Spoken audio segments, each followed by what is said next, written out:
eyes on her, and I guess the only question really, once this race gets underway, is will any of them try to go with Paula and of course the pacemakers. We'll talk more about the pacemaking situation once they get underway. Just going down the line there alongside Paula Radcliffe. 104 is Susan Chepkamai. 102, wearing the hat and the gloves, is Catherine Ndereba, who held the world record before Paula took it away from her. On the other side, 106 is Doratu Tulu, and they probably her main rivals as we go further down the line. And Brendan, we shouldn't underestimate the strength of the field here.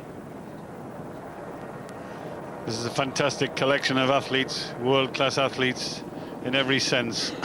And obviously our eyes are focused on number 101, Paula Radcliffe, but next to her, getting ready to time herself, the great Doratu Tulu, twice Olympic champion.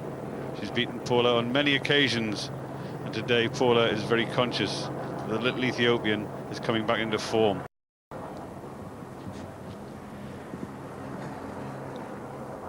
Two hours, and how many minutes ahead? The world record, 2 hours, 17 minutes and 18 seconds, as John Disley and Shirley Brasher prepare to send them on their way.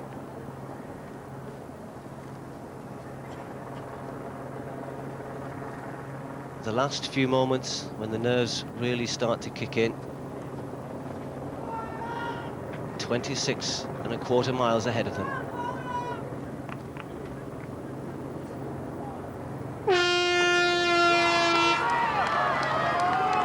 Away they go then, the Flora London Marathon 2003, the women's elite field, with a sprinkling of men involved. A mixed race officially to enable pacemakers to hopefully take these athletes, particular Paula Radcliffe, to, well, who knows, perhaps a world record, certainly a very, very fast time. Conditions today, pretty much ideal. A little bit warmer indeed than last year, despite the fact that a few of the athletes wearing gloves, including Paula. No hat this time, of course. Remember in Chicago, she wore that nice little blue bobble hat. Catherine Ndereba decided to take on the same dress today, but Paula in the shades, in the gloves, the long socks, and already looking to see where the pacemakers are. And there are 8 of them, incidentally, and we'll talk more about that in a second, but they're in groups of 2, and they've been asked, well, 2 of them have been asked to go off at 2:16 pace, 2 of them at 2:18 pace, and 2 of them at 2:20, and another 2 just to hang around to see what else happens. Well, if you think about it, it's less than 20 years ago when the women's marathon arrived on the Olympic scene in Los Angeles, and that by the great Joan Benoit. And if you just think 20 years later, and here we are now, Paula Radcliffe holding the world best time, 2 hours and 17 minutes. What an advancement the women have made in distance running, and there she's surrounded, which just is a testament to the ability of this woman, that they need male pacemakers to help her run quick. They're good athletes in themselves, in their own right, these Kenyan pacemakers, and on the back of their vest they've got the time that they're aiming at, and already Paula Radcliffe holding on to the pacemakers, and she's decided she's going to go with it. So Paula Radcliffe doing what she said she was going to do, run with the pacemakers at around 2 hours 16 pace. Obviously we'll keep you posted on how that progresses, but Paula Radcliffe chasing the 4 male pacemakers ahead of her in the red vest, number 101, the familiar sight of Britain's top distance runner, the woman who's holding her own even with the men. And interestingly enough, today there's the time on the back. Let's just see what it says. 2 hours 16 minutes. Well, I wonder if Paula's telling us something already. The world record, 2 hours 17 minutes, and Paula Radcliffe getting on terms with these men. And I think it's good that she's able to do this. I think it's good that she's allowed to adopt the male pacemakers. And there they are, 2 settling down. Paula Radcliffe, 2 hours 16 minutes, her target, and the race already splitting up. Pacemakers going at the various paces, and the athletes following in their wake on their own schedules.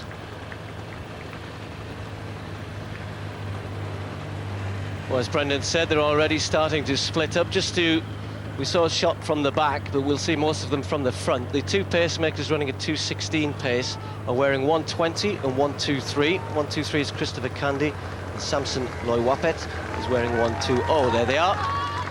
And already just starting to drift away from To be honest, in the early stages, Brendan, there's not much difference between 2:16 and 2:18 pace, so these pacemakers are being asked to have almost perfect judgment, which it makes it a bit difficult choice for one or two of the athletes behind. The likes of Endereba, if we remember in Chicago, there was a pretty good pace set early on, and Endereba stayed with Paula right through the early stages, but it seems as though today they've decided to sit back a little bit and just wait and see what happens and follow the other two pacemakers who are running at 2:18 pace.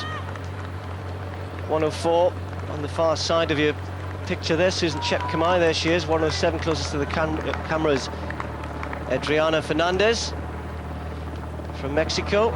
There's Dorato Tulu, former winner of the London Marathon, of course, Olympic champion on the track, but no stranger to the marathon. Now these are the two guys who are running at 2:18 pace, 1:21 and 1:22. Ibrahim Mitai is 1:21 and Mark Jatic 1:22. It just seems as though, certainly for Tulu, one or two of the others, they may be electing to even stick with the 2:20 guys. And it is important, isn't it, Brendan? These are very, very experienced athletes, but even for them, slight misjudgment in the early stages can really cause them problems later on. And it's important that they have a race plan that they stick to, no matter what Paula Radcliffe decides to do. Well, I think they've already decided. They decided in the week leading up to it that if Paula wants to run at 2:16 pace, she can do that. It's up to her. There she is, following the two pacemakers, and there we look at the chasing group, which contains all the talent. Dorato Tulu, Susan Chepkamai, Adriana Fernandez, all in that group, and the pacemakers, Jatic and Mitej of Kenya, and they're doing the job for there. They've gone through the first mile, the opening mile in the women's marathon, 5 minutes and 10 seconds. Completely downhill at the start. They're running from Greenwich Park down towards the river, so the first couple of miles in the marathon are generally downhill, but that's a good opening 5 minutes and 10 seconds.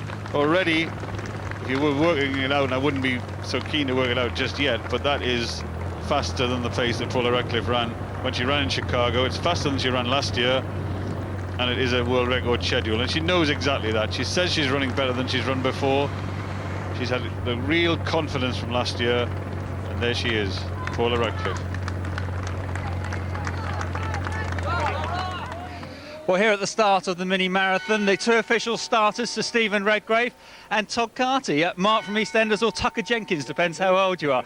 Todd, what brings you here to do this? Well, I mean, I'm a father of two, so it's nice to see the kids get up bright and early on a Sunday morning and do their thing. And have you run a marathon yourself? I haven't, no. You wouldn't want to see it. It's not a very pretty sight. Well, this is a man who has. Steve, you run it before, but not this year. Yeah, it's unfortunately with a big grin across my face. I can't do it this year because of my broken collarbone. But no, my wife's out there running this. Well, she'll be starting very shortly. But no, looking forward to today. Okay, well, looking forward to starting this race. So off you go, up to the podium, get ready and start the race. Well, I know this will be a relief to millions of you at home because Lucy Benjamin, alias Lisa Fowler, is safe and well in London. Alive. I am alive. Were you only training in Portugal? What, sorry? Were you only training in Portugal? Yes, that's all I was doing in Portugal. Absolutely. Just training for the London Marathon, yeah. On the serious side of it, though, this is your first marathon. How are the nerves at this point? I'm excited. I mean, I am scared, obviously, but I'm more excited than anything else. I've been training now for 2.5 months, and it's good to kind of get it all coming to a head. So today's the day, and I'm just going to go for it. Have the cast of EastEnders been sponsoring you for this one? Yeah, a few.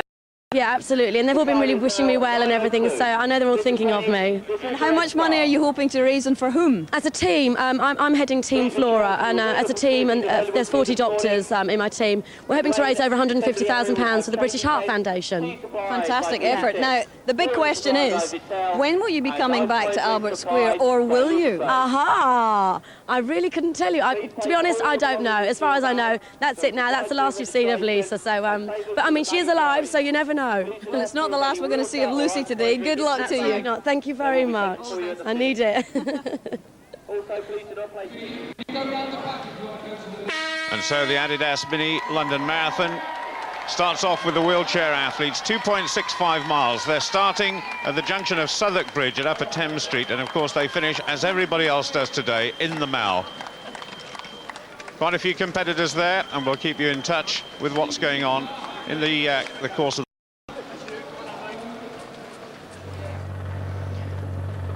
Well, this will be a familiar sight over the next couple of hours, and a sight I hope that you won't be too disappointed to see.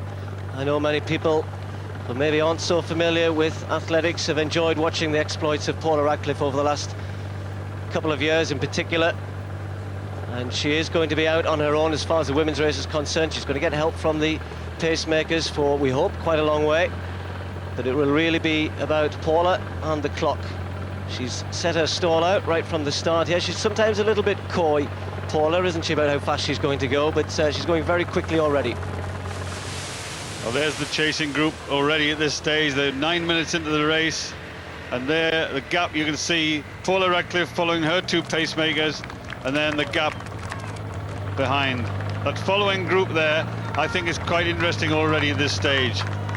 If you look closely into that group, looking for Catherine Underaber, number 102. She's the second fastest woman in history behind Paula Radcliffe. And just a quick glance at that chasing group, she's taking up an interesting position, Catherine Underaber. She's actually off the back of the chasing group, which I think is a bit of a surprise. She came to London. She was very disappointed to hear about the tactics that were going to be adopted by the pacemakers. She was expecting to be in a women's only race, and there you can see the gap. Paula Radcliffe leads, then the two male pacemakers at the end, at the front of the chasing group, and then right at the back of that chasing group in the red vest, surprising to me, there's Catherine Underaber, the second fastest woman runner of all time, and she's taking up a surprisingly low casual opening. She's allowing some class athletes ahead of her, and the athletes ahead of her include Doratu Tulu, the Olympic champion, but that's an interesting move by Catherine Underaber, just to lay off the pace. Fernandez, number 107. Chepkamai, number 104. Number 105, Konstantina Dieter, and there's the leader, Paula Radcliffe, through 2 miles in 10 minutes and 18 seconds. Well, that's very fast pace, very, very fast pace indeed, inside world record pace by quite a way from Paula Radcliffe. And these pacemakers doing a good job, and there's been a lot of discussion about these pacemakers. Let's hear what Paula Radcliffe herself thinks about it. The way I understand it now, I think, is that we have men racing the race who are going to finish the race, and it's just going to be like a smaller scale mixed race. I think originally, when I read in the press over Christmas that they were considering, if I requested it, making it a mixed race. So then I thought about it and thought, well, why not? Because that's easier than having pacemakers, women, whether they're women pacemakers or male pacemakers. It's far easier to have a mixed race because you don't have to say beforehand what pace you want to go through in. You can just race them. And so I thought, well, that's easier, not but for all the other women, for Dina Drossen, who's going to be trying to break the American record and is running really well, for other British athletes who are trying to make the qualifying time for championships, the whole way down the field to run in a mixed race would help everybody. So I thought, well, okay, if everyone's happy with that, we'll go with that. And then it came back, well, no, we're going to put these male pacemakers in. And at that stage, it was all out of my control, and it was between the marathon organisers and the IAAF what was happening. And I was a little bit upset that I was being portrayed as somebody coming in demanding all these things, which I wasn't. I was happy to run with women's only race, mixed race, whatever. It's a race to me, and the most important thing is to race the other women and to run as well as possible. So I just kind of just let it go over my head then, and just concentrated on getting here in the best shape and being in the best shape to run the race as well as I can. Positive thing though is, if it does go to plan and there is a world best, it will of course be ratified therefore. Yes, and that's definitely, there would never have been a question, I think, of that not happening, because had they said it wasn't going to be ratified, I would have said, well, I don't want to run then, I want to run on my own. Well, I think she would have run on her own, whatever happened, but she does have these pacemakers who are doing a sterling job. Very quick through the first 2 miles, way inside world record pace. She's already 14.3 seconds ahead of the chasing group, and heading at the moment, if she were to maintain this, it's something around 2:15. But let's just remember that these first 2-3 miles are very quick anyway.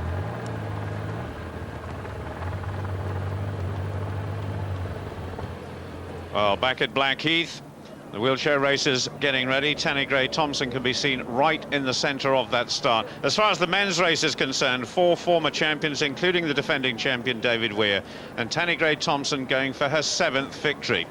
I'll just have a look across at some of the competitors. Those numbers on the front of the chairs there, designed by King's School in Tynemouth, up in Tyne and Wear. And I've got Ian Thompson, Tanni's husband, sitting next to me. What about Tanni's form at the moment?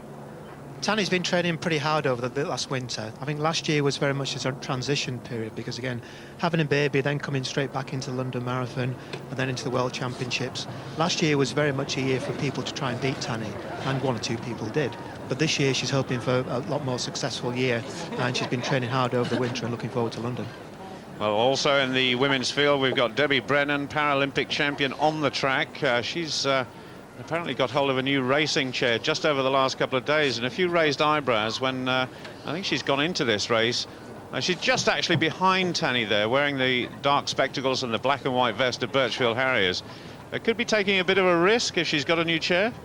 Hopefully she's, again, balanced all these risks out and shouldn't see any problems during the race, but 26 miles is quite a long way to be going on a new chair. As far as the men are concerned, I mentioned David Weir. Dave Holding, former winner and Paralympic champion himself, missed London Marathon in 2001 and 2002 because of tennis elbow. And what about this comeback? David, I think, is out here to just enjoy himself. He's been training hard, really, for the sprints over the last few years. But part of the London Marathon is that, again, it's a good point during the year as a base for your speed work during the summer. So he's hoping to just enjoy himself and see how well he gets on with it.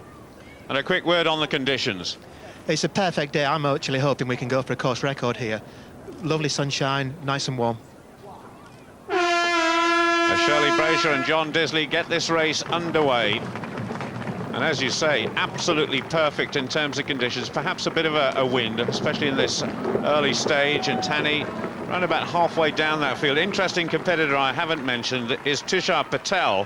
He'll be wearing number 7. He's a winner of the last two Great Northerns, and certainly somebody who could challenge for a place in the top 3. Yeah, I think between David Weir and Tushar Patel, we've got a very strong British challenge there. But leading the group there is Jules Genot from France, who's very much the class in the pace. But London Marathon does tend to be a leveller, so we'll hope for a British win here. Well, the course record is 1 hour 35:18, and Jules Genot, who you've just mentioned, he's got a lifetime best of 1:23. And having said that, as David Holding just goes through the picture in the red and white of England, London is not known as a super fast course, is it? No, there's quite a lot of twists and turns, and the cobbles don't help. It's the kind of race where you want a hard man. It's very much a hard man's race. And if David Weir and Tushar Patel can get in with Jules Genot in the early paces, then hopefully they'll be there at the end and be all out sprinting.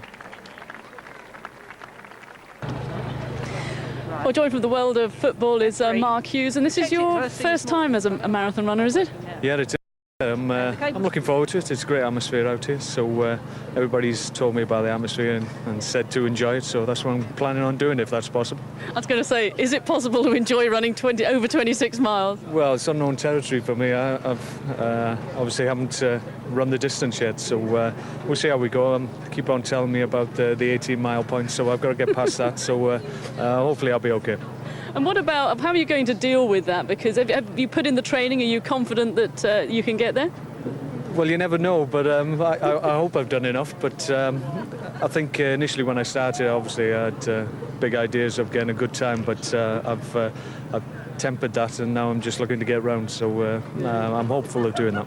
You know, speaking as an ex-athlete and having talked to a lot of them, a lot of people are very happy to just, put their feet up and do nothing. I mean, how are all the joints? Are they still in full working order? I'm not too bad, actually. I'm fortunate enough in my career. I didn't get any injuries. I didn't have any operations and ankles, but I suppose if they were going to collapse on me, today's going to be the day, so keep your fingers crossed for me. And who are you running for today? I'm running for the Noah's Ark Appeal. It's a Welsh charity, and they're trying to raise funds for the building of a children's hospital in Wales, so hopefully we'll do well for that. And can't let you go without saying, congratulations on everything that you've achieved with Wales and the European Championships, something so much to look forward to. Yeah, we've had a good year and had a good start, so we hope to capitalise on it. Yeah, but come on, 12 points, 10-1 in goals, is it? It's something like that, yeah. It's obviously better than we could have hoped for at the stage we're at now, but we've done the easy part, the hard part's to come, so long way to go yet. Yeah, I think it's a long... Yes, I was going to say it's a long way. I'm sure you'll get plenty of support on the way round. Good luck. OK, thanks. Thanks, Mark. OK. Great. Well, the first finishers in the Mall, the mini wheelchair marathon. Mark Rostron think it is.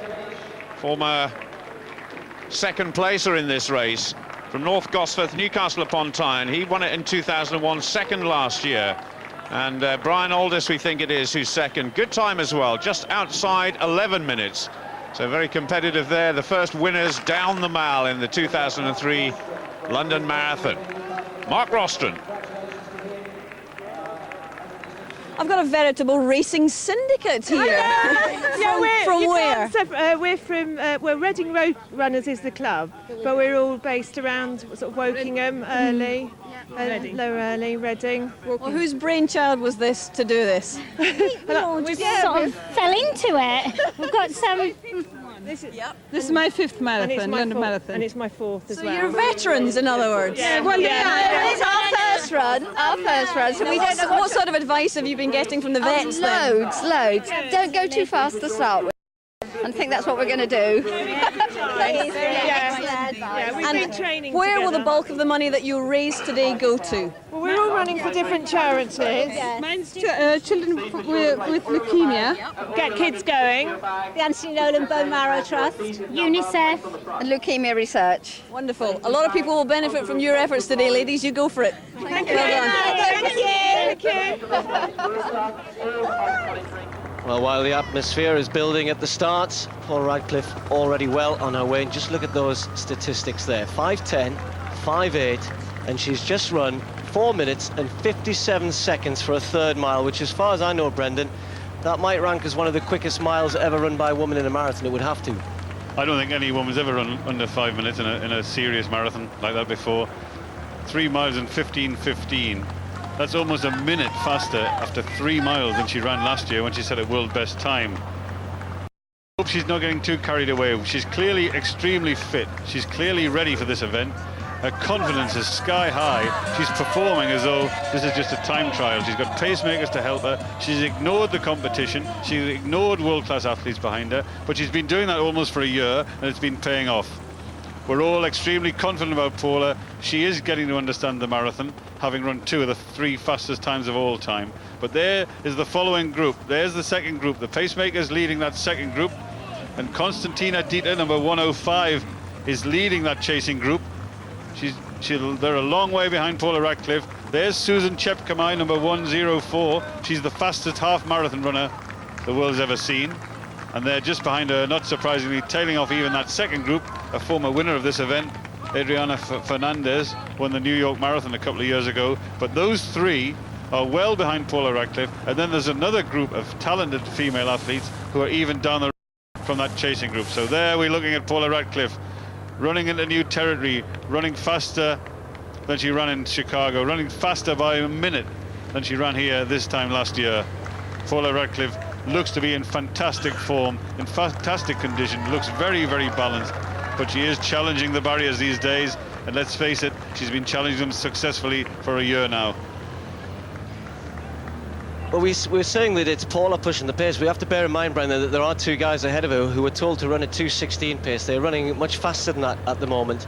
And I know that Tim Hutchings, who looks after the elite field, was telling me yesterday that he told the pacemakers to watch and listen, and if Paula says anything, if she says go faster, if she says go slower, to take heed and to make sure that they're fully aware of where she is and what she wants. So either she's telling them to keep running at this pace, or she's happy enough to let them run this fast. She's just run 5 minutes and 7 seconds for the 4th mile, 20 minutes and 22, so maintaining that very, very quick pace. And this is much quicker than not only that she ran here last year, but the pace she set in Chicago as well over the first few miles. Now London is much quicker through the first 5 or 6 miles as you head down towards Cutty Sark, but even so, this is very, very brave of Paula Radcliffe. She's always brave, she always likes to go out hard, but even by her standards, it's almost frightening how fast she's going. And, well, as Brendan said, let's hope that she's judging it right. Remember when we sat here last year, Brendan, her first ever marathon, and we were questioning how fast she was running, whether it was wise. She just kept getting quicker and quicker as the race went on. And maybe today, well, the one thing you'll know about Paula is, as Brendan said, she will have prepared in her own mind exactly to the sort of time she thinks she can do. She has no barriers in her head, I don't think, about how fast she can run. today is an opportunity for her to make a real statement about that Olympic marathon next year, and may well want to frighten everybody away. Well, behind Paula Radcliffe, this is the third group, and in that third group is the second fastest woman of all time, number 102, Catherine Undereva, in the black hat and the red vest. Right behind her, number 103, Ludmila Petrova. And I'm just looking at this group. I wonder if Dorado Tulu's there. There she is. Alemu, number 108, the Ethiopian 6th placer in the Olympic Games. And just next to Alemu is Dorado Tulu, the twice Olympic 10,000 meter champion. And also, just next to Alemu, it looks to me like Dina Drossen, the United States, number 113. So look at that group on its own. That's a real talented distance running squad. The Kenyan pacemakers happy to wave to the crowds, doing the job for these talented female athletes, these great female athletes. And they are minutes, well over a minute behind Paula Radcliffe, who's running into new territory in this women's marathon. There's Paula, literally through 4 miles. Interestingly, now we're looking to see the 5 mile point. The 5 mile point is extremely relevant in the marathon. The first 5 miles of the London Marathon, if anything, are very comfortable, but she's making it different. She's changing the rules. And at the moment, when you get an athlete who's as good as she is, and as talented as she is, and as ready as she is, then challenging the rules is what distance running is all about, pushing back the frontiers. And I'm just thinking about Paula. This may be her chance to run one of the great races of all time, because she won't run another marathon till Athens next summer, and that won't be an opportunity for her to run quick. It may be the opportunity to win the coveted Olympic gold medal, and then it'll be 2 years from now before we see Paula in a position to run a fast marathon. So maybe she's doing what all runners should do and seizing the opportunity. When you're ready, when you're fit, and when things have gone well, you have to take your chances, and this is a great chance for Paula Radcliffe. That looks like the 5 mile point, 25 minutes and around 30, 25:33, another 5 minute and 10 mile. And overall, if you look at the time, that 5:10 for the miles brings you home in 2 hours and 15 minutes. So Paula Radcliffe really is pushing back the frontiers here.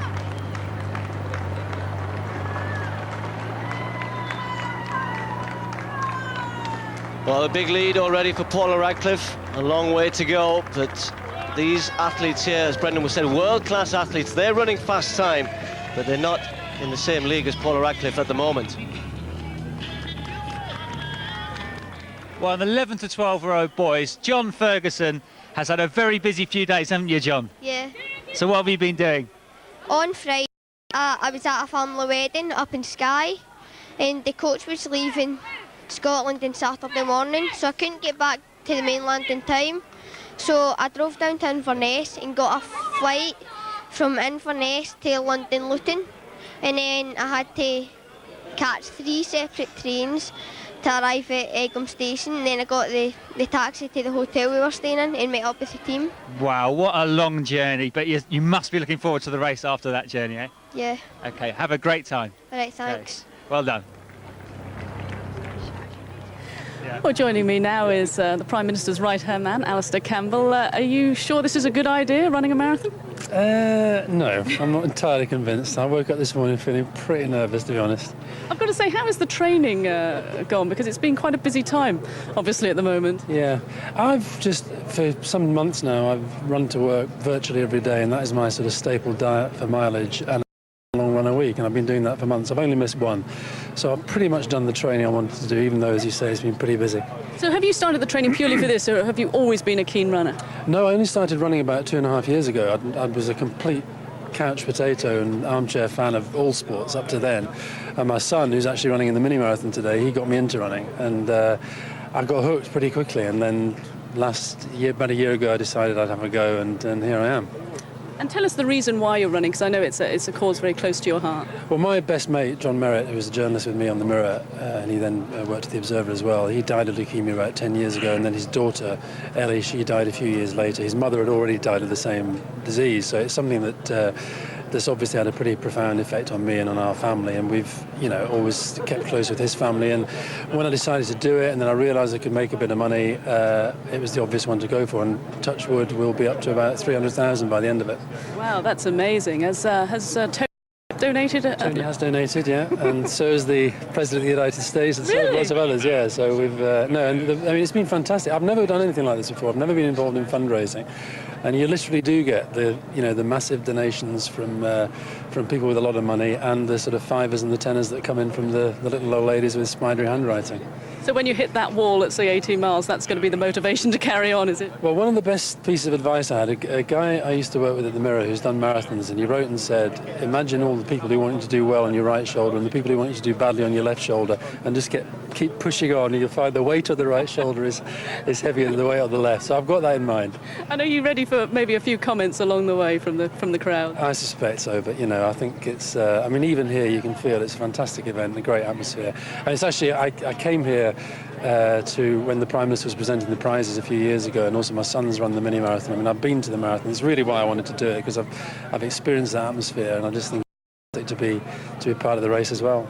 Well, we'll be following you as well, and I know Brendan's told our reporters to keep an eye out for you. Brendan has told your reporters to leave me alone, because Brendan is a good bloke and he doesn't like being messed about. He doesn't like to see his mates getting messed about by people at the BBC. That's not the Brendan I know. Anyway, good luck. Wish you well. Thank you. Thanks. Thank you so much. I got Sally and Gina here with me. Sally, this is your second marathon. Clearly an old hand at it by now. Well, no, not exactly, but... Who are you running for today? It's Women Aid International. And how much are you hoping to raise? About £1,000.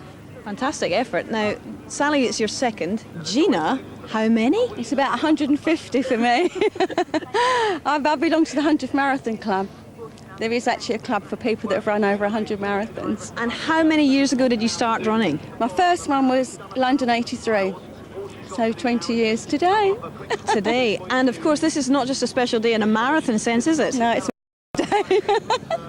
Happy birthday. I Thank hope you that very much. it brings you all that you hope for. And what are you hoping for today? Just under 4 hours, hopefully. Are you raising money as well, Gina? Yeah, for breast cancer, yes. We wish you all the best with it, the two of you. Opposite ends of the marathon spectrum in terms of experience, but it's all a big race. It's all a big challenge for the two of you. Go for it today. Thanks very much. Thanks. Bye. Bye-bye. Well, good luck to them. 4 hours. Well, in that time, Paula will already be in a cold bath, I would imagine. She may well need it. She keeps this hot pace going. Look at that. 5:10 for the 5th mile. 25:32, maintaining this world record pace, Paula Radcliffe. Miles ahead of the rest of the field already. There's the 6 mile. She's just gone through. Now, that's the slowest one. Now, that's interesting, isn't it? 5:22. As they head down towards Cutty Sark, it is a bit flatter here. She's not running downhill anymore. 30:54 through 6 miles. That is quick still, though. And this is what's happening behind. This is not the chasing group. This is the third. This is Catherine Ndereba, the former world record holder, just beginning to maybe decide, I need to try and go from this third group, chase the second group. Well, what gap does she have to close? Camera on the back of the bike goes a little bit quicker than she can, obviously. And it's quite a big gap, isn't it? It must be all of, well, at least a couple of 100 yards. And then that's Fernandez, who's already tailed off the back of this second group, which gave chase at the sort of 2:18 pace. And I think that maybe they've been caught out by the fact that Paula was running so fast. Chepkamai with the two pacemakers just ahead, and Konstantina Dita, the only one looking good at the moment behind those two pacemakers. And they probably, Brendan, the fact that Paula went off at such a fast pace, the others behind her as well. Now that camera really doesn't give us a good indication, but that big gap that Paula had has, well, it's reduced dramatically, hasn't it? Down to 10.2 seconds. Well, it's amazing that camera can show us as much as it can. Paula Radcliffe there leading with the two Kenyan pacemakers, Konstantina Dita, Susan Chepkamai, Adriana Fernandez in 4th place, and then the chasing group there further down the road. But Paula Radcliffe, just so far, after 6 miles, is almost 2 minutes quicker than she ran last year when she set a world best time. So 2 hours and 18 minutes for Paula Radcliffe last year, and here we are, 6 miles into the race.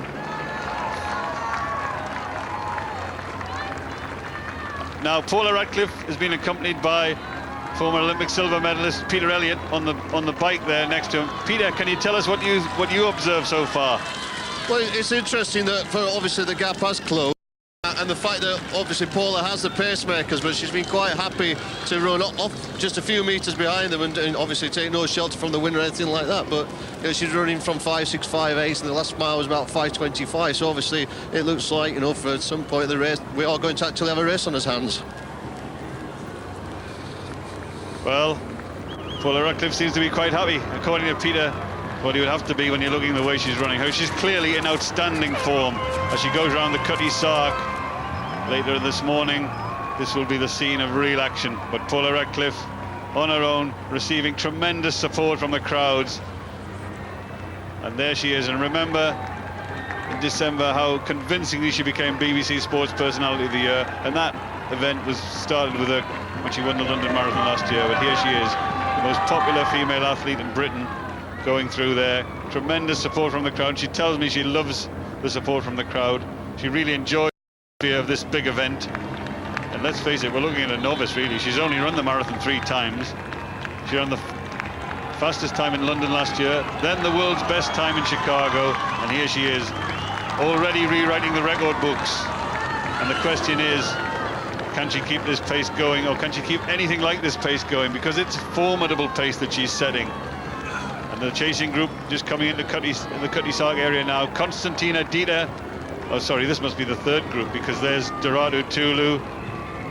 There's the second fastest woman of all time in the red vest, Catherine Ndareba.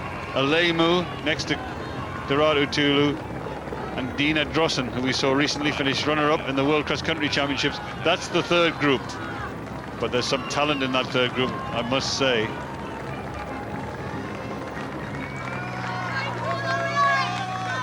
I just wonder whether it's been a conscious effort of Paula to slow down, ask the pacemakers to.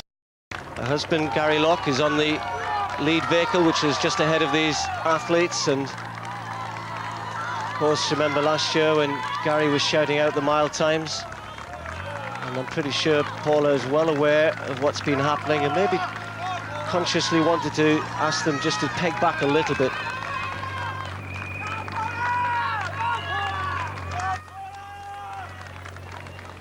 Well, some of the mini marathoners already underway, and this is the oldest age group for women just about to start. So Stephen Redgrave and Todd Carty, the starters for all of these youngsters, 2,000 of them from all over the United Kingdom, and of course the 33 London boroughs represented. And among some of those athletes who've travelled hundreds and hundreds of miles to get there, Eilish McColgan. Liz McColgan, of course, a former winner of the London Marathon. Her daughter is representing Scotland. Ashley Carr, the daughter of British line rugby player Nigel Carr, representing Ireland. Now then, Cutty Sark heads down in the wheelchair marathon race, and a pretty fast pace being set, Ian. Yeah, we're on about 21 minutes. I think we're really cracking on here. The first part of the course is very fast. We're down to 4 there. It looks like 3 Frenchmen and the lone British guy there. David Weir still in the pack. There's Joel Janot leading at the moment. Joel Janot last weekend was in the Paris Marathon, and I think actually looking at the other couple of French guys were in there as well. He's last week he was at 1:28, and next weekend I think he's over to Boston as well. So he's going to be really the man to beat here. I think later on in the race he's going to show his strength. Well, David Weir, the defending champion in the black, just to the right-hand side of that group. But, well, he really is up against it. Frenchman working as a team, and Joel Janot heading all of them. And he could be David's biggest threat in this race.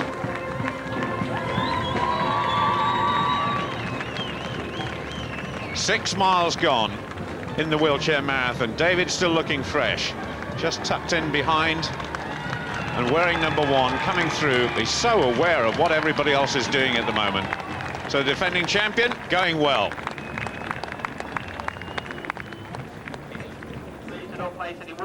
I'm really not very sure how to introduce this gentleman. He is a Portaloo, that's the best way of describing you. Yes. Why the outfit today? I'm raising money for the WaterAid charity, cleaning clean water and sanitation for third world countries. What's your name? My name's Rob Leroy. Where are you from, Rob? Originally from Glasgow, but I live in Norwich. And this looks like it might just get a little hot under it. Yeah, it will get hot, but I'll make it. It's PV. Yeah, I like wearing rubber and PVC. I don't think we should be saying that on Okay. national television, Rob. Anyway, the only one thing I can say is I hope you'll be flushed with success by the end. I think I will. I'll be very flushed. Right, go to it then. Thank you very much. Thank you. Paula still out in front, and the last mile a little bit quicker again than the previous one, 5:12. Still maintaining a decent lead though, but going well behind it. Constantina Dita of Romania. She's not frightened to go out hard, but she's paid for it once or twice before though. She's got a personal best of 2:23, but as you can read there, in the World Champs in Edmonton, she was a long way ahead in the early stages and faded away badly. And some runners do like to get out hard. It was interesting though that Brendan was saying earlier on how Paula may well be looking to run the second half of the race quicker than the first half, as we look at Susan Chepkamai here.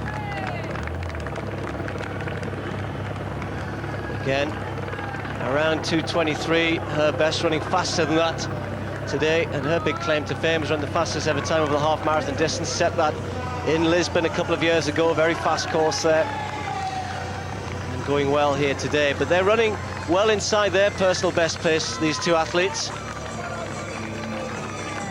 And as I was mentioning, it really is a decision whether you go off hard and try and hang in there, or whether you try and set off at a pace which means you can come home quicker. And that's what Paula has done in her last two marathons, her previous two marathons. She's run the second half of the race quicker than the first half now. I can't believe she's going to do that today though, Brendan. Well, the way she's running the first half of this race today, it'd be staggering if she was able to run the second half quicker, because she is operating at an unbelievable. Another 5 minutes and 12 seconds mile, 36 minutes and 6 seconds for 7 miles. Just unbelievable time. Constantina Dita is running quick. Susan Chepkamai is running much faster than she's ever run before, and Fernandez. And then that group behind them, Elemu, Tulu and others, they're still operating at an incredible pace. This is the fastest women's race we've ever seen by an awful long way. And now the scene at the start of the London Marathon. We've got the elite women on the road and doing their thing, and now the masses, the 35,000 runners that make this the event it really is, being slowly walked to the start. The organisation of this race is absolutely immense, and the people who do the organisation do a fantastic job. Here at the start, Bill Reynolds, the start director, and you can see how well this is orchestrated, keeping it gathered. There's the baggage. It's incredible to me. All those bags are exactly the same. I wonder how they find them afterwards, which one's which, but they'll tell us all about that later. But the organisation that gets those bags of kit, necessary kit, from here to the finish, so the athletes can collect it, it works like clockwork. It's a superb feat of organisation, and this site has now become, after the 23rd London Marathon, this site at Greenwich Park is already one of the most famous sites in British sport, and the athletes being brought around the corner, the anticipation, the excitement getting higher. Really, these people need to be controlled and calmed down, and that's essential. Slowly being led towards the start line, and the 23rd running of the London Marathon mass event is only minutes away now. 3 starts. This is the red start, as Brendan was saying, for the vast majority of the fun runners. The blue start is where the elite athletes go from. There they are. And then there's a green start for some of the celebrities and euphemistically termed others. And number 1 is the Olympic and world champion Beira. First time we've seen him in London. More of the elite field shortly. But of course, this today a happy occasion, but a sad one as well, because for the first time the man who created this race will not be here. Sadly, on February 28th, age 74, Chris Brasher died. A man who had already written his place in athletics history, won Olympic gold medal in Melbourne at steeplechase, and of course helped to pace Roger Bannister to the first sub-4 minute mile 2 years previous to that. But then he went to New York in 1979, the New York Marathon and decided he'd like to create something similar in London. And today, the crowd, the runners, get their chance to pay their respects to Chris Braysher. For a person without whose vision and drive, this event would not exist.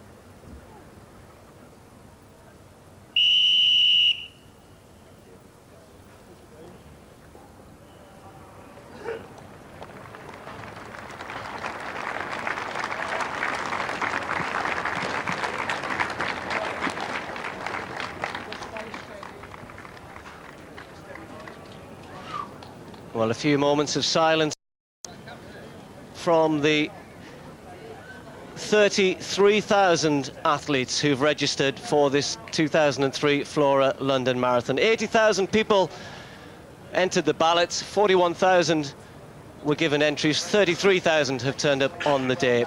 And will Paul Turgap, wearing number 2, finally win a big race? His 5th marathon. He's finished 2nd in 3 occasions, twice here at London. El Mourzi is wearing number 6. He'll be a big challenger as well, as indeed, as I said earlier on, will be the Olympic champion, Gezahin Abera. So John Disley and Shirley Braysher set them on their way.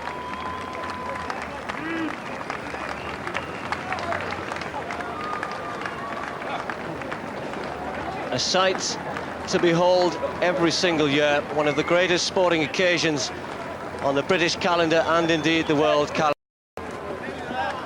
The London Marathon in bright sunshine, perfect conditions. Once more gets underway. This is the sight that for the last 23 years you sit here and you watch this happening and you just feel as though you're in the wrong place. We should be out there. It really does get you going. And this is the event and the image that fills up all the other road races in the country. People sit there and say, if they can do that, I can do that. And that is the challenge of the London Marathon. Absolutely beautiful morning. I think they've got a direct line to heaven, this lot, because every time they organise the London Marathon, they seem to get superb weather. And after the tension and the waiting at the start, the months and miles of training, the preparation for this event, some people running for their personal best times, some people running for others, lots of them raising money for charity. Tens of millions of pounds being raised for charity over the years. I'm over here, Mum. Well, some mum somewhere maybe recognise the person under the sign. But the atmosphere here, everyone will tell you at the start, is absolutely fantastic. And the organisation, the neat organisation that gets it underway. First part of the test for the London Marathon organisers. Bill Reynolds, the start director, is well underway. Nick Patel, the chief executive, and Dave Bedford, the race director, full of nerves until this point gets going, until the race is on its way. And then the organisation, and it's a huge organisation, swings into action. One of the greatest organised events in the world of any description. And you've got to say that the organisation is aided by the responsibility and the approach of these people. There are policemen out on the course, but on a day like today, they're only there to give support. Imperial Cancer Research, you can see a lot of people wearing the plastic bin liner, which they'll eventually discard, starting their own watches. They don't trust the official timers. They want their own watch to tell them what they're doing. And from now on, they're in the hands of the organisation of the London Marathon. I've got to say, they're in safe hands.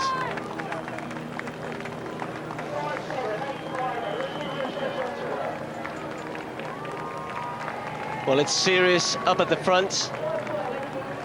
And although we call them fun runners, it's pretty serious further back as well. Everybody with their own targets they're aiming at, times, some just wanting to get to the other end and say that I ran the London Marathon. One of life's great achievements, and over 500,000 people have now run the London Marathon since Chris Braysher first set the first one underway back in 1981.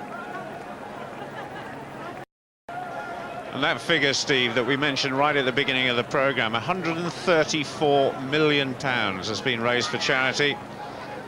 And thousands of charities have benefited from one of the great races, one of the great sporting events the world has ever seen. And some of these athletes coming out of the park, well, they won't be starting, or they won't get through the start line for about another 20 minutes.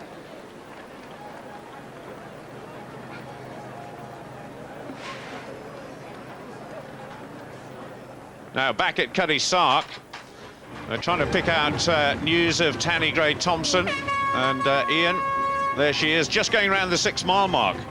Yeah, it looks as though she's in a nice group there. Just in front of her, again, if you look for the women are wearing yellow, bright yellow hat covers. So Tanni's third in the group, and just in front of her is Francesca Porciolata. It looks as though it's very competitive there. Tanni's taken a bit of a wide berth around the corner there. Tanni's in the purple top, just on the right there. It looks as though she's in the right kind of place at the moment. There's a lot of help there if anybody needs it. John Hanks there with the yellow helmet and the blue shirt. Looks though she's very comfortable at the moment. Well, that's good news for Tanni Gray.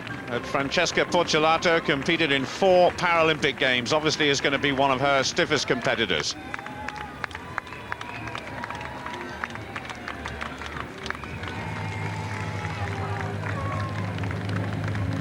Back with the elite men, their first mile, 4 minutes and 52 seconds, so a rather more circumspect start by the men than we saw from Paula Radcliffe. It's obviously a long way to go. Most of the big names having to sit a little bit further back at the moment, letting the pacemakers just take them out through these early stages. Back at Blackheath, a lot of people just going to the start line. And the guy who's just gone out of the picture there, wearing the elephant costume, boy oh boy, is he going to be a bit hot in about 3 or 4 hours' time. And Brendan was talking about the organisers. Let's not forget all the volunteers who turn up year after year. There's over 1,000 of them at the start, there's over 2,000 at the finish, and around about 3,000 marshals around the 26.25 miles of the course.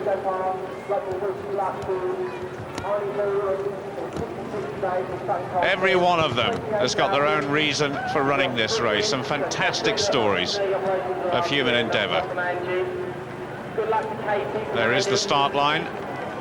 They're still coming through, and they will be coming through there for about another 10 or 15 minutes. Absolutely perfect conditions. And so many people running this London Marathon course for the first time. One thing is for sure, they will never ever forget this day. Good luck, everybody.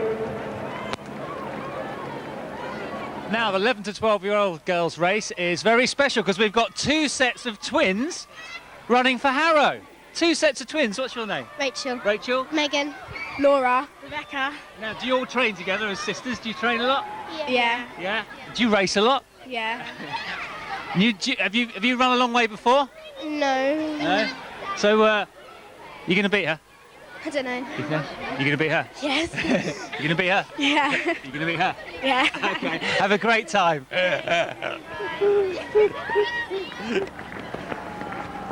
Well, there are some of the mini marathoners already underway, some of the older age groups in the women's race. I was talking to Liz McColgan, who's working for BBC Interactive, and she was saying that Ailish, her daughter, who's running in this race, was really looking forward to it, representing Scotland for the very first time. Over 2,000 youngsters from throughout the United Kingdom, but especially a word for all the 33 London boroughs who are represented in this great race today.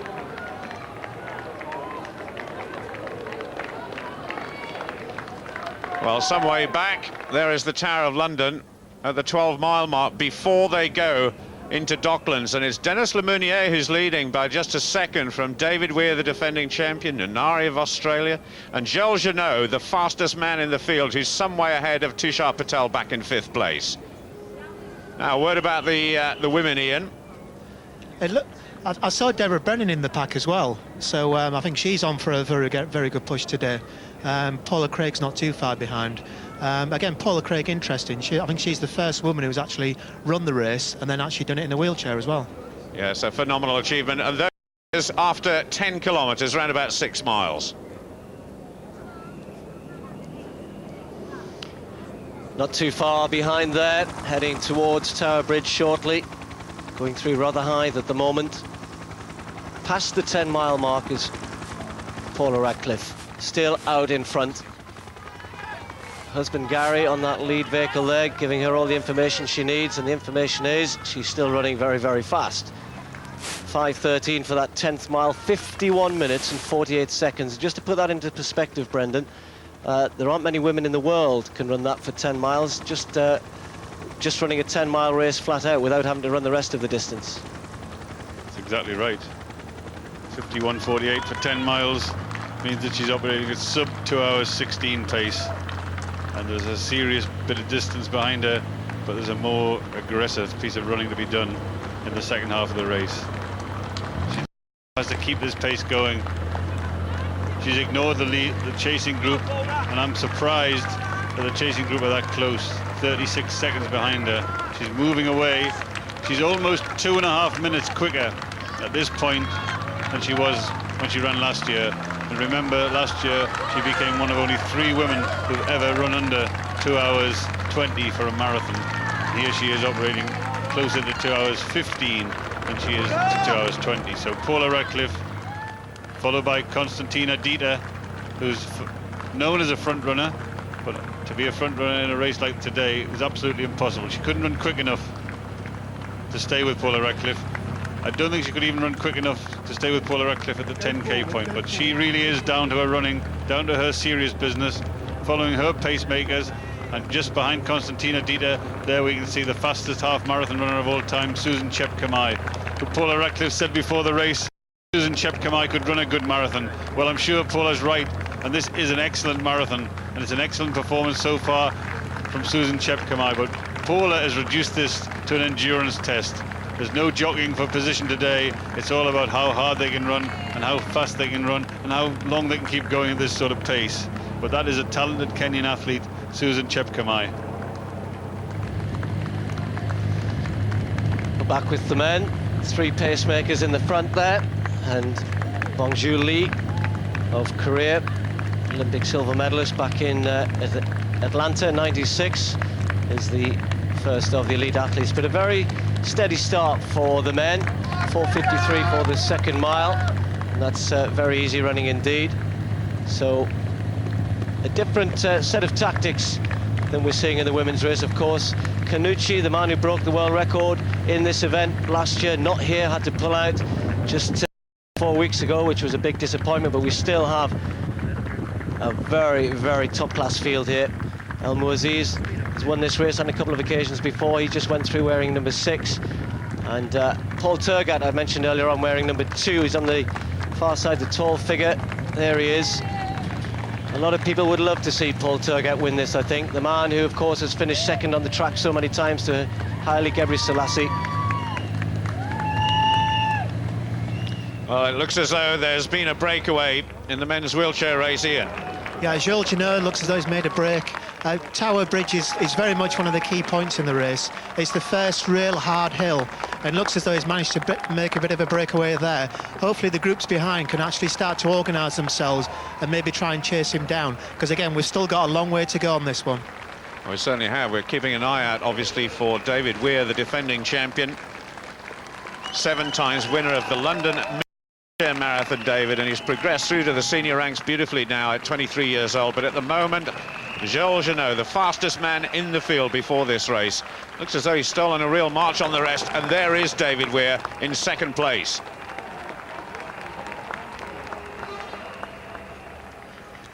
I think as David, again, working with Dennis Lemounier there for second and third place, if those two can work together, they can work really well.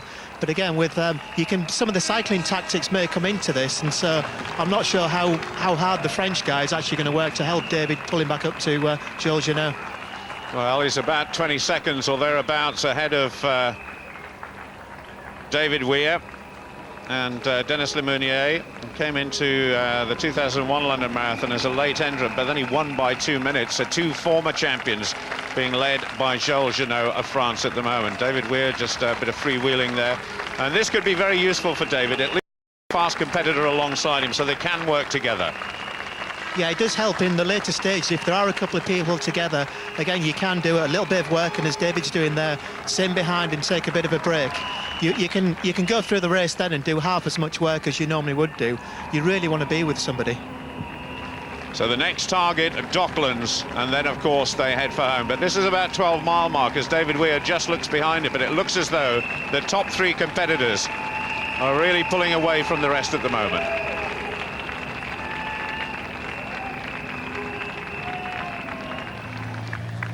A little bit further back, the men heading towards the 3-mile mark, and we have a phalanx of pacemakers at the moment at the front, and to be fair, most of the big names are sitting, what, 15-20 metres further back and playing a cagey game at this early stage, Brendan, just looking at each other and letting the pacemakers just pull away a little bit. That 4:35, well, that's the quickest mile, and maybe that's why that gap's there. 14:20 through 3 miles. Just to reiterate, this is a fast part of the course, and that sort of thing tends to happen. But they certainly look to be looking at each other rather than pushing on at this early stage. Complete contrast in the men's race. And the women's leader, Paula Radcliffe, just having a look at her time there through 11 miles, 56 minutes, 48 seconds, 5:10 for that mile. And this is absolutely incredible piece of distance running. She's actually running now 3 minutes faster at this stage in the race than she was last year. Let's face it, last year she ran tactically, she ran opening conservatively and then came back extremely quickly. This time it's a completely different approach. It's Paula Radcliffe pushing back the barriers, testing herself against the distance, and also testing the limits of female endurance running. She really is at the top of her form. She showed it last summer on the track. And Peter Elliott on the bike there, who's been a very close observer of Paula Radcliffe's whole career, and now probably like us enjoying this part of it. Peter, is she running a bit aggressively, do you think?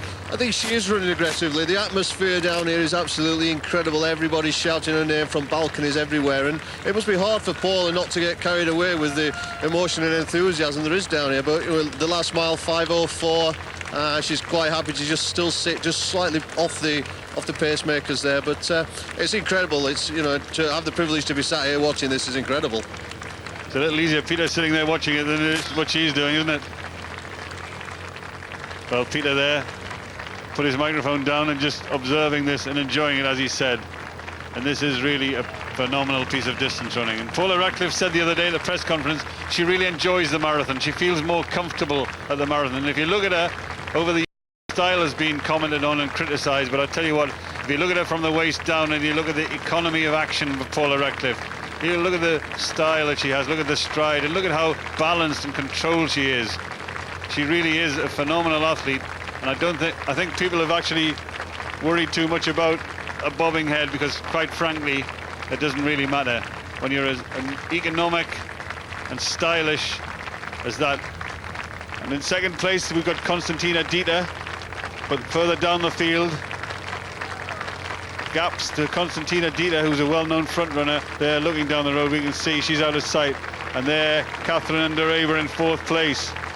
Now she's coming back. She set off very conservatively. I was a little bit surprised the way she did that, but now the second fastest woman marathon runner of all time is now deciding that her way to run it is still to go conservatively, and another 5:16 mile for Paula Radcliffe at 12 miles, 1 hour and 2 minutes, and this is phenomenal running. It really is.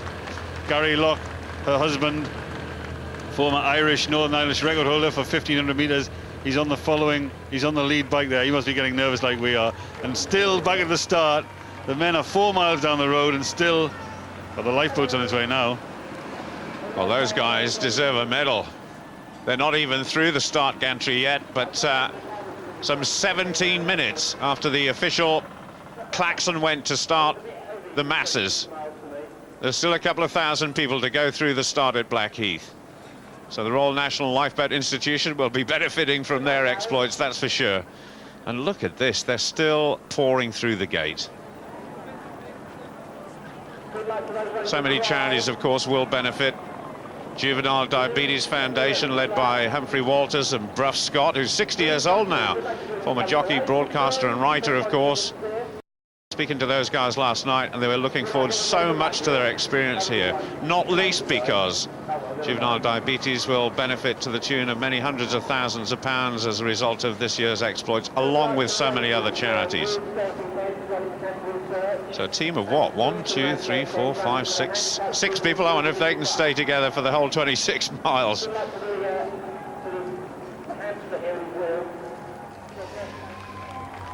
We're heading towards Tower Bridge, the only real incline on this course. Paula Radcliffe now with a lead approaching 1 minute, and that gives you some indication of how fast she's running, because by my calculations, the first 3 or 4 women, certainly down to Endereba, are running inside 2:20 pace, and there's only Paula and Endereba have done that before, or 3 athletes have actually done that before, so Paula dragging the others to a fast time as well.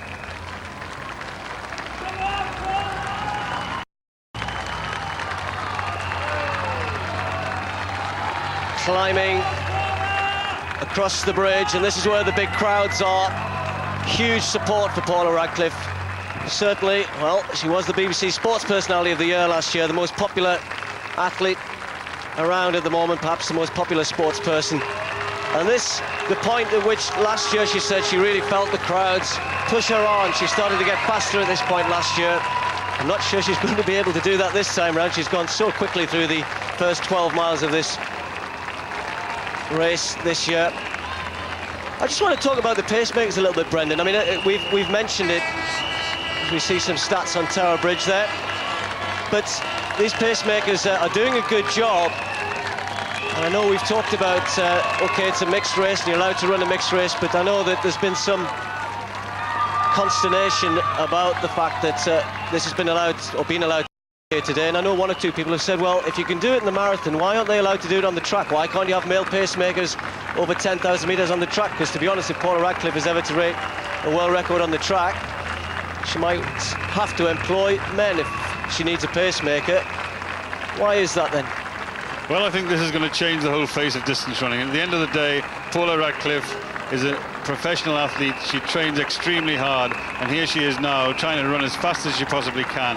And the fact of the matter is there aren't any women fast enough to pace her at this pace. So obviously, if she's allowed it, if she can use men to help her run quickly, why should she be denied the opportunity of running at the limit of her personal best just because of the fact there aren't any women quick enough? So I think it's a good thing for Paula Radcliffe to be assisted by men. I think it's going to help her overall, and really, let's face it, distance running is about achieving your limits, and if men pacemakers can help you achieve your limits, then I don't think that's a problem. Konstantina Dieter running a fabulous in second place. She's paying the price already, though. You can sense that, just taking very, very deep breaths here. And the crowds on Tower Bridge this year are absolutely packed, and the cheer Paula Radcliffe got as she's now approaching the halfway point, absolutely incredible. But she'll need it now. She's running so much faster than she ran last year, almost 3 minutes faster at this stage of the race than she ran last year when she ran the... And there's the second fastest woman of all time coming, running her own race, Catherine Dereba, moving through the field and moving through the pace very, very quickly. Oh, now, I think things have changed at the back of the group, because there's Fernandez in 4th place. There's Susan Chepkamai, who we saw earlier on, the fastest half marathon runner of the world. I'm just going to keep an eye out for her. I just wonder if she's gone through the shot without us noticing, or otherwise things have changed pretty dramatically. That looks like Susan Chepkamai going around the corner. And down here, that's 3rd place Chepkamai. 4th place we're looking for now, and I think this is going to be Catherine Ndereba.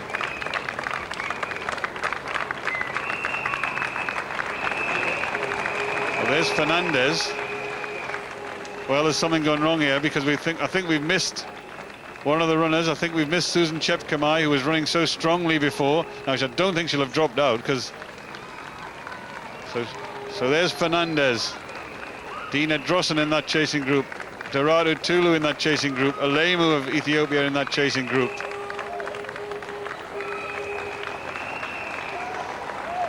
Well, you're right, Brendan. Susan Chepkamai is still in 3rd place.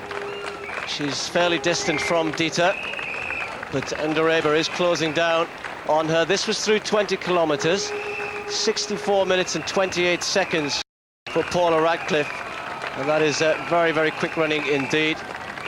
As we've already mentioned, heading for something inside 2 minutes and 16 seconds. And the other athletes, certainly down to Ndareba, are running inside 2:20 pace as well. So one of the greatest women's marathons in prospect here in terms of times. May not be a great race about who's going to win it, but Paula Radcliffe just running against the clock. She's so familiar with that, happy to do that, happy to push the barriers, happy to set targets nobody else is prepared to set. And she's once more showing what a talent she is. It's taken her many, many years to get to this point, Paula. Many heartaches on the track, but now showing how good she is at the marathon. Well, the last one's just going through the start, and still walking, not allowed to run yet, not quite able to get moving, but that won't do them any harm whatsoever with so many miles ahead of them. Always told to take it easy in the first few miles. Good advice, and certainly for some of the first-timers, can get a little bit carried away early on. But now the last of the 33,000 coming through those gates. Well, back to the Tower of London, and just looking for Tanni Gray-Thompson, who's in about third, fourth, fifth place in that group there. And Francesca Porcelato, she's got 61 on the front of her wheelchair. So things still looking pretty good for Tanni. Yeah, actually looks as though there's another woman who's actually made it up to the pack as well. Rachel Potter from Manchester, again, just behind Tanni at the moment. She's been going very strongly, again, just coming through the picture now. Won Manchester Marathon last year, and I think would be, again, maybe not too happy that she's made it up to the leading group. I'm just looking to see if Paula Craig is in that group as well. You were mentioning her the last time we saw the split times at 10 kilometres. She finished 45th in the London Marathon as an able-bodied runner back in the year 2000, but as soon as she had her accident where she was knocked off a bicycle when training for a triathlon in 2001, within a couple of weeks of the accident, she was already planning to train for wheelchair events. So we'll keep an eye out for her. She'll have 66 on her wheelchair, but Tanni, we can't quite get a good picture of her there. But obviously struggling coming up that bit of the course, aren't they? It's deceptive because it is actually quite a climb for the wheelchairs on that. Again, you only have one gear on a wheelchair, so you can't really change gears as you're moving up, but it looks as though she's comfortably gone through there, and again, she'll be able to pick up some speed on the downhill and probably get back to Francesca Porcelato. So Porcelato it is who's leading the way. Completed 4 Paralympic Games, 3 medals in the Paralympics from distances ranging from 100 metres all the way up to 800 metres, just adjusting a helmet. And this a little bit of a rest for them after the grind of going across the apex of Tower Bridge. And Tanni Gray-Thompson certainly in that group. And at the moment, still going well.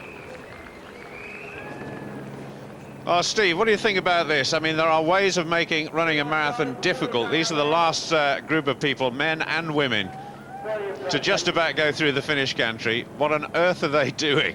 I think they'll sail through, Paul, really. What are they doing? Maybe they're going to get to Tower Bridge and then hope that nobody's looking, throw it in the water, jump in and sail down to Westminster and then get out again. Who knows? I hope to goodness they are raising money for somebody, because that is going to be very, very hard indeed.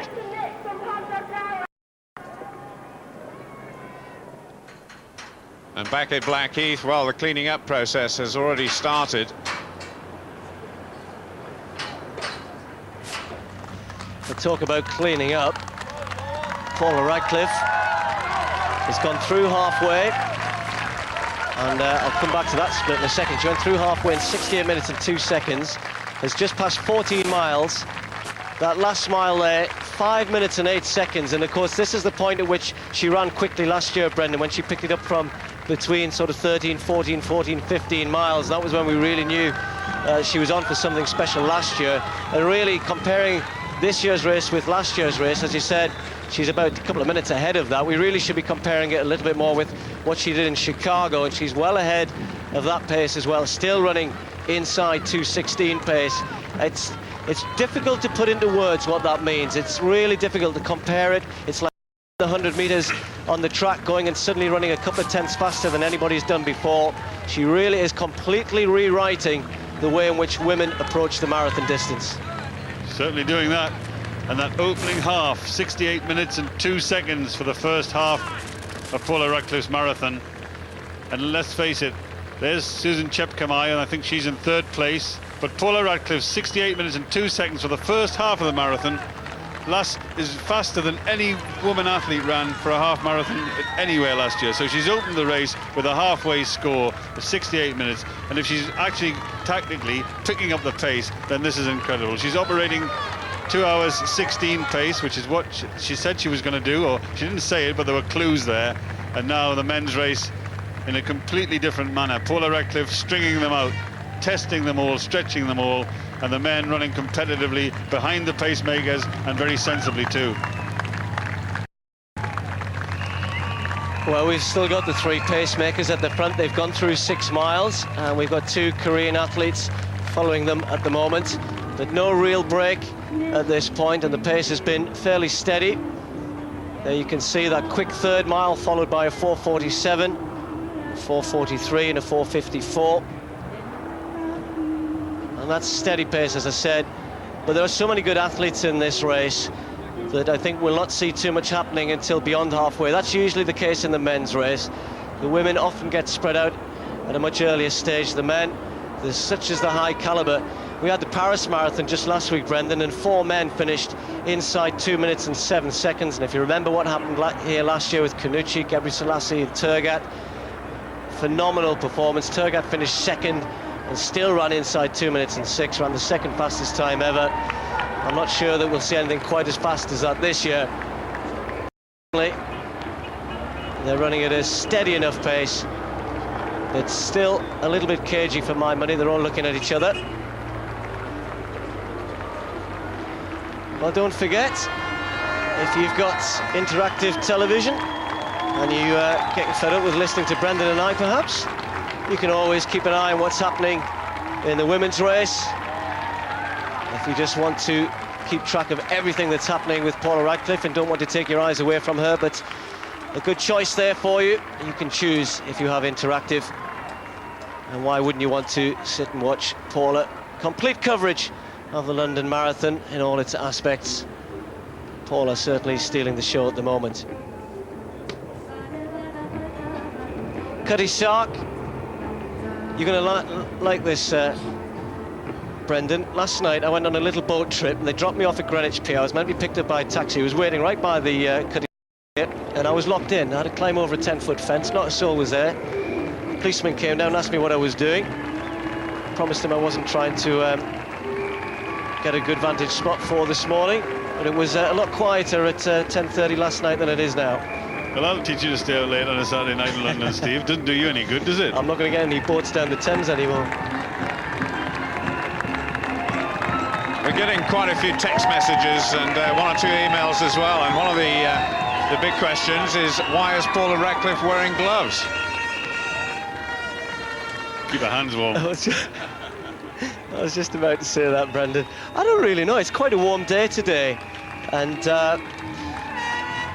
a lot of the women were wearing gloves, not the men though. They've decided to disperse with that. Temperature obviously picked up a little bit more. The women started 45 minutes before the men, but certainly a warm enough spring day here in London. You would have needed hats and gloves.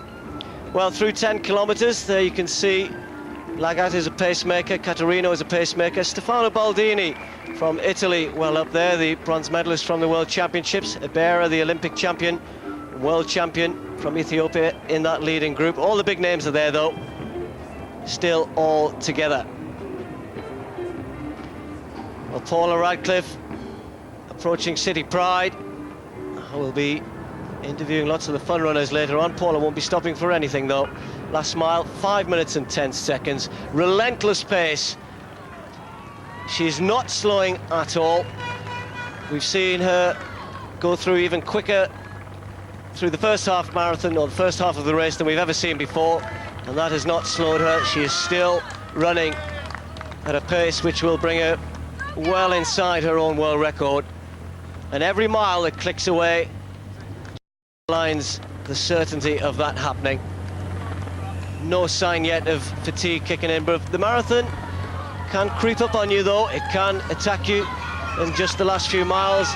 So many times we've seen the best in the world seem to be in control, seem to be cruising along, seem to be knowing exactly what they're doing, and then for whatever reason things start to go wrong in just the last few miles. We've never seen that from Paula before. Actually, Brendan, she ran the only race she has run this year was in Puerto Rico, where she broke her own, or she broke the world record for 10 kilometers, and in that race she started off with the men in a mixed race, a real mixed race, and actually ran with Paul Turgat and the other big names for the first mile or two. She went very, very fast in that race through the first 5 kilometers, and I think by her own admission it was the first time that she'd really suffered in the last mile or so of that race. That was only over 10 kilometers, so she knows what it's like to her. We've seen Paula do that so many times on the track as well, but today, so far, very much in control. 5 minutes that last mile, maintaining this very, very quick pace. Well, the advancement in women's distance running over the years has really been demonstrated by people like Paula Radcliffe, Tekla LaRoupe and Ingrid Christensen. And if you go back 10 years, the distance, the gap between the men's record and the women's record for the marathon was 14 minutes. 5 years ago it was still about 14 minutes, and now, thanks to Paula Radcliffe's effort in Chicago, it's now 11 minutes and 40 seconds, the difference between Canucci's world record and Paula Radcliffe's world best. And I think today we may even see a narrowing in that. So the gap between the world record for the marathon for the men and the world record in the marathon for the women is definitely narrowing. Today, I think that gap could even be a little bit tighter. Years and years ago, it was 20 and 25 minutes. Now we're down to 11 minutes and 40 seconds between the fastest man in the world and the fastest woman in the world. And I wonder if Paula's going to take it close to the 10-minute gap. It really is significant advancement in female distance running. And you need the attitude of an athlete like Paula Radcliffe. And in previous years, you needed an athlete like Ingrid Christensen to push back these barriers. But certainly, they are breaking down the barriers. The women are getting quicker and they're getting closer to the men.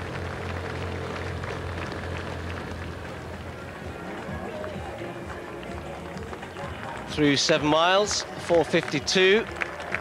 The 7th mile, maintaining the sort of pace they've been running at. As I said, fairly steady, nothing too spectacular, but all of the big city marathons now run at a good pace. Gone are the days where you could turn up to London, New York, Chicago and hope to steal a victory. You are up against the best in the world and expect to run fast, and if you can't run inside 2 minutes and 7 seconds at the very least, you're not going to win. Well, that lead group has 3 pacemakers at the very front there, wearing 33, 36, 35. In fact, 4 pacemakers there. Number 11 is one of the Korean athletes, Kim Young Kim. He has run inside 2:8, but it's really just behind them. You've got El Muaziz wearing number 6, Bongju Lee wearing number 8. Paul Turgat a little bit further back, he's wearing number 2. Just trying to pull that group up to them. At the moment, all still very tightly packed. And just keeping an eye on each other, as I said earlier on. It's always interesting to see what tactics are adopted amongst the men when there's so many good athletes there. Somebody really has to have the confidence, not at this stage, but perhaps in another 5 or 6 miles time, to start to push on, to start and try and break this group up. El Muaziz has done that in the past, and other he's sat and waited. I was talking to his manager the other evening at the hotel, and he says he's an athlete who just likes to train hard. He doesn't race too often, El Muaziz, but he loves the marathon distance, he loves London. Has never been outside the top 5 here. There he is. Personal best, 2:6:46 set here in London. And by all accounts has come here in very good shape, and with the absence of Canucci, he's probably one of the 3 favourites. I think Muaziz, Abera and Paul Turgat are most people's favourites to win this race. Early stages yet though, he looks comfortable enough.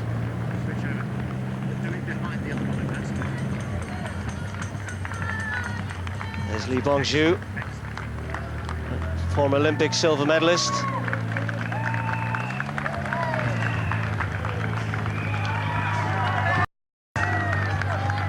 comfortable enough in that early stages in that lead group.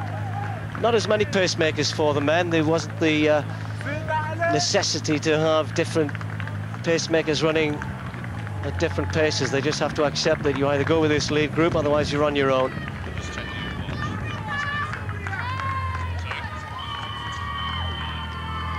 Brendan, I've talked about El Muaziz. A little bit further back in the group just behind these is Paul Turgat. I was talking about him earlier on. There he is, tall figure, closest to the camera, wearing number 2.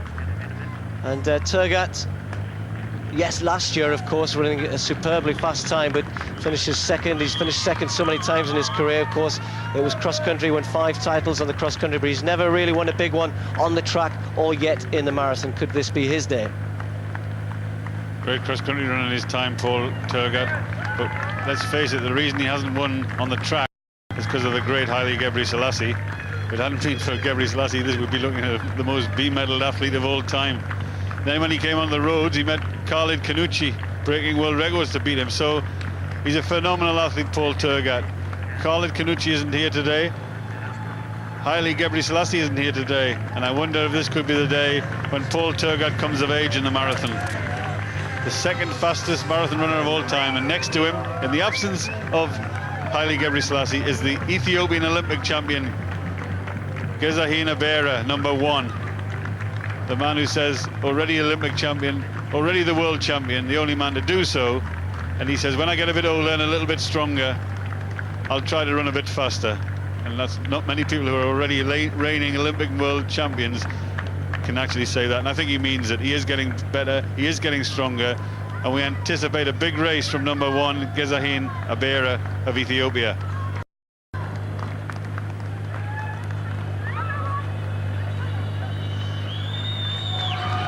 Still a long way to go in the men's race. The women's race, of course, much further down the course. Well, back at Curry-Sark, the face is familiar, the gait slightly different than it was when she was running for Great Britain. Steve, a word about the great Zola Budd. Well, I was chatting to Zola yesterday. Great to see her back in London. She came here last summer on a 10k race, but she's been absolutely astounded by the media coverage and the support she's had for her quest to take part in the London Marathon. She said she came here thinking she could run about 2 minutes and 40 seconds, which, to be fair, given that she's hasn't really been training that hard for too long, is pretty good running indeed. But she's a bit worried that people are expecting a bit much from her. But it's great to see her back in London. And well, given the fact that Paula's fallen over a couple of times recently, Brendan, including falling over while she was out training recently. She did last year, of course, with Marianne Sutton. She's probably glad that Zola's further back, because of course Zola, one thing she was famous for was the collision with Mary Decker in 1984. But no collisions so far for Paula Radcliffe. She's kept out of the way of all of the bikes and is still moving serenely on. 5 minutes and 13 seconds. And at what point, Brendan, is some of this going to take its toll, or will it? Just the head starting to bob a little bit more there. It's always difficult to tell with Paula, isn't it, when she's really hurting? Well, I think she's working hard now. I really do. She says she's learning in the marathon. Obviously, she's only run twice, and this is only her 3rd one. But she says when she was running in London last year, she went through a bad patch at 18 miles. Well, we're just about approaching the 18-mile point. And then when she ran in Chicago, she didn't go through a bad patch till 22 miles. But she figures in this race today, psychologically, that at some point she will go through a bad patch. When you run as quickly as she's done in the opening stages, you run 68 minutes in the first half of the race, then you're bound to go through a bad patch. But Paula mentally is prepared for it as well as physically prepared for it. And around her, she's got a fabulous team. Alex Stanton, her coach, part of Team Radcliffe. Andy Jones, her physiologist. Gerard Hartman, her physiotherapist, and her husband, Gary Locke. And she says if it wasn't for Gerard Hartman, sometimes she wouldn't be in the races in the shape she is. He really does get her ready for these races, particularly the London Marathon. He's been travelling with her, keeping her ready, giving her up to 2 hours of physiotherapy every day. And the physical specimen that Paula Radcliffe does owe a lot to Gerard Hartman's technique and ability. But she really is working hard now. You can tell when Paula's working hard. Just the head bobs a little. She grimaces a little. She has to work harder. But the thing about Paula, 5:07 for the mile up to 17 miles. And that's as quick as she went last year. So really, she now is trying to attack this marathon. brilliant piece of running. And there we look at the masses at Cutty Sark now. This is the real London Marathon. The Elite One is fantastic for we who are interested in athletics and distance running, but this is what makes the London Marathon. And the Cutty Sark, a big campaign on to try and raise the money to keep it in place. They need £10 million for the Cutty Sark Trust to keep it in operation. And the music on the course really does keep the runners going. They really do appreciate this. And this is the sight and sound of the London Marathon. Fabulous day out. And these people have run many, many miles in training, hours of preparation and getting ready for it. And we're looking at the sharp end of the race here. These are the men running around about 2 hours 30, 2 hours 40 minutes for the marathon. Well, you're right, Brendan. We should give mention to all of the club runners. I was looking on the BBC website yesterday and just to underline that, there was an email from Kirsty Huntington saying give the club runners a mention. They certainly add to the London Marathon. She's from Blythe Athletic Club. Her mother runs for Mansfield Harriers, and they've got a few runners hoping to get under 3 hours here today. And that in itself is no mean achievement. You have to put a lot of miles in, train hard, if you're going to run under 3 hours.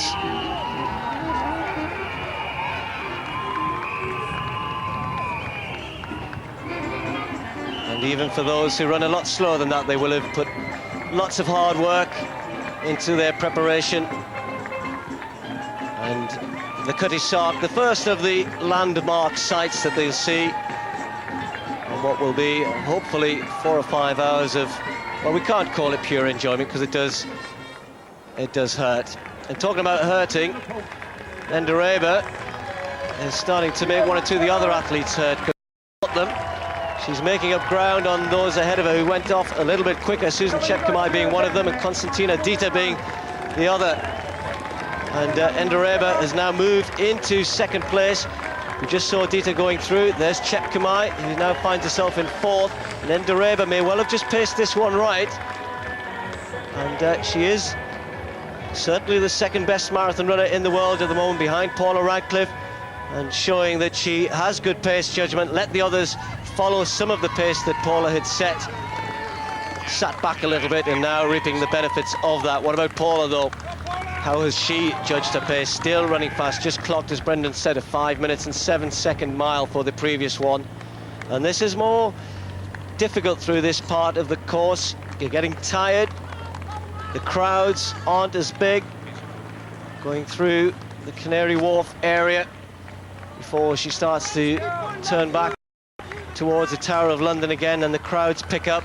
But this is a difficult part of the race. You really do have to concentrate hard, keep working, keep the rhythm going as much as anything else. And when you're running this sort of distance, rhythm is what you tend to rely on. Just keep pushing, pushing, pushing as we pass where the expo is held, where all the athletes, all the runners come to register over the previous 2-3 days. Just passing there on the left-hand side of your picture, the London Arena. But Paula, that inimitable style of hers, the head nodding just slightly, that will become more pronounced the more tired she gets. Nobody in sight, just the pacemakers still with her. I think she's finding this tough now. I think she's working hard at it. You can tell, you look at her legs and the rhythm is there, but you can see she's just forcing it a little now. She was drifting along in the early stages and now she's working for it. But the one thing about Paula Radcliffe, she's prepared to work for her performances. She really is. Over the years, when you look at her now, she's in the peak of her form and the peak of her career. But over the years, from 1993, she tried to win medals on the track. And there's the second placer, Catherine Endereba, looks very smooth and very confident. She's moved through quickly from the halfway point, and her race was a conservative one. She opened in 70 minutes for the first half. She was 2 minutes behind Paula Radcliffe at the halfway point, and she's beginning to move and close on that now. Catherine Endereba looks so economic. The marathon looks to be her event. Her track distance times aren't very impressive. She's a couple of minutes slower than Paula Radcliffe over 10,000 meters. And really, she doesn't run too much other than on the roads, but you can tell just by looking at her that the marathon suits Catherine Endereba.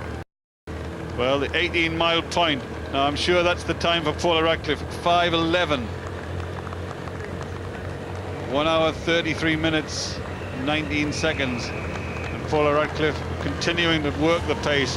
Catherine Ndereba getting to this point more economically, more calculatingly than Paula.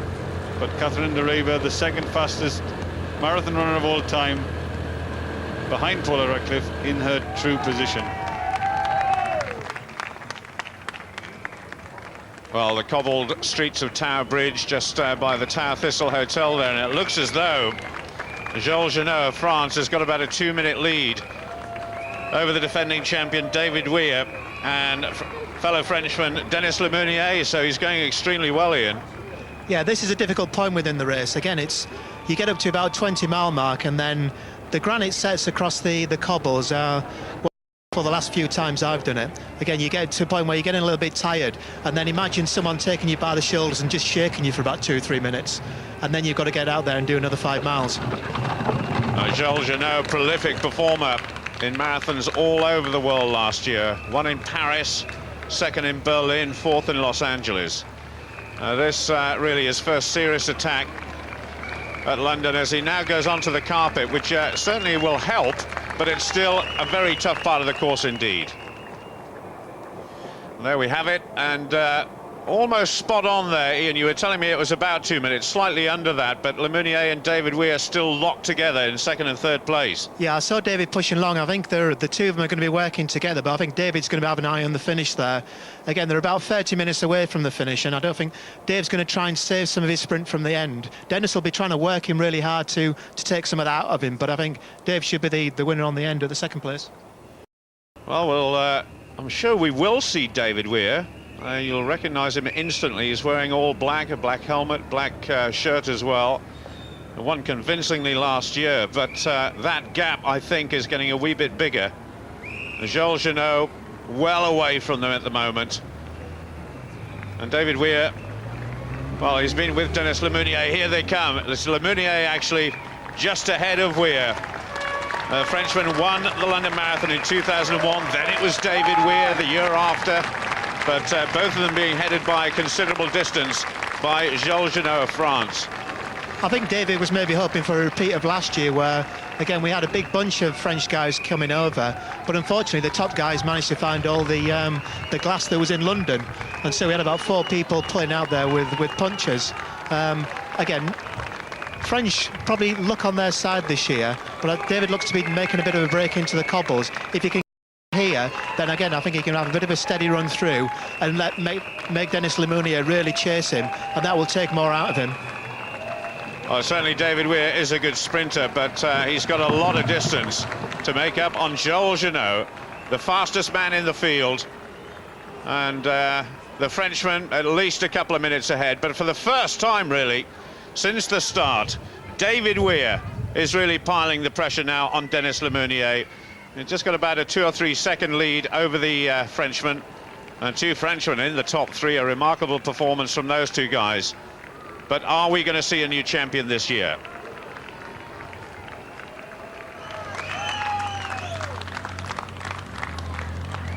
Well, all money on last year's champion repeating her performance in the women's race. Just a question of how fast is she going to run, taking more fluid on board there.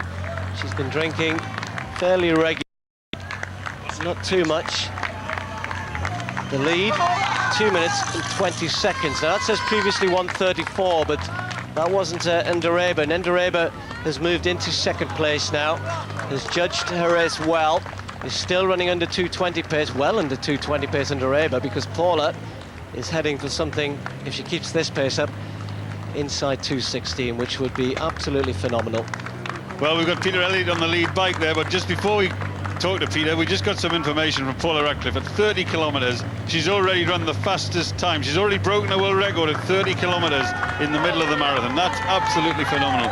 Beat the best previous time over 30 kilometres by 64 seconds. Well, I don't think I've ever seen it before. 3/4 of the race, she's setting world best times, and that's incredible. 1 hour, 36 minutes and 36 seconds. Peter Elliott, what about that? Paula Radcliffe setting world best en route in the marathon. incredible down here, because I think an indication of the pace that she's going at is Christopher Candy, the Kenyan pacemaker. He's some 150 metres behind now. He's had enough.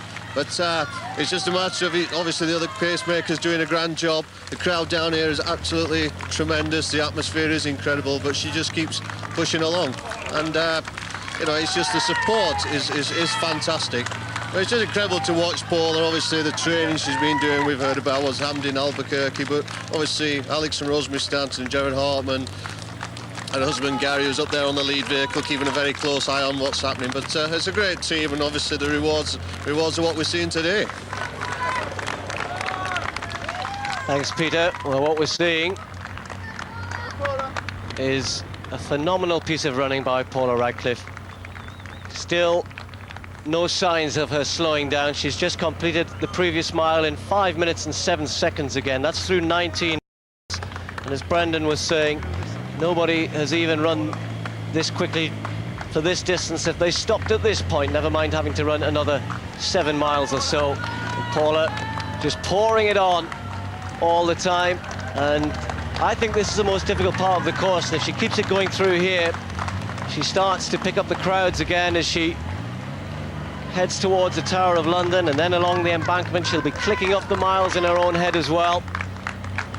And with every mile that goes by, she knows that world record is getting closer. Enderewa not getting closer, but she's still running well in second place. Well, the reason you're not getting closer is because of this. I've been involved in athletics for many, many years, but I've never seen a distance race where we've had a world record set en route at 3/4 distance. It's absolutely fantastic. It's like in a 1500 meter race. She's shouting for something there. She's some help. But it's like a 1500 meter race. It's like somebody breaking the world record at 1200 meters en route, Steve. And you know that's not possible. Well, this is incredible. It really is. And there we are at Cutty Sark. The masses filling up at Cutty Sark. They won't be conscious. They won't be conscious of what's going on ahead of them. He won't be conscious, except he's got a great view from up there. And the masses and the crowds, the phenomenal performance at the front is being aped by a phenomenal piece of action here. Look at this, the Cutty Sark. What a glorious sight. If you're sitting at home watching, I bet you're thinking like I am, I wish I was out there doing it. Absolutely brilliant. And that's why the London Marathon in many ways is so successful. Some of the tremendous landmarks, and that's why we get so many competitors from overseas running almost every corner of the earth. Almost every shirt the athletes are wearing are telling a tale of fundraising in huge proportions. Even a guy there on his mobile telephone, maybe keeping track of some of his friends in the race. And they'll still be pouring around Cutty Sark for a good couple of hours yet, I'm sure. The restoration of this great landmark looks as though it's already started, but so much more money to be raised. Well, as Peter Elliott said, one pacemaker couldn't hang with this, and he's not a bad athlete himself. Can't even keep with Paula Radcliffe through 20 miles. She was just a little bit concerned about how close the motorbikes were getting. We've all read about the collision that she had in Albuquerque, which was the only threat to her preparation. She only missed 1 day's training when she had that fall. Bad fall though it was, and dislocated her jaw, still bearing some of the scars from that. But as I said, thankfully didn't interrupt her preparations too much, and we're seeing all of the evidence of that here today, flying along at the moment. And you can still see the scars on her knees. She scarred her shoulders and her hands, dislocated her jaw, grazed her face, and badly bruised and cut her knees. And she said that they're still a little bit painful, but at the end of the day, she's the one that came back from that. Her physiotherapist, Jared Hartman, didn't think she was going to be able to run today. He was very nervous when she had that accident a couple of weeks ago, but thanks to his help, she's back there. And there's the men's race unfolding. The pacemakers doing a steady job there. And Paul Turgat, Elmo Aziz, Henrik Ramala from South Africa in that chasing group. Lee Bong Yu, the former Olympic silver medalist, just in behind the leaders there. And the interesting thing there is the whole group really within spitting distance of the leaders, just staying within sight, just staying connected, and the complete contrast. The men's race is a competitive one. The women's race would have been a competitive one, but Paula Radcliffe decided to ignore the rest of the competitors and run away from them. Just a word, Brendan, on the men's race and British athletes. It has been said that Paula Radcliffe will be the quickest British athlete here today, men or women, but Carl Warren is going pretty well. He's in 24th place at the moment, and Carl Warren won the Reading Half Marathon recently, which incidentally is organised by Hugh Brasher, Chris Brasher's son. Hugh, of course, himself running today, and Carl Warren, I think, taking exception to the fact that Paula might run faster than him. I don't think he knows how fast Paula's going, though. I think for about 2:15, and unfortunately that's what she looks as though she might complete the course in. So, but he's back in 24th place, not through 10 kilometres, wasn't too far behind this lead group actually, and Dave Mitchison was alongside him as well. So they are the two leading British athletes in the men's race, and of course Paula Radcliffe in the women's. So approaching the 1 hour mark, approaching, well, not too far away from Tower Bridge, the halfway point as well, just beyond that. Still all of the big names in there. El Mouaziz, Henrik Ramallah just going through picture there on a very quick half marathon just recently. He's in good form as well.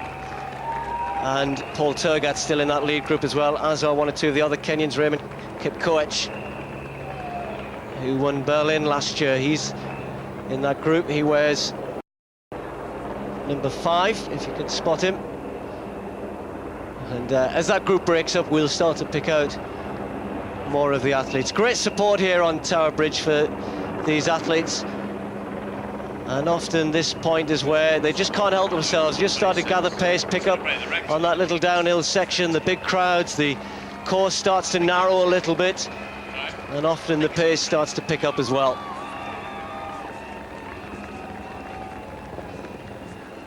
Meanwhile, in the women's race, this is interesting, isn't it? Dina Drossen. Now, Dina Drossen is the American equivalent of Paula Radcliffe, and she's going well now, has moved through into 3rd place. She said she was ready for a good one here. She just missed out on a gold medal at the World Cross Country Championships, finished 2nd for the 2nd year in a row just a couple of weeks ago. But in fact, Brendan and I were talking to her coach as we see Dita going through the picture there. She started to fade away after that quick start, and she at altitude in much the same way as Paula Radcliffe, Dina Drossen, and looking for something under 2:20 today. One more right turn, there he goes, and this is the winner of the men's wheelchair marathon, Jules Genot of France, and it looks as though he hasn't made any errors whatsoever. This looks like a perfect race for Jules. Again, he's on target. He's going to blitz the record for the race, I think. He's coming out of the shadow of the legendary Heinz Frey, who's again been at the top of the sport for the last 10 years. He is now the top European. Last weekend in Paris, he beat Heinz Frey by 5 minutes. He's now pushing awesome.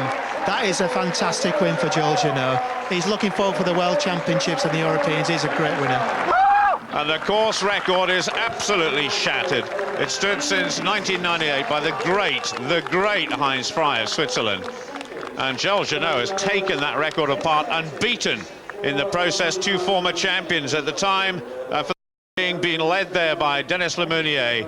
They're a full couple of minutes behind, and David Weir, champion last year in the All Black, is just behind him. But that was a phenomenal performance. To break away from so early and to stay out there, that's fantastic. That's what Joel is actually best at. He needs to get out there. He wants to drop the sprinters who are going to be around him, because he doesn't have the best sprint finish in the world. But to get out there and push for what must have been about 15 miles on his own. Again, perfect conditions again. The wheelchair races actually like it to be a little bit warmer. Don't mind a little bit of breeze. The cold temperatures are not what we're looking for. But he's pushing through there. He averaged about 17 miles an hour for that race. That's fantastic. Well, at the moment, David Weir just drafting in behind Denis Lemounier, champion 2 years ago. Weir, champion last year. I have to ask you, Ian, who's your money on if this comes down to a sprint finish in the Mall? Well, David Weir last year just missed out in the 200 metres and the 400 metres in the World Championships in Lille. So I think my money's on David. I'll hold you to that. In a couple of minutes' time, they'll make 2 right turns, one into the spur road before they hit the Mall. And I was down at the Flora London Marathon exhibition the other day, having a chat with Sebastian Cohen, and asking him about any advice that he had for any of the runners out there who are watching us during the exhibition. He said, just make sure Buckingham Palace is on the left-hand side when you turn into the Mall, otherwise you're going the wrong way. Well, no such mistakes for these two guys. One more big turn. The sweeping right-hand turn, and then they hit the Mall, and then really it's heads down. And at the moment, David Weir just doing exactly the right thing, I guess. David's in the perfect position there. I think Dennis realises that, you know, he's going to have trouble with the sprint. David just moving up on the inside. I think he's going to try and stay with him as long as possible. The finish is quite hard here. You've got a bit of a crosswind, and it's ever so slightly uphill. David looks as though he's moving across to try and make his break. I think Dennis has seen that he's lost it. Well, David Weir is going absolutely flat out, and as you say, Ian, it looks as though he's got the better of Denis Lemeunier, but the Frenchman is not finished yet, but certainly 2 Frenchmen in the top 3 is an absolutely brilliant performance. Jules Genot smashes the course record to win, and in fact David Weir is inside the course record as well, with Denis Lemeunier breaking the record and finishing in 3rd place. That is some day for the London Wheelchair Marathon. 3 great performances there. Dave Weir as well. Again, part of the thing, he's doing it here for charity as well. There's the charity he belongs to, Get Kids Going. I'm sure they're going to raise a lot of money with David as well. So again, not only is he in the elite race, he's also participating for a lot of other people as well, and helping a lot of children with disabilities to get out there and push. Well, great race then. The great race we're watching in the women's event. 5 minutes and 11 seconds. The previous mile through 21 miles now. Paula Radcliffe as she heads towards the tower and is heading for a time which, well, I guess only Paula probably imagined. She's over 1 minute ahead of the time that she was running in Chicago last year, when she ran a world record of 2 minutes 17 minutes and 18 seconds. So she's heading for something inside 2:16 at the moment, if she can keep this pace going. Completely on her own, as she likes to be. Hurting now, though. The miles beginning to take their toll, but getting great support from the crowd all the way, and that will help. Really working for that, though, you could just tell there. But just another interesting point there. 1 hour, 43 minutes and 31 seconds, 20 miles, and we think that's a world best time for 20 miles. So she's breaking world records en route. This is a phenomenal piece of distance running. And we're seeing an incredible performance too in 2nd place from Catherine de Reba. She could actually be on her way to running with one of the fastest marathons of all time, and she's 2 minutes behind Paula Radcliffe. Paula Radcliffe on schedule now to run under 2 hours 16 for the marathon, which, if she can keep going, she should come home in that place. And the men's race now stringing out. They're running into single file. The pacemakers are doing their job. The class athletes are staying in contention, and that race now beginning to bubble and boil.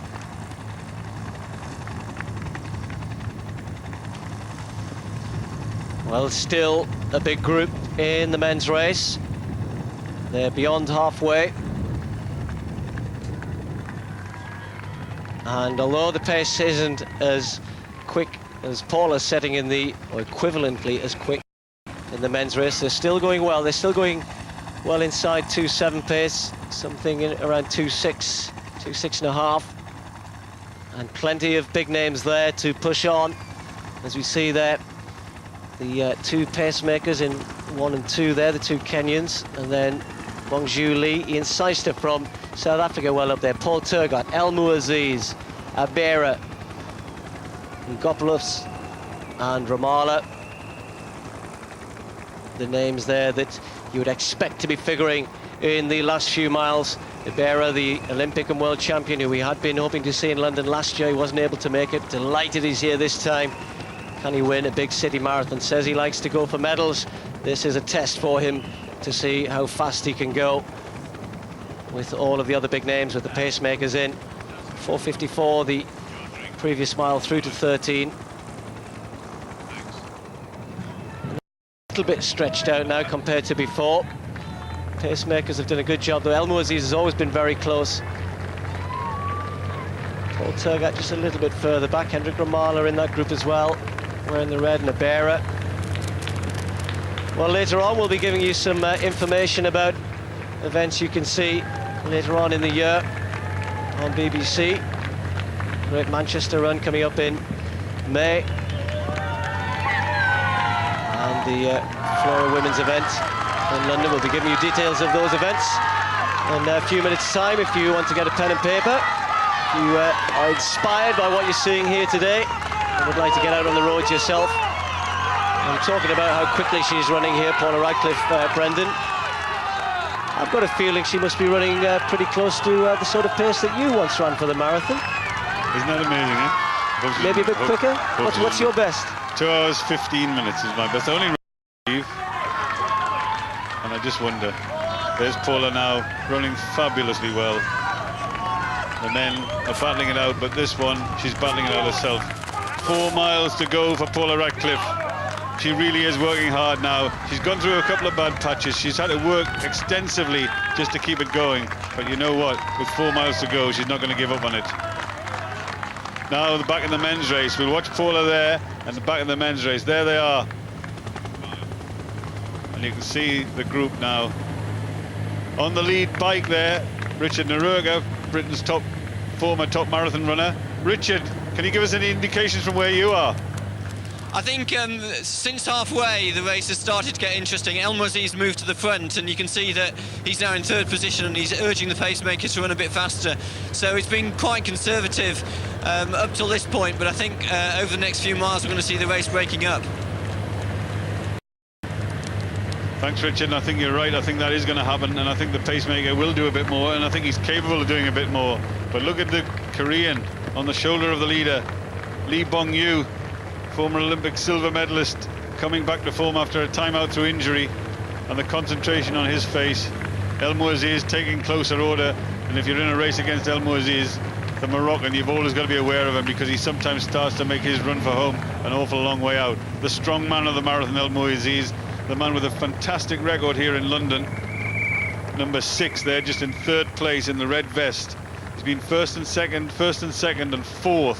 2 firsts, 2 seconds, and a 4th in London. He always comes here ready. He always comes here ready to run quick. He is so strong, and he will test them later on. And the second woman behind Paula Radcliffe, Catherine Ndereba, the 2nd fastest woman runner of all time, on the way to a fabulous run of Paula Radcliffe, clearly in record-breaking form today. And our question is, can Paula keep going? But the question for Catherine Ndereba is, can she run as fast as she's run before? Her best time, 2 hours, 18 minutes and 47 seconds. And by my calculations, she's on schedule to beat her personal best. And she's been now just slipped in behind the 2 pacemakers. She's getting assistance as we watch Paula Radcliffe past the Tower Hotel on the cobbles. The crowd giving her tremendous support there. This is the hotel where the athletes have been staying all week. And Paula was telling me she loves the atmosphere here. This morning she got out of bed at 5 o'clock, went downstairs to breakfast, had a porridge and energy bar, she was telling me. Left there at 7:15 this morning, got to the start at 8 o'clock. It's all regimented, it's all planned, it's all worked out. 10 minutes warming up, that's all, and stretching. And then the attention of the crowd. She said she really enjoys them, the crowd, the people at the start, and the fellow runners encourage her. She doesn't like it when they tell her they've got a bet on her. Well, Paula, we were too nervous to have a bet on you today, but we thought you could do it. As we look in 3rd place now, Dina Drossen of the United States, running a terrific race, and she's also on schedule for a best time. She could go very close to 2 hours and 20 minutes. So Paula Radcliffe herself rewriting the record books, but bringing them on in her wake. And the idea of having male pacemakers in this women's race, to give these women the opportunity of exploiting the best of their talent, then I don't think you can be, unless you're mean-spirited, I don't think you can begrudge these women the opportunity of running as fast as they can, being assisted by the pacemakers. If it's good enough for the men, it's got to be good enough for the women. Well, it will be interesting to see what comments Paula has at the end of this, because she's been helped certainly by the pacemakers, but I've got a feeling she would have run quickly anyway. And talking about discarding with the pacemakers and the men, Elmo Aziz for the first time goes to the front. He likes to do this. He's won the race before by employing this tactic. Lee Bongju just behind him. The other Kenyan, Kim Yi-yong, in third place. Henrik Ramala is fourth. Paul Turgat behind him, fifth place. Ian Seister, sorry, in fourth place there. Ramala's a bit further back in the group. And, well, Elmo Aziz has just had a little laugh there, as if to say, well, I was just testing out, guys, only joking. Not ready to go yet. That's interesting, wasn't it? Just slotted back into the pack, looking around at everybody, having a bit of a chat. They're wondering what he's up to. There's David McCory of Kenya wearing 15 drifts to the front. Won the Paris half marathon earlier on this year, but really you wouldn't think would have had the pedigree to beat 2 or 3 of the bigger names here. The Olympic champion still in that well towards the back. Ibera. So the big names all there. And Elmo Aziz. Well, he looks as though he wants to go, doesn't he? It was just a little tentative bite at the apple there for him, and he just drifting across to the other side of the road, maybe to get a drink there, but he certainly looks as though he's either waiting for somebody else to go or wondering whether he should do it himself. Paula Radcliffe there now. She's just run 1 hour 53 minutes and 50 seconds. She's run the mile there with 4 miles to go in 5 minutes and 6 seconds, and that's the fastest mile that she's run in the race. 5:06 there for the 22nd mile, the fastest mile in the race, apart from one of the downhill ones early on. It's in fact the 3rd mile. So Paula Radcliffe clearly is holding on now. She's clearly gone through a bad patch. We're watching Indoreba going through the Tower Hotel area, but Paula Radcliffe is clearly now on schedule to run sub 2 hours 16 minutes. It'll be the first sub 2 hours 16 clocking for a woman, and let's face it, she's already got 2 records in the bag. She's got a 30k record and a 20-mile record in the bag, and now she's on her way. As we look at the 2nd fastest marathon runner of all time, 2nd in this race today, and possibly running the 2nd fastest marathon of all time again today. So Catherine Dereba gauged this one properly. She clearly came here in great form. She said she was going to ignore Paula, she was going to ignore the pacemakers. She's getting some help from them now, but really she's well on her way now. Paula Radcliffe about 2.5 minutes ahead of Catherine Dereba. So these two, maybe between them, are rewriting the record books. And the question is, can she hang on? Can she hang on at this pace? And the big question, can Paula beat her best time of 2 hours 17? She looks as though she's well on schedule to do it. As we look at Dina Drossen, the American champion, the queen of American distance running, 2nd in the World Cross Country recently, and Dina Drossen comes through the Tower Hotel area, and Dina Drossen could be close to that 2 hours 20 clocking. So this could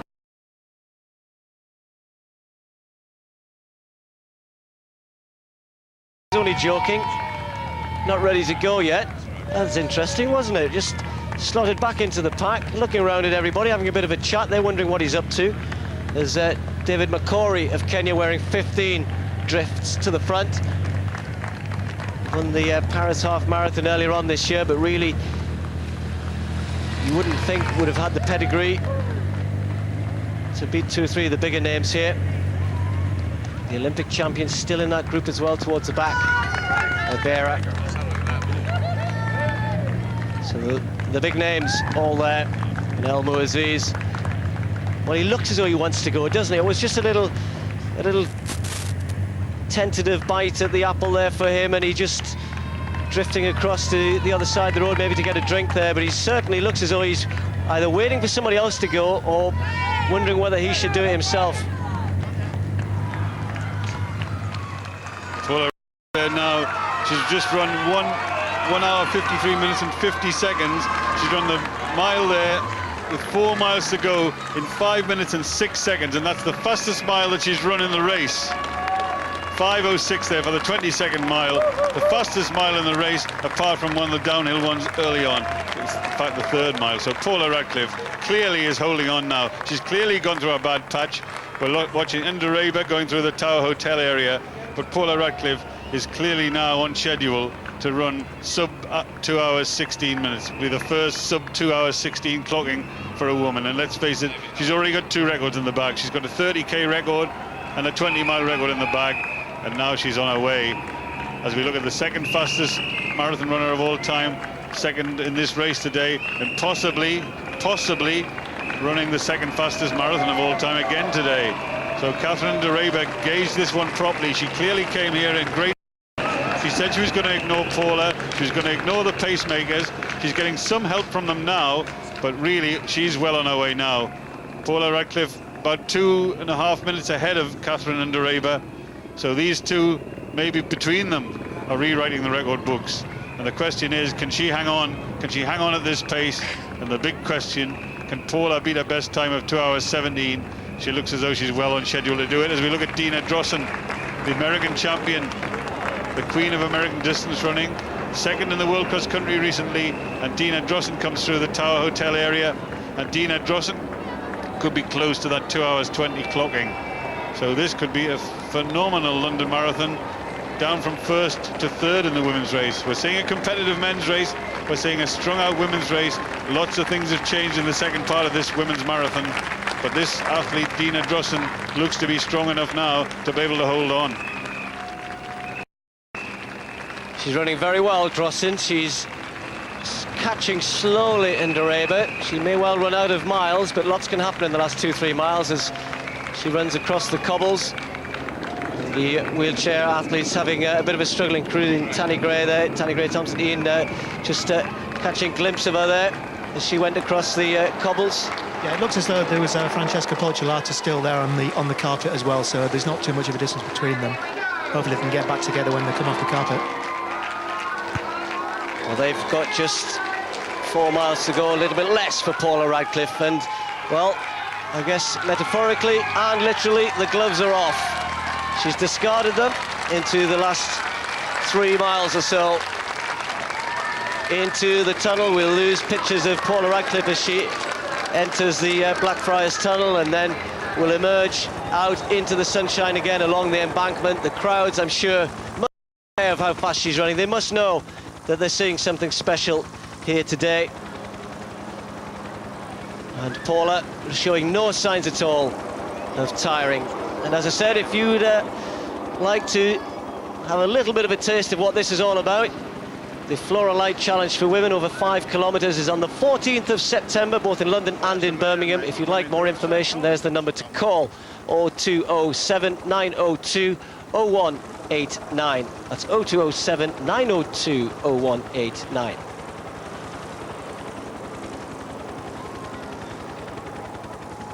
And a little earlier than that, on the 26th of May, on Bank Holiday Monday, it's the Entenmann's Great Manchester Run. A little bit further, this one over 10 kilometres. And the number to call for more information, 8070 609 1919. That's 8070 609 1919. Those events you'll be able to see on BBC. Paula Radcliffe, pain for the first time really etched on her face, the first time she's really started to hurt. The pacemaker still doing a good job alongside her. The last mile, look at that, 5 minutes and 3 seconds. Brendan just said through the 21st mile she ran 5:06. She's just run 5 minutes and 3. That is absolutely phenomenal. It's very difficult to really put across to you what she's doing here today. And just to complete the information, we'll get it for you in a second if our graphics get working properly. We'll tell you all about the Bupa Great North Run on the 21st of September. Entries, unfortunately, for that event have closed, but of course it will all be live on the BBC. 21st of September, much later in the year. Incidentally, just in case you've forgotten, the man next to me, who I have to say is in good nick, he's training hard. Brendan Foster will be competing on that day, and I can't wait to commentate on him. And I hope you're going to be nice to me, Steve, nope. Because I'll tell you what, I'll get my own back if you're not, but I'll tell you what, here we are now. Less than 2 miles remaining in Paula Radcliffe's fantastic marathon. I've just worked it out. She's got to run 6 minutes for the last 2 miles, 6 minutes per mile for the last 2 miles to break the world best time, to break her own world record. And we've never seen Paula Radcliffe run 6 minute miles. She doesn't even run 6 minute miles in training these days. So Paula Radcliffe is now on her way to the fastest women's marathon of all time. And put it in perspective for me, she's going to run in the area of 2 hours 15 minutes. And I'll never forget when I was first interested in the marathon, watching the great Habibi Bikila winning the marathon in Rome in the Olympic Games, coming down the Appian Way bare feet and running 2 hours 15. And here we are a few years later, well, 40 years later, watching Paula Radcliffe equaling the kind of performance that the great Habibi Bikila did. Well, I'll tell you what, that's phenomenal.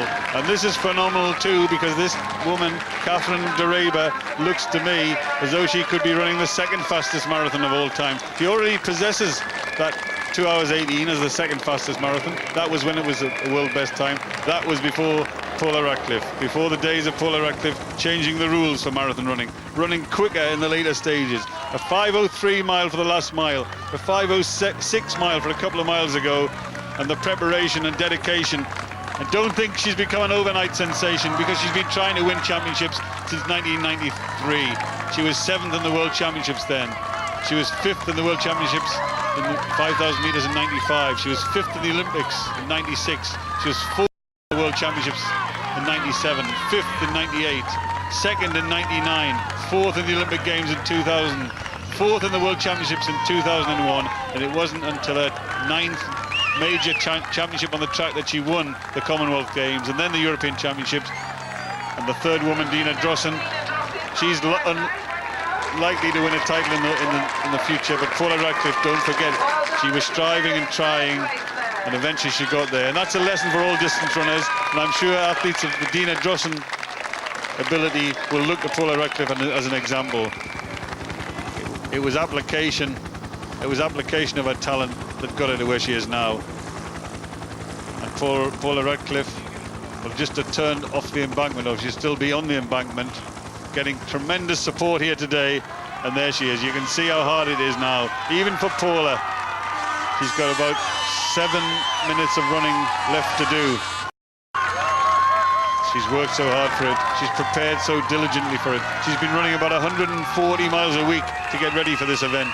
She lives most of the time at altitude in Albuquerque or in Font-Romeu in France.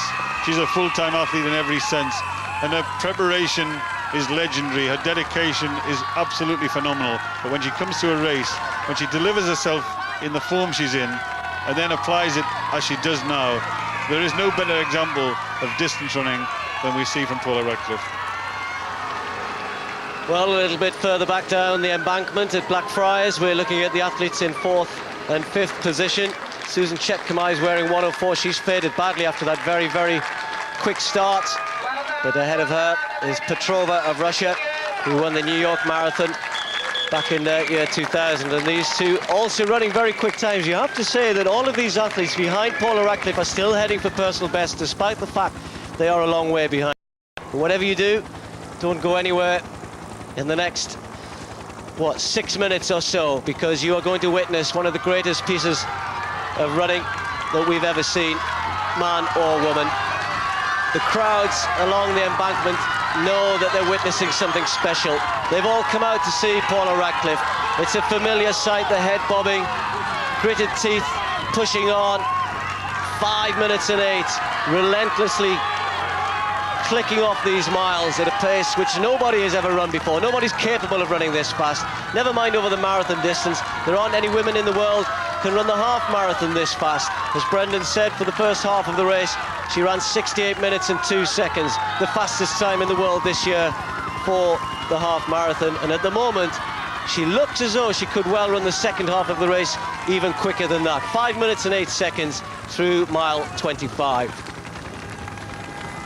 Well, Radcliffe here now, working so hard, faster than she was by minutes last year, faster by more than a minute than she was in Chicago when she set a world best time.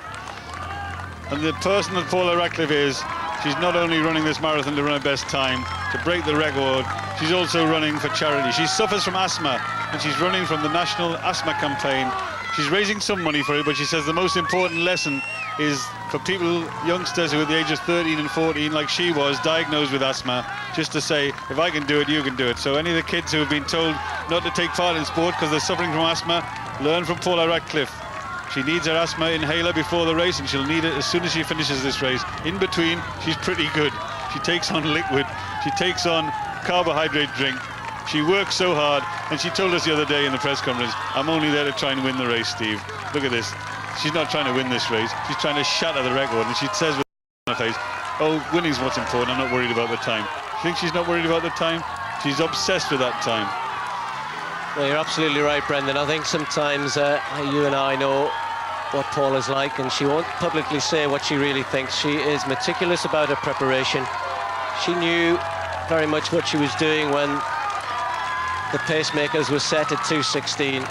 Don't let anybody kid themselves that she wasn't fully aware of what preparations were, that she was fully involved in all of that as well, making sure that no stone was left unturned to enable her to run as quickly as this. Her preparation, as Brendan said, absolutely meticulous, nothing left to chance. And Paula Radcliffe now entering the latter stages through Parliament Square, Big Ben in the background. The crowd's absolutely phenomenal here in London once more. And she will be relishing this now. She knows that the world record is well within her grasp. Just a question of how far out of sight she can put it, how fast can she run.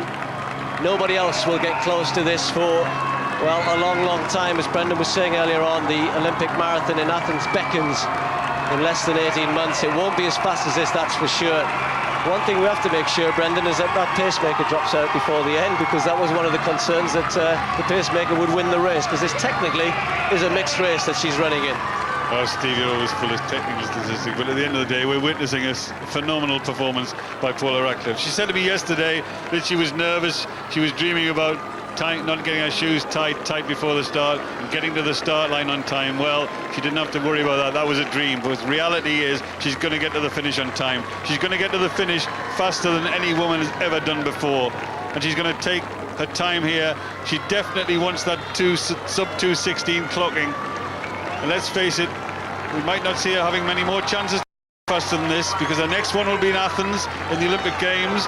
That won't be a fast one, so it could be 2 years from now when we see Paula Radcliffe having the opportunity of running a fast marathon. And everyone knows in distance running things can change in 2 years. She's seizing this opportunity. She's been assisted by the male pacemakers, and I'm sure that's right. I'm sure she should be. I'm sure that's fair. It's not fair to allow men to have male pacemakers, not allow the women the same opportunity. But this woman really is a phenomenon.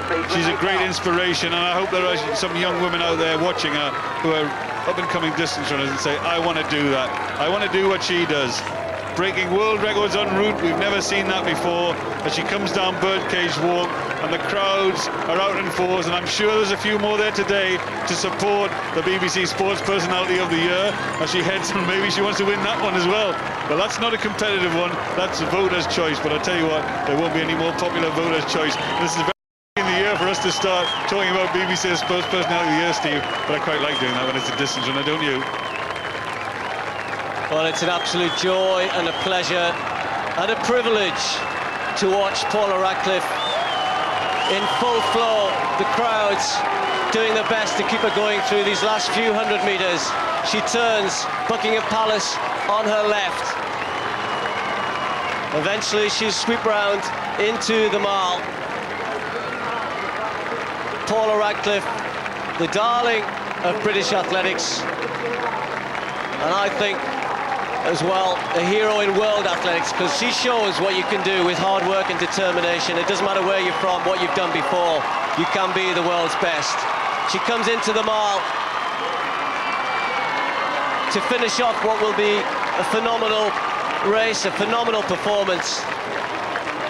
She's won titles on, she's a world champion at cross country. She's won titles on the track now, the Commonwealth Games and the Europeans last year. She's broken British records before, and when she moved up to the marathon just over 18 months ago, she then went on to break the world record in Chicago. But here in London today, April the 13th, if I could stand up, I would. I'd stand up and applaud like everybody else, because you are seeing a new world record from Paula Radcliffe. A fantastic performance, the best yet. 2:15.26. Unbelievable from Paula Radcliffe.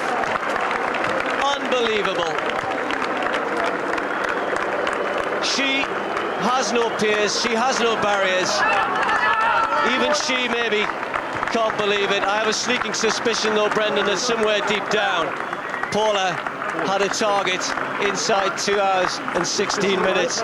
She looks so tired, and she has every right to be so. What a phenomenal piece of distance running.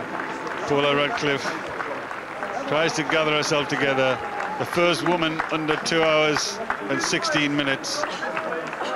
I wonder whether she'll ever run that fast again, or whether she'll get the opportunity to run that fast again, because she won't be able to do it in Athens. But if you just put that in perspective, the great Abibi Bikila won the Olympic Games in a new world record time, and he was the man that founded modern-day marathon running when he ran 2 hours, 15 minutes and 17 seconds. So she was 9 seconds slower than the man that they say the greatest marathon runner ever. So really, she's bringing that women's world record closer and closer to the men. The women's world record is getting closer. Paula Radcliffe is changing the rules. The BBC Sports Personality of the Year has had a great day out in London, and she looks as though she's recovered already. She looks absolutely fantastic. What a great day here. We've done this London Marathon for 23 years. We've never seen it better. Now the London Marathon course holds the world's best time for men and for women. The organisation has been superb today. This whole organisation is just flowing into action now, and the main action starts soon because of the masses.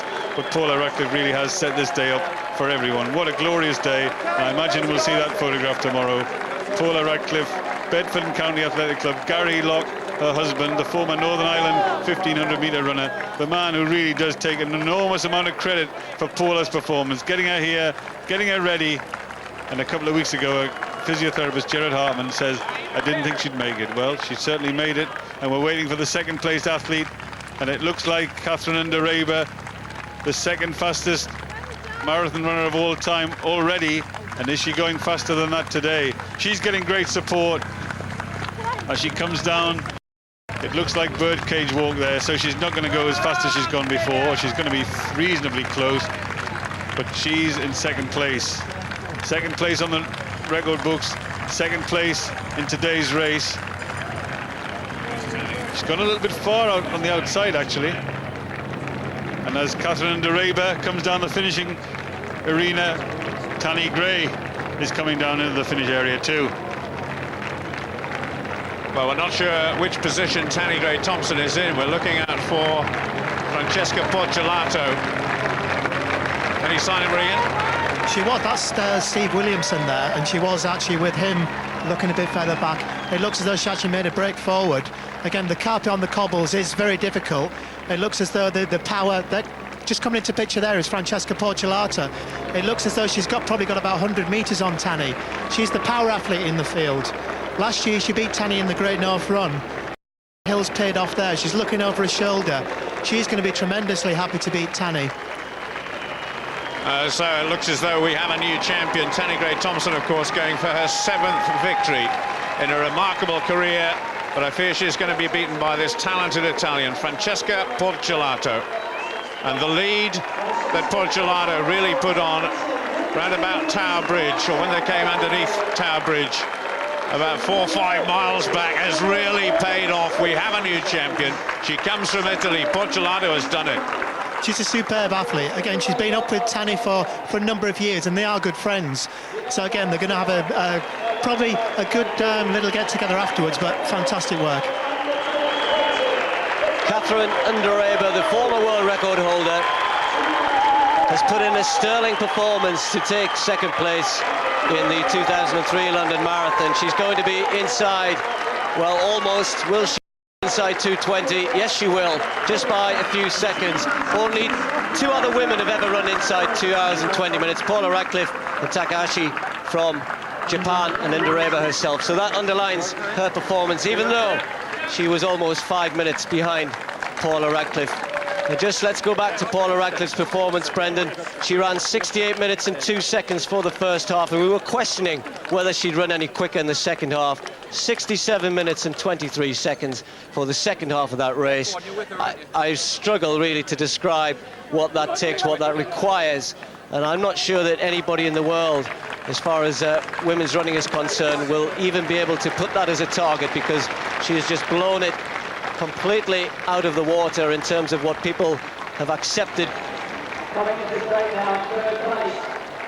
that athletes were able to do. As we look at Dina Drossin here taking third place, it's been a good performance from her. Her target was inside 2:20. She's a little outside of that, but it will be a big personal best for the American athlete.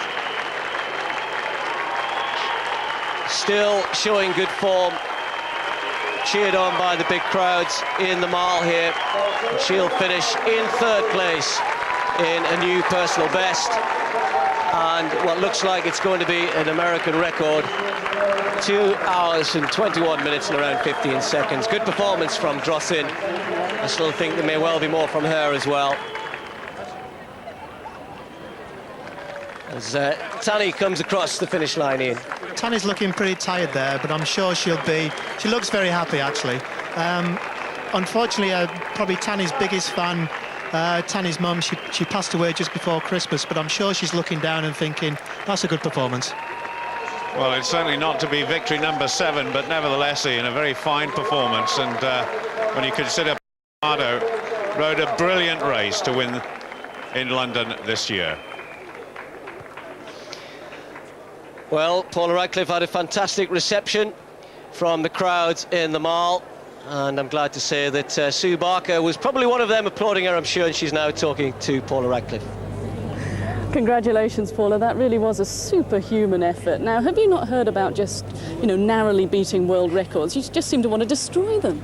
Well, everyone said that London couldn't be a fast course, but I knew from last year that it was, and we got a good day. It was a bit windy, but it seemed the wind was behind us more than it was in front of us, so we got away with it, and we've proved that with the crowd support here, it's a really fast course. Now, I know you said before the race, forget the male pacemakers, it was going to be tactical, you were just going to have to run your race, but very similar to last year, you just seemed to go away. Well, that's what I thought it was going to be, but in the first mile no one seemed to want to go with us, and we weren't running that fast then, so I just relaxed and just followed the 2 guys, and then the third mile was really fast, and I was thinking, look what Brendan's saying, it scared me then. I was thinking, at least it's downhill, and that was why, and I was just trying to stay relaxed until halfway and then just keep it going, but it was really, really tough the last 5 miles. Tough for the last 5 miles, but that's when you up the pace. Well, I think Gary came past and I heard him shouting that I needed to run faster, so I think I then ran 4:56 for mile 23, and then the last 2 miles it was really hard, but when we turned out of the wind at Big Ben, it was easier then because it was tough into that wind for mile 25. And of course last year you had tremendous crowd support, but that's probably nothing compared to this year. This year was amazing. Everyone says the Docklands is quiet. They think the Docklands was the loudest today, and then the last bit you just it really helps you so much, because it just pushes you on. Because you came into the marathon last year, nobody unknown, we didn't know what you could do. This year, you came in with all the pressure, but that didn't seem to matter either. Well, I did come in with a lot of pressure, and a lot of people were talking about what times I was going to run, and I didn't want to do that. I didn't even really talk to the pacemakers or anything. I just thought I'm just going to run how I feel on the day, and I went through halfway way faster than I had planned to do, even if I felt good. So then I thought, well, really, you've committed now, so I've got to just see if I can hold it. Now, come on, Paula, everyone who runs a marathon talks about hitting a wall, all the struggle of the last thing, about finding out about mind and body. Do you suffer in your race? Because you certainly don't look like it. Definitely. I mean, you know that every marathon you're going to have a bad spell, and in London last year it was about 18 miles. In Chicago I think it was 23, and here it was sort of on and off the last 5 miles, and it is a case of keeping your mind strong. Because how do you do that? I count. It sounds really stupid, but I just count to up to 100. 3 times is a mile, or roughly a mile, so that I just pass the miles like that and try and think of only the minute that I'm in, not how far I've got to go. You're such a role model to so many, and it's been such an amazing year, hasn't it, as well for you? I mean, your whole life. It has, but many things are the same as well, and I think we just try and keep everything the same and constant, and try not to get caught up in how things change around me. So I still have Gary's there, still the same, Alex is there, Jared's there, and I've got to say a big thank you to all of those, and my family as well, who put up with hardly ever seeing us. But of course, it's not really a holiday for you, because now I know it's a big ambition for you to go to the World Championships later in the summer. Sorry to bring that up right now. Well, it is, but all the way through there I was thinking, just only 5 miles to go, and then you've got 3 weeks week's rest. So. I've got to say, you made it for me when you came up here and said, gosh, I feel sick, because at least it has proved you're human. Oh, definitely. I feel rough now, but I've got 3 weeks to recover before I have to even think about running, so that's the main thing. Well, it was a wonderful performance. Congratulations again. Thank you very much, and thank you to everyone who was out on the route for all the support that they gave me. Well said. Thanks, Paula. Well, thank you, Paula, for once more giving us a moment to be proud of, to have an athlete of such calibre running for Great Britain, and let's hope that she keeps herself in shape. I'm sure she will between now and Athens, as we now can concentrate on what's happening. Well, I was just going to say concentrate what's happening in the men's race. Let's just pick up one of the finishes. I reckon this is Doratu Tulu in about 8th or 9th place by my reckoning. Still running 10th, I'm told. 2:26, the clock has just gone beyond. And that really is still very, very good running. In 10th place here, and the clock at 2:26. It's really just that Paul has now taken marathon times to a completely different level. And well, in years gone by, Doratu Tulu, I'm sure, would have run a little bit faster. I still think that Doratu Tulu will have a lot more to give on the track, both this summer and next year at the Olympic Games. But 10 for her here today. So there's been some action in the men's race. It hasn't been as scintillating in terms of the pace, but a good race in prospect. There's Lee Bonjour in the lead. Stefano Baldini there, just drifting to the front. The Italian looking good. He's been keeping an eye on things behind him, looking as though he's fancying pushing the pace on, feeling strong. Behind him, El Muaziz, wearing number 14, is Ngolopus from Kenya. Paul Turgat is still there. Ian Seister is still there from South Africa. They're tucked in as part of this leading group. 4:53. The previous mile, and that's been fairly typical. We haven't seen anybody really pushing on. And with that leading group to give us a breakdown of what exactly has been happening in the last few miles, Richard Naroka. Richard, what's been happening? Well, on the 5 miles, between 15 and 20 miles, it was the slowest 5 miles of the race. I think they were probably running slower than Paula was running for the last 5 miles of her race. So the leading contenders are all there, 8 big names all there, and it's obviously going to open up any minute. They're jogging, you can see. If you can still hear me, Richard, you're very close to them. Who looks the easiest out of that group? I think they're playing into the hands of the Ethiopian Olympic champion, Gezahaina Bera. He's jogging right at the back of this pack and going on his record. I mean, he's won all these big marathons with sprint finishes. So unless somebody picks it up in the next 10 to 15 minutes, I've got to put my money on him. OK, Richard, thank you. Well, he's number 1, just in the middle of that group in the white vest and blue shorts. El Muaziz is on the other side, just dropping his arms. He wears number 6. Paul Turgat's number 2, just alongside Abera, the Olympic and World Champion, just at the back of the picture. There they are, watching each other. And, well, Turgat looks easy as well, doesn't he? He looks nice and comfortable, but Abera, well, he's the man who specialises in sprint finishes, if you like, in marathons. Remember, in Edmonton, came into the stadium, 300 metres to go, and kicked away in the World Championships, and he must be pleased that he's still with this group, that nobody's really tried to break it up at all. I can't believe that El Muaziz will leave it like this for too much longer, Brent.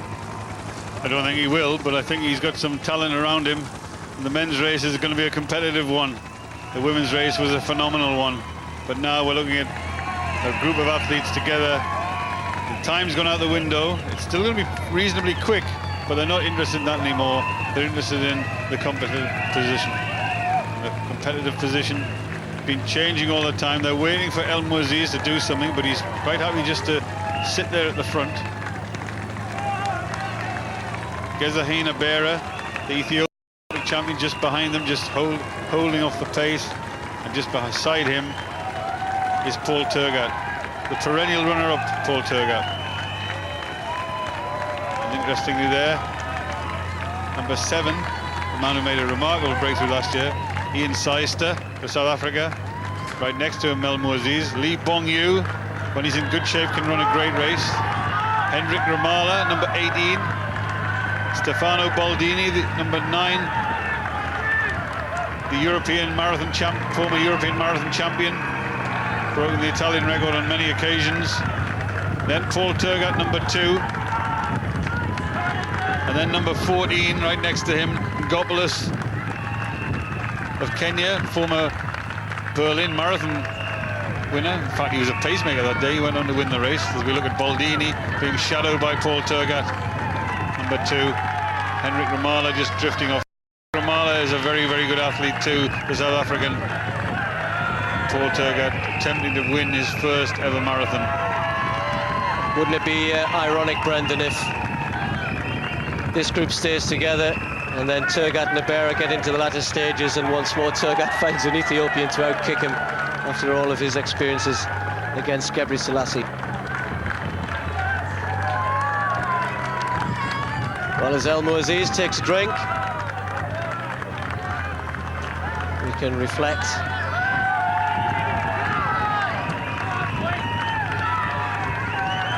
We will in a minute reflect on a phenomenal performance from Paula Radcliffe as we just see the men through this next mile split. They're going through 23 miles at this point, and they're a long way out of the pace that was being set last year when Canucci broke the world record. That's to be expected, a much more tactical race, and Elmo Aziz deciding the time to push on. And it's having some effect already, that group just breaking up slightly. Tergat just moving through there. Thought when he took a drink he'd lost a little bit of ground. It's stretched them out somewhat, Elmo Aziz. Be interesting to see what damage he could do here. For the first time in a long while they're running single file. As they head back along the highway.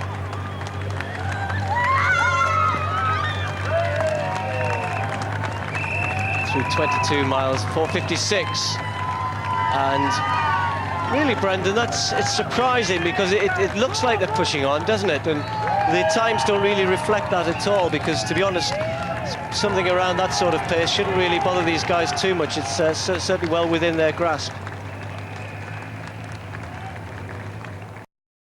Now the women's result there, Paula Radcliffe, a new world best time, 2 hours 15 minutes and 25. Catherine Dereba, sub 2 hours 20, 2 hours 19:54. Dina Drossen, terrific performance from Dina Drossen. Susan Chepkamai, Ludmila Petrova, and in 10th place, the double Olympic 10,000 meter champion, Doratu Tulu, the athlete that Paula Radcliffe will going to have difficulty with this summer in Paris and the World Championships. But a phenomenal women's race, a terrific result, and the women's world record now is less than 10 minutes slower than the men's world record, and that tells you the women are catching the men. I wonder whether one day they'll run as fast as, but if you look at 2 hours 15, well, that will be clearly the fastest run by a British athlete today, and Paula Radcliffe will be awarded the Chris Brasher Sporting Life Trophy, the trophy that was invented after the 1908 Olympics, when the Olympics were held in London and made such an impact, the marathon.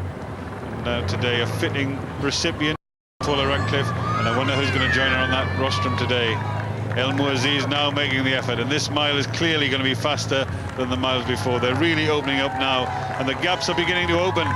Paul Tergat's a little bit under pressure. Baldini's just holding on there, and Gezahaina Bera, the sprinter, the head waiter as we call him, the man who's happy to wait till he can see the finish, the Olympic champion and world champion, in 4th place just behind Baldini. He realizes that Elmo Aziz is making an effort, and he realizes he's got to be a little bit closer. Well, just while we get the chance, Brendan, to pick up on what you mentioned about Paula's winning time, 2 hours 15:25, and whether that will be the quickest time today. In the men's race, the leading British athlete is Dave Mitchinson now, who at halfway was in 26th position. 67:26 was his time, so that was a good 30 seconds quicker than Paula was through that first half of the race. Of course, she got quicker at that point, so it could be close. We'll keep an eye on that, keep you up to date as much as we can. Meanwhile, through St. Catherine's Dock, and the hotel which the athletes use. Oh, and a little collision there by, I think that was number 14, and Golopus, just almost running into the bollard. And those who've been with the athletes through the last week or so. Some of them choose to watch the race at this point from the hotel. Managers, agents, physios, doctors, dietitians. Athletes bring with them a whole phalanx of helpers these days as they pass underneath Tower Bridge, and we see the thousands running across the top there at the 12.5 mile mark. And Liz McColgan's just joined us. I wonder, pick up a mic, Liz, and just give us your thoughts on Paula Radcliffe's performance today. Well, I was just glad I was sitting down as she ran round there. It was really amazing, and it's just really good for all the youngsters that are watching it are going to get really inspired by her, and that's what excites me.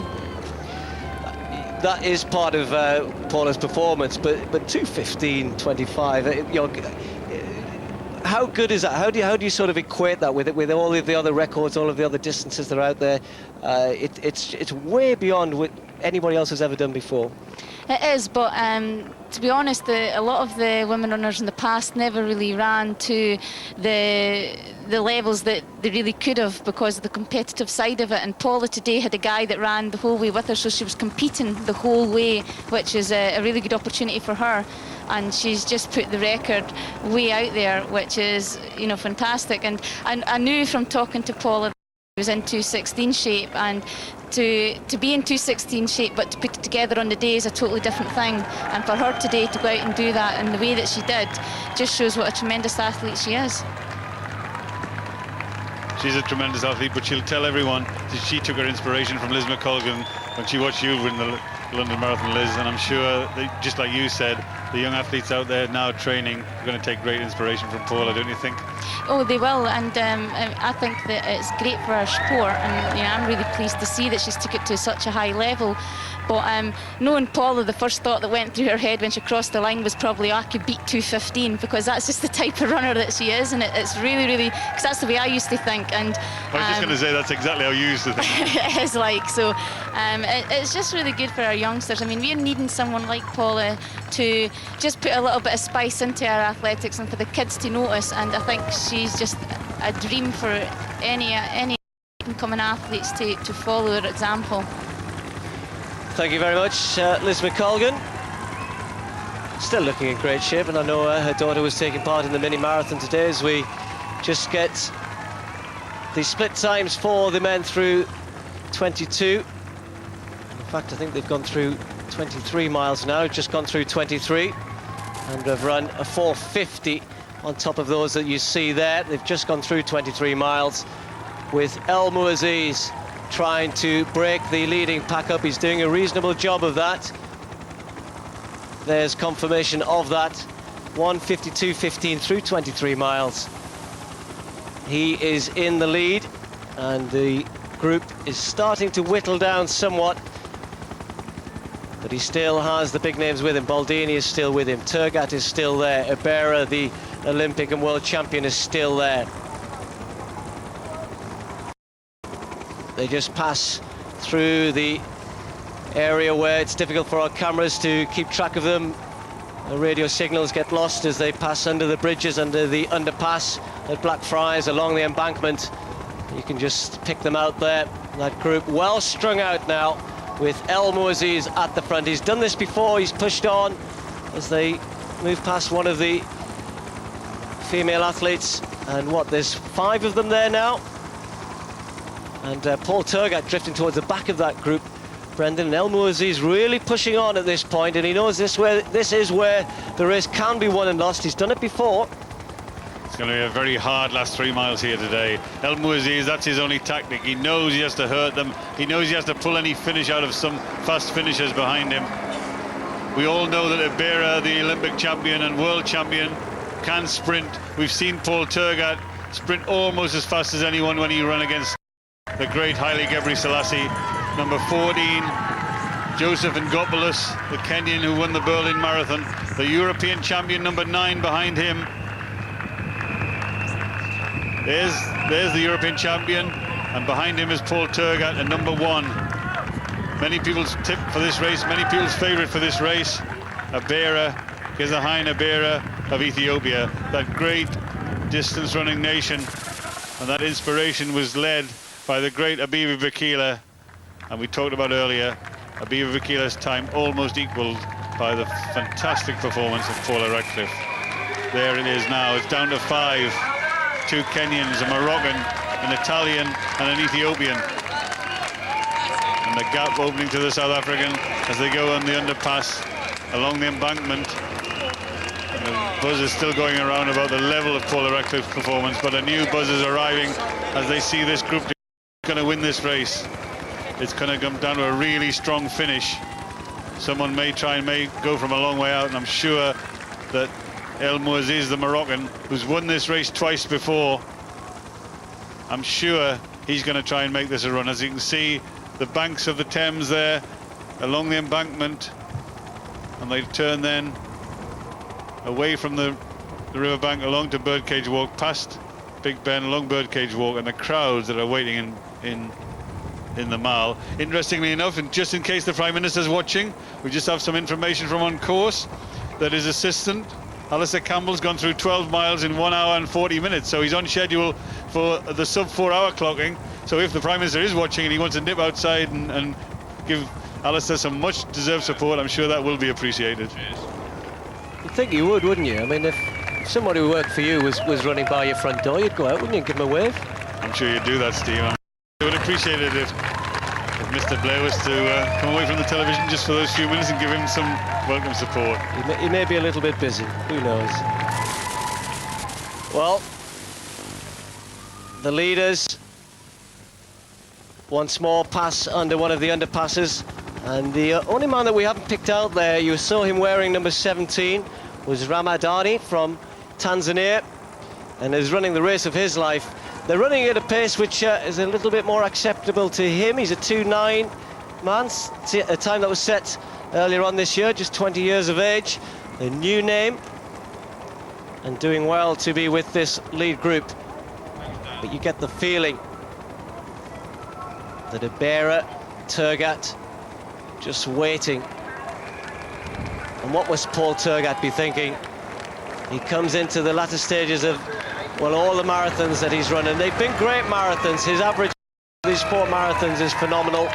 And every time, though, he comes to these latter stages, there he is, number 2, drifting off the back as Stefano Baldini pushes on. Turgat having to dig deep now. Abera alongside him, wearing number 1. Then El Mouaziz wearing 6. Lee Bongju in between them. And Golopus wearing 14, trying to make sure that Baldini doesn't break away. The former European champion from Italy, very, very strong, Baldini. He's looked strong for quite a while. He's looked as though he's fancied his chances. He's waited to see if anybody else pushes on and breaks away. They haven't, and now he makes his bid.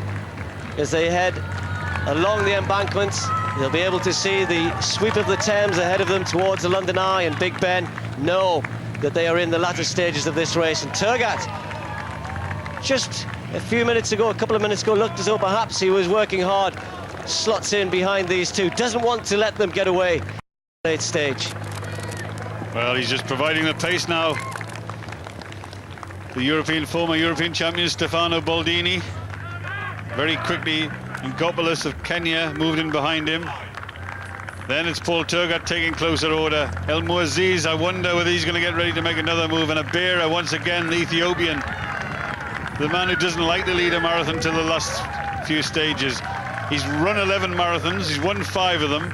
That's Abera, the Olympic and world champion. 2 of them in the championships, that was the Worlds and Olympics. And the other 3, he's won the Fukuoka Marathon 3 times. And the total winning distance over those 3 victories has been 5 seconds. So Gezahain Aberi, right at the back of that group, quite happy to sit there and wait. Is he going to be strong enough today? Baldini's now testing them. He's moving them along. Paul Turgat needs to just close that gap a little. Gezahain Aberi, number 1, realizes that gap needs to be closed. And El Mouaziz looking strong. But I just a slight acceleration from Abera, just moving a little bit closer to Paul Turgat. And who would win a sprint finish between those two? Well, he wouldn't like to know and he wouldn't like to bet. Abera thinks he's the strongest and the fastest, and he's moving closer now, moving into 3rd place, the Olympic champion. He wasn't able to run here last year. He was desperately keen to run here last year. The only time we've ever seen him run in Great Britain was when he was 4th in the Great North Run 2 years ago. But this time, it's his own distance, his preferred distance. And now, Abera moves closer than he's been before, just on the shoulder of the second placer. And you know, when you look at him, he says the only reason he runs the marathon, that's number one, the only reason he runs the marathon is when he started in a training group at Addis Ababa, all the runners were too good for him, so he had to move up to the marathon. And the runners he was talking about were Gebri Selassie, Million Walde, the Olympic champion, Meza Gebu, Bakila, the 2 times world cross country champion. So he's found the right event, Abera, but could this be his day marathon other than in Fukuoka or in a championship? Now it's El Mouaziz leading. Abera in 4th place, Baldini just on his shoulder, and Paul Turgat taking closer order. And you can sense now they're jockeying for position. They're trying to gauge this one. They're not interested in the time. They're not interested in who's leading at this point. They're getting ready now to see if someone makes a move. It's not like it is on the track where you can gauge it from the distance, but you really need to know how far to go. And 2 hours, 1 minute behind them. They've just gone through the marker there. And now, I think that must have been the 25-mile marker, 1.25 miles remaining in the men's marathon.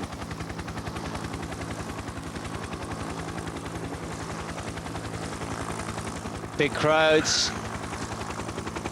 The Millennium Bridge.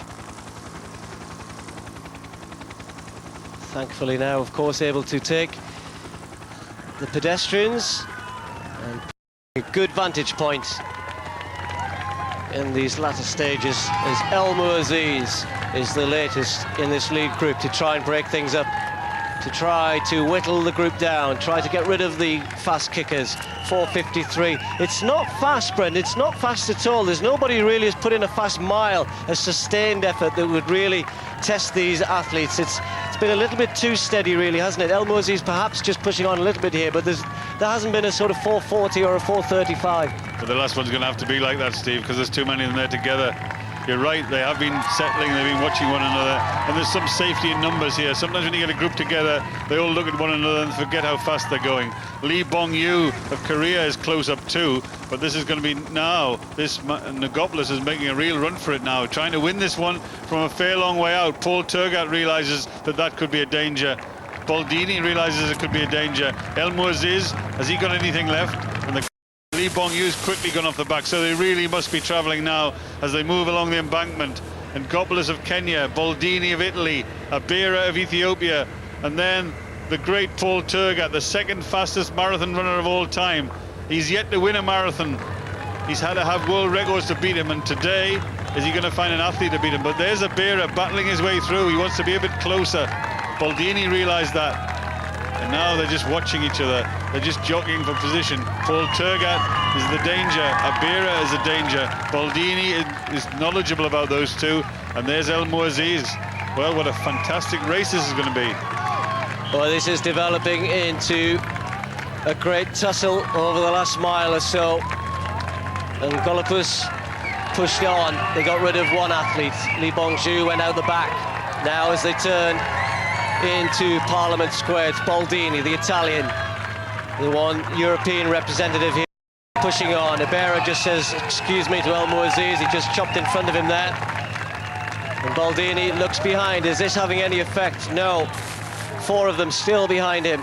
He knows that they've got the better finish. They've got the speed in the latter stages. Paul Turgat, you feel for him, don't you? You just get the feeling that the inevitable is hovering over him again. The sprint finish that's always denied him at the end of the big races, both in marathon and on the track. Will it happen again here? Abera from Ethiopia and Golopus from Kenya, El Mouaziz of Morocco and Baldini of Italy. 5 of them locked together. Well, the man that Paul Turgat knows all about, Haile Gebri Selassie, the man that beat him twice in the World Championships and twice in the Olympic Games into 2nd place, has just said that Gezahein Abera is the best marathon runner in the world. And I wonder whether Haile Gebri Selassie is going to turn out to be the real prophet. But Abera doesn't like to lead. He likes to wait. There they're splitting apart. Baldini goes one side and steals a few yards as the rest of the Africans just sit together. Baldini going down the right-hand side of the road. The others are going to go a long way around if they don't close in. And this is going to be a little bit testing here as the athletes realize Baldini's stolen a few yards, so they drift across to the right-hand side. The lead bike there is just showing them the way. The other bike is just split across to the... just split out of the way now. The athletes realise the race really is on, and it's about a sprint finish. It's about a long run for home for some of them. Somebody's going to make a move soon. Abera, the Ethiopian, won't wait. He'll wait till he can see the finish line, and Paul Turgat has got a phenomenal finish. Gebri Selassie was the only man able to outsprint him on the track. So is it going to be different on the roads? Is Turgat going to show us the turn of speed that we know he's got? Is he going to show it on the roads? Is he going to win this one? Paul Turgat loses too many races to be one of the greats of all, but he is a fantastic athlete. He seems to be second in everything. Second fastest marathon runner of all time. Second in the World Championships behind Gebri Selassie. Second in the Olympics behind Gebri Selassie. Is he going to find another Ethiopian to beat him? Look at Abera, number one, looking around, just waiting, just holding it there. And they're in a straight line. El Muaziz looks as though he was suffering just back there. And the red vest on the outside. Baldini there's two. This is going to be a fantastic finish. Heading for perhaps the greatest finish we've ever seen in the London Marathon. There was actually a dead heat in the very first one, but I think that was more by design than anything else. Simonson and Beardsley's El Muaziz is really struggling closest to the crowds there, but look at Turgat. He's got himself onto the shoulder of Abera. They're 5 abreast as they start to turn in front of Buckingham Palace. Abera and Turgat drifting, and Golopus in the blue of Kenya. Baldini of Italy just at the back of the group. El Muaziz of Morocco on the inside. Who has the sprint finish left? Who's got enough in the tank? Who has the speed after 26 miles? About 400 meters to go. They turn into the mile. The crowds start to rise. I've never seen this before in such a big marathon. 5 men, all with a chance of winning still. Here they come. El Muaziz, Baldini and Golopus, Abera, Turgat, as you look at them, still stride for stride. El Muaziz the first to crack, Baldini pushing on, and Golopus still with them. Abera waits, Turgat waits. Is this the big final kick? And Golopus pushes on. Turgat's got out the back now. Baldini at the front for Italy, and Golopus next to him. Here comes Abera, the Olympic champion, the world champion. Away, he does it again. He wins the London Marathon. What a race, what a finish. Abera had just enough in the end to get ahead of Baldini and Golopus and Paul Turgat. Goodness me, I don't think I've seen anything like that in such a big race. 5 of them abreast into the mile, then there was 4, then there was 3. And only in the last few strides did Abera prove that he is the world's best marathon runner, without doubt. Well, Abera, the man who thinks he has to wait till he can see the finish line, he said that his tactics for the marathon were very easy. Just follow the leading group, wait till you see the finish line and sprint. He thinks he's the fastest sprinter, and when you think you're the fastest sprinter, then the confidence you get from that. When Gebri Selassie said that he was, then we believed him. Hendrik Ramala, the man who can run great half marathons, but yet to run an outstanding marathon. 2 hours, just under 2 hours 9. But it wasn't a pace race today, it was a sprint race. We've seen the 2 contrasts in distance running today. Gezahain Abera, the world champion, the Olympic champion. As we look at Ian Seister from South Africa coming through now.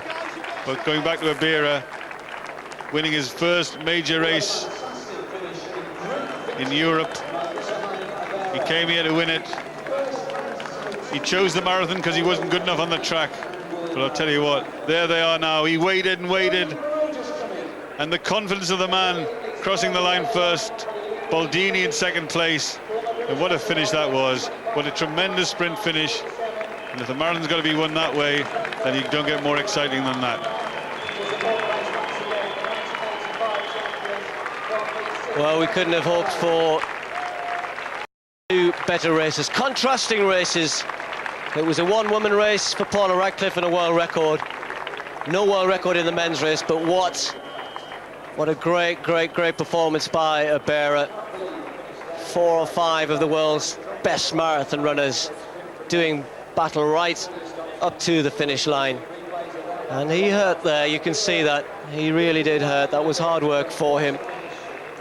And, well, he'll be pleased to have got that out of the way as we see Cortez of Spain across the finish line. He had been tipped to do well, and well, I guess he's just outside 2 hours and 10 minutes, not so bad, but he is better than that.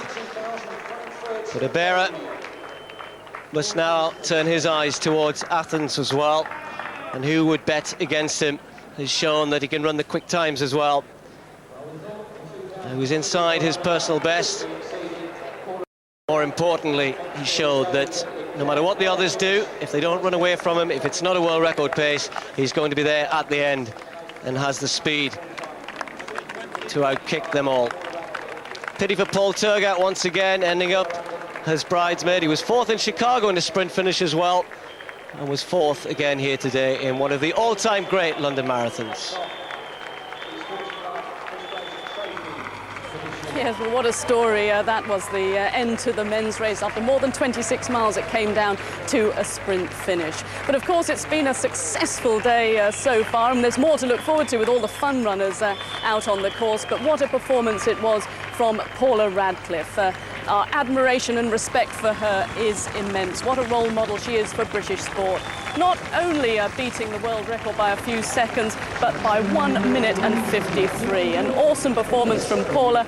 Catherine Endereba, who was 2nd to Paula in Chicago, 2nd again here in London. And Dina Drossin, a tremendous performance from the American. Paula was cheering her on from the side of the course. Susan Chepkemei was 4th, and Dorata Tulu, Paula's big rival in the summer, later on at the World Championships, finished in 10th place.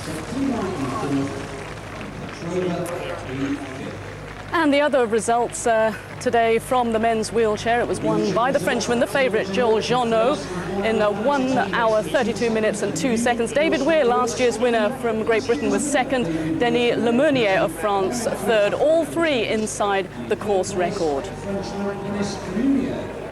And in the women's wheelchair result, again, it went to the favourite from Italy, the youngster Francesca Porcelato. She finished ahead of Tanni Gray-Thompson, who was bidding for her 7th London Marathon victory. It wasn't to be, but still a tremendous performance from Tanni. And the former policewoman, Paula Craig, another good performance from her in London. She finished in the medal. Yes, it's been a devastating performance that we've seen by Paula Radcliffe today, but of course times don't really matter for the vast majority of the 35,000 strong field who'll shortly be coming to the finish, and just getting here is what counts for them. And over the next couple of hours we'll be meeting many of them and introducing their stories to you, many of which are just as compelling as that of Paula Radcliffe today. And en route they'll have some company with our reporters, because Sally Gunnell will be grabbing a word with them at the Tower. Phil Jones is on highway patrol 5 miles from home. Juliet Farrington has got perhaps the best location at the City Pride pub. Mind you, it's pints of water that they're grabbing there. And Roger Black is on hand with words of encouragement, much needed, I suspect, at Blackfriars, with the end of the race tantalisingly close. That's what's to come in the next couple of hours.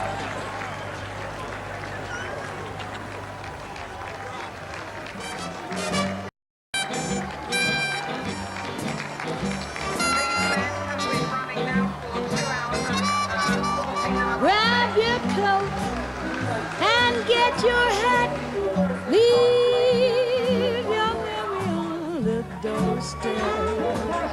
Just direct your feet to the sunny side of the street.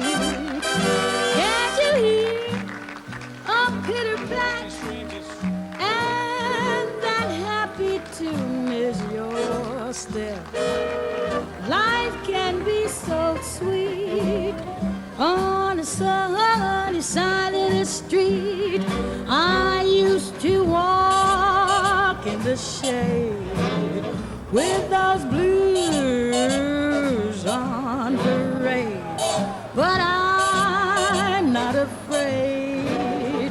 Been over, crossed over, if I never have a cent, be rich as Rockefeller. Gold dust at my feet on the sunny side of the street.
wonderful scenes again in London. Everyone with their aim trying to tackle this course of over 26 miles and do it in the best time possible. But now let's bring you news of the marathon to end all marathons. Their aim was to travel 1 mile every hour for 1,000 miles and then at the end of it run the London Marathon. 5 of them are taking part in this. It all started on the 2nd of March. Before we check on their progress today, let's get a flavour of the past few weeks.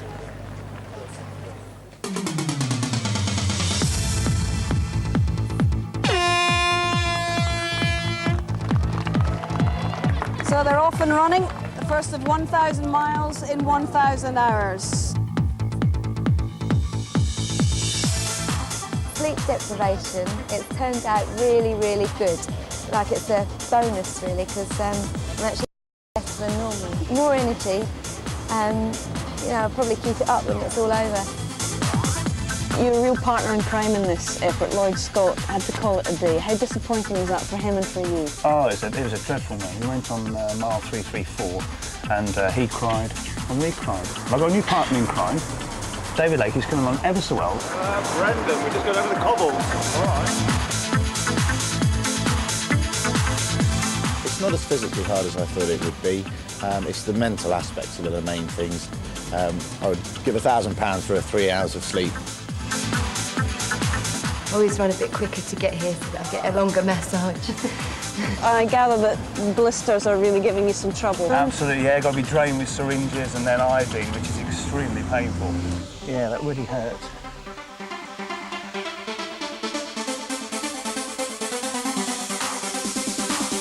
These next 2 weeks, we'll see the end in sight. Wow. Why? Why the mask? I'm asthmatic. I live in the Yorkshire Moors. All I have is sheep around me. I come down here, it's just constant car exhaust fumes. I'm actually on diet now. This has been embarrassing. I've been putting on so much weight. I'm doing a few other tests, such as skin fold test, and we computerise all of my food intake, my liquid intake. We're going to raise a lot of cash. It's great. We will be seeing each other when it's all over.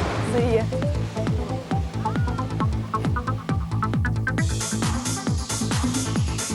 $999 down, 1 more to go. Excitement or relief, David? Relief, definitely, yeah. I mean, it's been one hell of a stroll going 1,000 miles, and I'm just so glad to get that phase over with, and just need to do the marathon now and put in a good performance. Just need to do the marathon now. What has this journey been like, honestly? Oh, it's just been so long, it's just hard to comprehend. You sit here and you're trying to think the first mile so long ago when you started us off. Yeah. I just can't comprehend 6 weeks in between that. It just seems like a year. It really does. So I'm just glad it's here, and like I said, it's relief it's here, but it's also excitement. It's both for me, It's just, I've had butterflies for so many days now, It's being at the arena was fantastic. It was really sort of hyping me up, so I'm ready as I can be. You're ready. Paul, 6 weeks ago, could you have imagined the state you'd have been in at this point, and are you in that state? I tell you what, after 6 weeks, I feel like a South African lion that's been locked up and just been released out of its cage and rearing to eat up 26.2 miles. And I intend doing that. I'm going to enjoy this marathon. I can't believe you're all smiling so much. But Rory, you've kept one another going for the last 6 weeks, but now it's a race. You want to win this, don't you? Well, yeah, that's why we're here. For the last 6 weeks, we've had one fellowship, and it's been really spiritual between us. But now the gloves are off. We're best friends, but the lion might just die. Well, you're going for it anyway. Shona, I know you've had problems with tendinitis. How are the ankles and the tendons at the moment, and are you ready to race? My Achilles is still a bit sore, but the atmosphere and the adrenaline and that, all the pain will be behind me, and I'll just enjoy the day. Would you do it again? I would, definitely, yeah. We'd all do it. I think we'd all do it again. When can we start? Yeah, we're going to carry on. I'll tell you what, before you start, let's get this over with. 1 more mile to go. On your marks, enjoy it. Well done. Thank you very much. Thanks. So after 6 weeks on the road, sleeping for only 70 minutes at a time in a converted bus, 5 athletes finally completed the challenge of covering 1,000 miles in 1,000 hours. The first time it's been done for nearly 200 years. Then they lined up to run the London Marathon proper. Graham Anderson is tracking their progress. Very good pace. Shauna, you must be very pleased the way it's going so far. It's early days yet, but I'm happy. I'm jogging along like this, very happy. Great support for you, yeah? Yeah, brilliant. Come on, Shauna. You're doing very well. Come on, Shauna. It's been a marathon with a difference, this one, isn't it? Yeah, you don't often put in 1,000 miles every hour before an event like this. Absolutely. Good luck, keep going. Thank you. Yes, Shugle camera there, but it's effective, isn't it? And after 21 miles, it's Shona Crombie-Hicks, who, of course, we were telling you, had tendinitis coming into this race, who is setting the pace. David Lake, Paul Selby, and Rory, 5th place at the moment. After 10 miles, he's clearly struggling. But the top man and the top woman will each earn a bonus prize of £3,000, and at the moment, it's David and Shona in the lead.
Well, the athletes coming down Birdcage Walk, some of the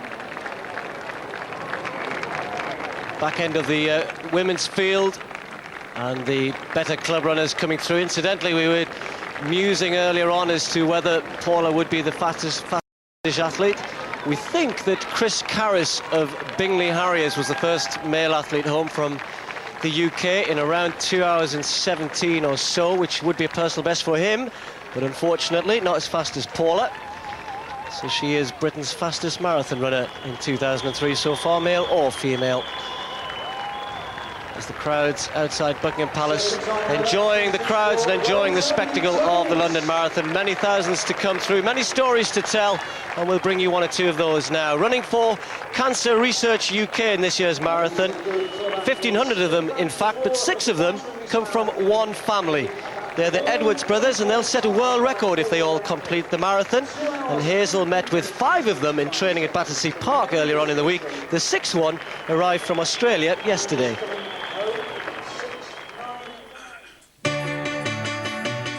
I'm William, and I'm running for Audrey. And I'm running for fame. I'm Pete, and I'm running to raise a lot of money for Cancer Research UK. And I'm doing it because my little brother's bigger than me, and he's making me do it. I'm Rupert's big brother, and I made him do it, and I'm running to get a world record. Meet the Edwards brothers, who are attempting to become a world record-breaking family with all 6 siblings about to run the London Marathon. So let's introduce them, shall we? Will, Neil, Peter, Rupert, Chris, and where's Andrew? In Australia, digging gold. He'll be here. I absolutely did not want to do it, do not want to do it, and probably won't do it. You will do it, or we'll kill you. And you'll probably have a little strop in the middle of it. Why? Are you one of the least fit at this point, Will? He's the most fat. I've got better things to do that day. No rubbish. Yeah, there's a lot. No, I'm not very fit. I'm not going to get around 22.6 miles. 26, mate. 26.2. I've been training up to 23 now. So you tell me I've got to run 3 miles more than I did yesterday afternoon.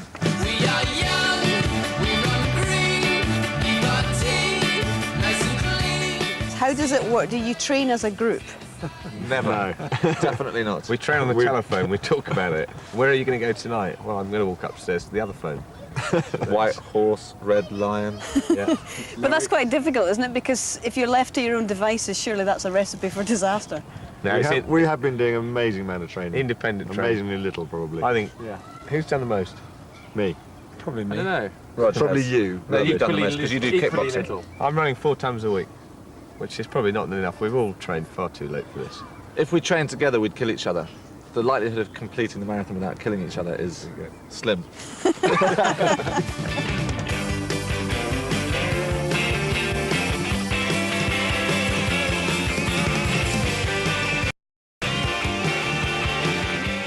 6 siblings. Andrew, who's in Australia, clearly will be the last of them. But how important is it for you to set this world record, guys? Very. Oh yeah, it is important. We will do it. Yeah, it'll absolutely. be fantastic. We're in 5 hours. 6 siblings to complete a marathon. I need something to put on my CV.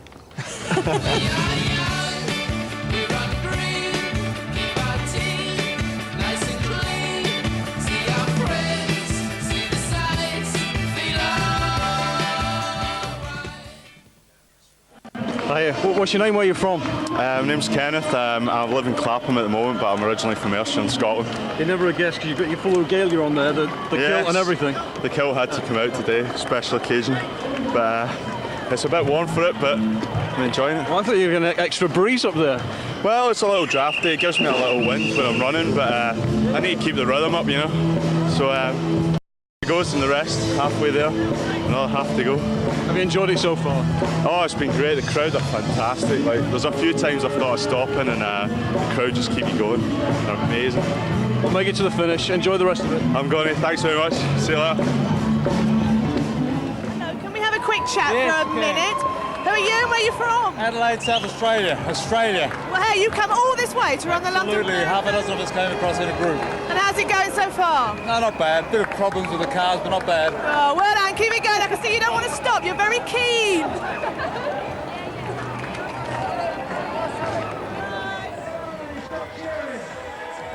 Well, down here at City Pride at the 17-mile park, we're looking for Trisha, and Jay is her husband. Jay, where is she? Well, last time we heard from her, she was at Cutty Sark, so we think she's about a 10, 11 mile mark now. But she's doing well. She's got a hip injury, but she's going for it. She's raised about £5,000. She's determined. She's going to do it. It's all great on the street. We're there ready for her. Pretty good story, though, because I think she's carrying a hip injury. She shouldn't really be running, should she? She's been told not to run, but she's a bit stubborn, so nothing's going to stop her. It's all for the kids, so, you know, we're all here for her, and we're going to raise as much money as possible. Just quickly, what did she look like? She's wearing a blue grey on the street top with Trish on her thing. She's got a big silver balloon hanging from her head. So we're all just searching for her now. Enjoy. We'll enjoy. And we're looking. Where is Trisha? Where is Trisha? These are regulars. Yeah, how's it been so far? Well, it's quite warm out there, but we're doing okay. We're halfway, so it's downhill from now on. Is it tougher than you expected? No, I knew it was going to be tough, but no, it's a good atmosphere out there, so we're enjoying it. Yeah, it's great crowds changing along the way. Yeah, no, I mean, it's a marvellous sight. I mean, it's the first time I've done it, so it's a great experience. And many people spotted you amid the crowd? Yeah, they spot me when I start walking, but apart from that, no, they've been great, very supportive. And compared to managing Wales, playing football for Man United, how would this compare? It's much easier to do the ones you said before than this. But there we are. It's good fun anyway. You're going to get to the finish though. I hope so. All the best, Mark. Thanks. Come on in, you guys, buzzing around. What's all this in aid of? There's a girl in our school, a year 7 girl called Hannah, who's got bone cancer. We're running from Middlesex Hospital to raise money for the children's ward there. Hoping to raise about £6,000. Fantastic. And do you know you've got pink things on your nose? Yes, it's opening them up a little bit. Hello, Burgate School. Oh, you're doing a Paula Radcliffe with those then, aren't you? Well, go on then, buzz off.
The Duke of York waiting patiently to present the winners with their awards.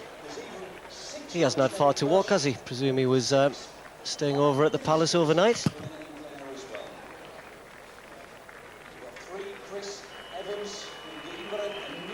And it's been a great day once more at the London Marathon. Performances to take your breath away, and as we wait for the winners of the various categories to come through, it will be the wheelchair athletes first. And a phenomenal performance by Paula Craig in third place. Member of St Albans. It really was incredible, especially when you consider it was only a couple of years ago she was knocked off a bicycle while she was training for triathlon. A detective sergeant with the Met Police, and she determined herself that she was going to take part in disabled events, and she's come through magnificently with a fabulous personal best performance, just outside about 2 hours 6 minutes. So perhaps ready to take over the mantle of her more illustrious teammate Tanni Grey-Thompson, who of course is was going for a 7th victory in the London Marathon here, perhaps the most famous Paralympian of them all.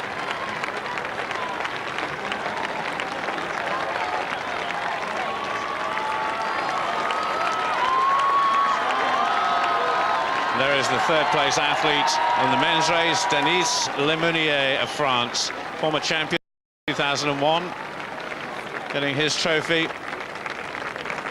And the first 3 athletes in the men's race, all beating the former course record of Heinz Frey of Switzerland, another Paralympic champion, back in 1998. Tanni Grey-Thompson couldn't quite do it this time, so still chasing the magnificent 7 times London Marathon champion. Maybe she'll get it next year. And incidentally, Paralympic track champion Debbie Brennan came in 4th place. There's the 2nd place athlete, British champion and London Marathon champion last year, David Weir. Both athletes there, Tanni Grey-Thompson and David Weir, beaten by magnificent performances from the 2 winners. First of all, Francesca Porcelato. Her last big victory in a city centre marathon was in Paris back in 1995.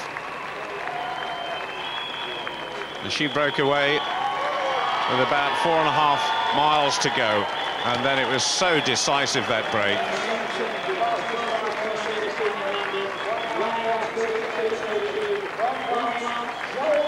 And the men's winner, Joel Janot, came here as favourite and blew away the course record. But he pulled David Weir and his teammate Denis Lemonnier through to very fast times as well. So 2 champions producing magnificent performances. And Tanni Gray on the rostrum once again.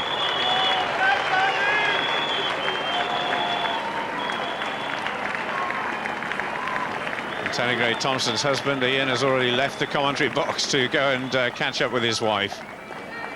How many more years can he keep going at this level?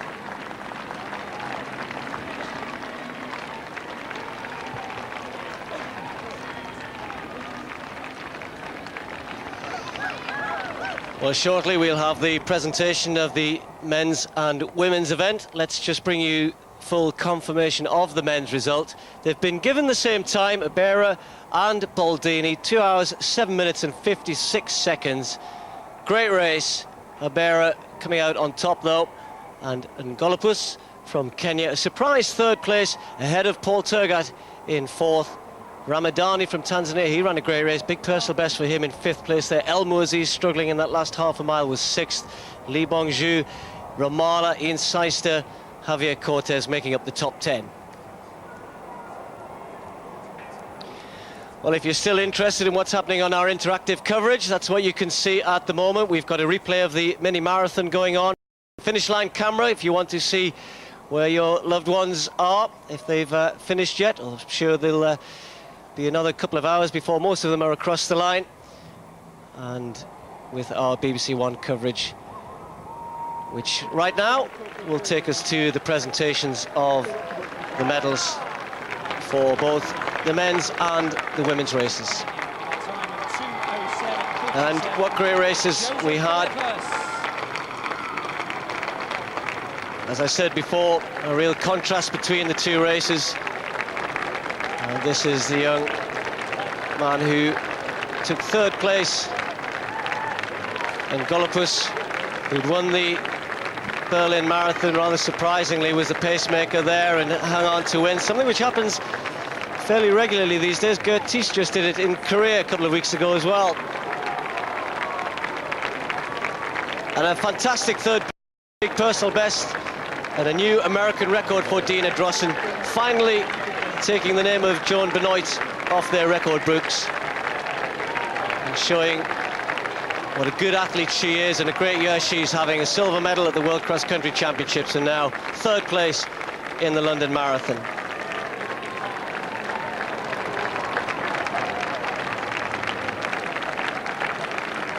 The time just outside 2 hours and 21 minutes. And what a performance by Stefano Baldini, sprinting up the home straight. Looked as though perhaps he was going to get there using his strength. Former European champion, flying the flag for Europe here once more amongst all of the African athletes. Great performance by him, taking second place. And what about this young lady, Catherine Ndereba from Kenya?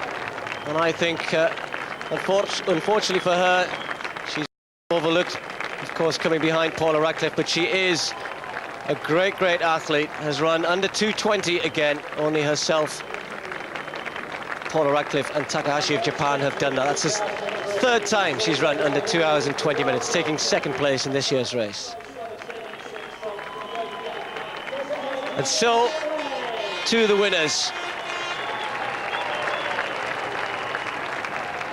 The young man from Ethiopia who came to this race with just one question mark, really. Could the Olympic and world champion win a big city marathon? Gezahein Abera, with a sprint finish once more, showed why he is the world's #1. Just missed his personal best. But talking of personal bests, what about Paula Radcliffe? Completely shattered her own world record set in Chicago last year, and in what style. She really has the world at her feet at the moment. A scintillating performance, and one which I'm not sure we'll ever see again. She has her eyes now set on the Olympic Games, and as Brendan said, who knows what will happen after that. But Brendan, we were privileged to watch a fantastic performance today. Really were privileged to watch Paula. We've been watching her now competing internationally for 10 years, and the last 12 months has been absolutely brilliant. It's been a pleasure to be talking to her about it, and it'd be interesting to hear her views on it, but she does tell you the truth. She says it was hurting very much in the later stages, and now she'll be looking forward to going back to the hotel for an ice bath and a whole bucket of ice cream. She loves to celebrate, and that's her way of celebrating, sitting in an ice bath with a tub of ice cream. She doesn't put the ice cream in the bath, does she? No, That'd be a bit messy, wouldn't it? She eats the ice cream, but I tell you what, she does not have a... And that's as tough as running a race, Steve, isn't it? Well, apart from the other trophies she's got there, she also wins the Jim Peters Trophy for the first British athlete at the London Marathon. Confirmed, I said earlier on, that the first male athlete was Chris Carris. That indeed was correct. He finished in 16th place from Bingley, 2 hours, 17 minutes and 56 seconds. Congratulations to him. It was a personal best, but unfortunately, he was 2.5 minutes behind Paula. Interesting thing there, the first woman home in the London Marathon, first Briton home in the London Marathon, a woman. So does she technically win the 3A's championships? Does she wins the women's 3A's championships, and this has incorporated the women's and the men's. So is she the 3A's champion? If so, she's the first ever female 3A's champion. I know the London Marathon had a bit of a dilemma about that, but you'd have to say, why would you discriminate against her? She's absolutely fantastic.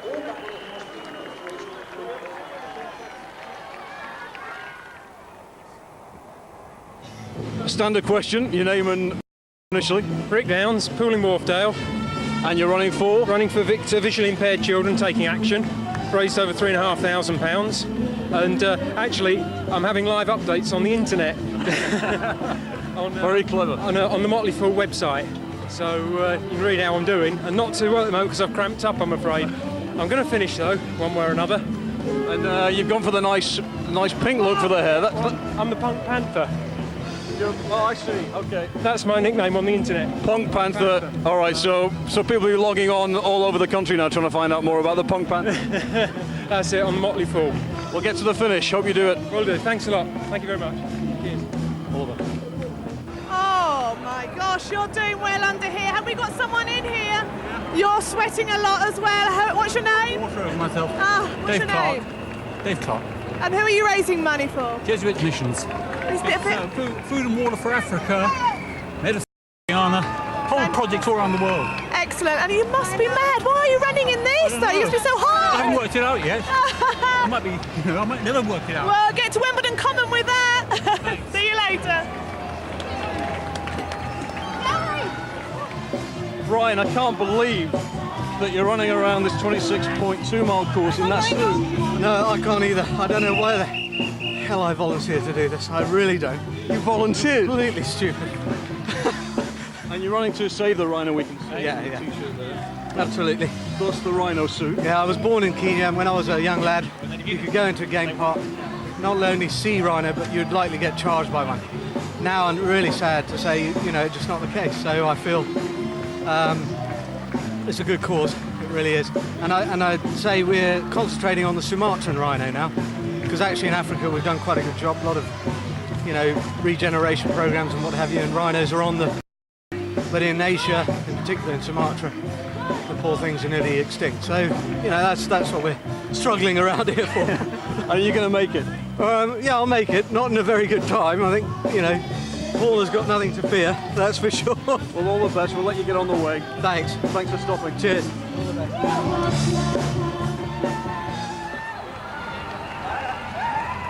Hello there. We've found a sort of like a load of fruit here. What's going on here then? Oh, it's a lot of money for charity, cake stand and whiz kids. Awesome. Excellent. And whose idea was this, to dress up like a load of fruit? A bit of an apple here. I'm going to get the blame for that, I think. Well, I hope you're all nice and juicy, so you better go on your way. Good luck. How do you do it, Solly? I'll look at you first to go like that, okay? You just put your hand up.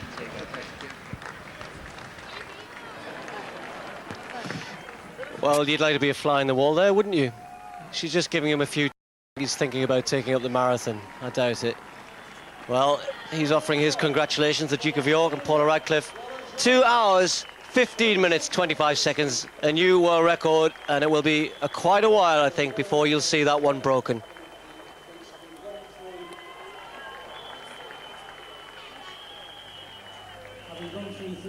Well, I'm now here with Tanny Gray-Thompson and David. We're both finished second, but you've both got to be pleased with your times. I'm really pleased. It was so much quicker than last year. I got dropped a couple of times, sort of between 16 and 18 miles, clawed my way back, and then just died over the cobbles, and I just hate them so much. But that's part of London. I know, it is part of the course, and you have to deal with it every year.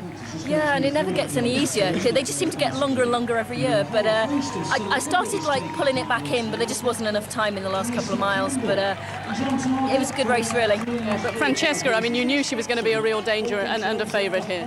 And she's very strong in the second part, and she got away from me a couple of times, and I got back, and then just the final time, there just wasn't enough there to get back to her. I hear you're good friends, then. We get on really well, actually, so it's nice, and keep working and get her back next year. Yeah, and David, turning to you, all three inside the course record, so although second, you can't be disappointed. I can't complain with my time. It's 5 minutes off my previous time, so I'm pushing well. I've just got to respect that I'm 23 and they're a lot older than me, so I've got a few years yet. And you won it last year. I won it last year, so... But also the winner, Jules Jeannot, he was a late entry as well, wasn't he? I think so, I'm not too sure, but it's very strong, so... But talk about the atmosphere out there today. Yeah, it was brilliant because of the weather. They come out everywhere, all over the course. The crowd get behind you. They even shout your name, and you think, well, where did they get your name from? And yeah, it's really good. London's brilliant. And I know you've been a big fan of the marathon for many years, haven't you? Yeah, definitely. I've always wanted to win it, so I won it last year. Today, I just knew that I had to do a faster time than last year, and I've done that, so I'm pleased. And talk a little bit about training. I mean, we hear what sort of Paula does. What's your? How many miles would you put in a week training? 100 miles a week, easily, and do a lot of weight training as well. But it's tough. Yeah, it is tough. At 23, you'll be back next year. Tanya, I've got to ask you also. I mean, how do you fit in all the training? Because not only, are you a mum, but you're also, businesswoman now as well. It's not too bad. It's actually quite a nice break getting away from looking after Karis and working to go out training. And I love London so much. I hate it the morning before, but once I'm finished, the crowd atmosphere is just incredible. There is no other marathon in the world that has people out just the whole length of the course, and that makes it worth doing. And I think even when I'm not competitive, I'd still like to come back and do London just because I don't want to miss doing it. Imagine you being not competitive. I mean, what is next for you? I mean, you've achieved so much, but do you still have goals? I still do. I think it was the right time for me to have a baby because it gave me a good break from the sport. I want to get through to Athens next year, and I think then I'll probably have a couple of years just doing a bit of road racing and doing the stuff that I like doing. And just a brief word about Paula and her achievement today. Oh, it's just phenomenal. To break that much from the world record. And I think she can probably go faster again. Just superb. Okay, thank you both very much. Well done. Thank you.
Well, there's some incredible stories, of course, to be told in the course of the London Marathon, but possibly the most extraordinary marathon story, if not of this year, certainly one of the greatest of all time, is that of a man who is raising money for the Brain and Spine Foundation.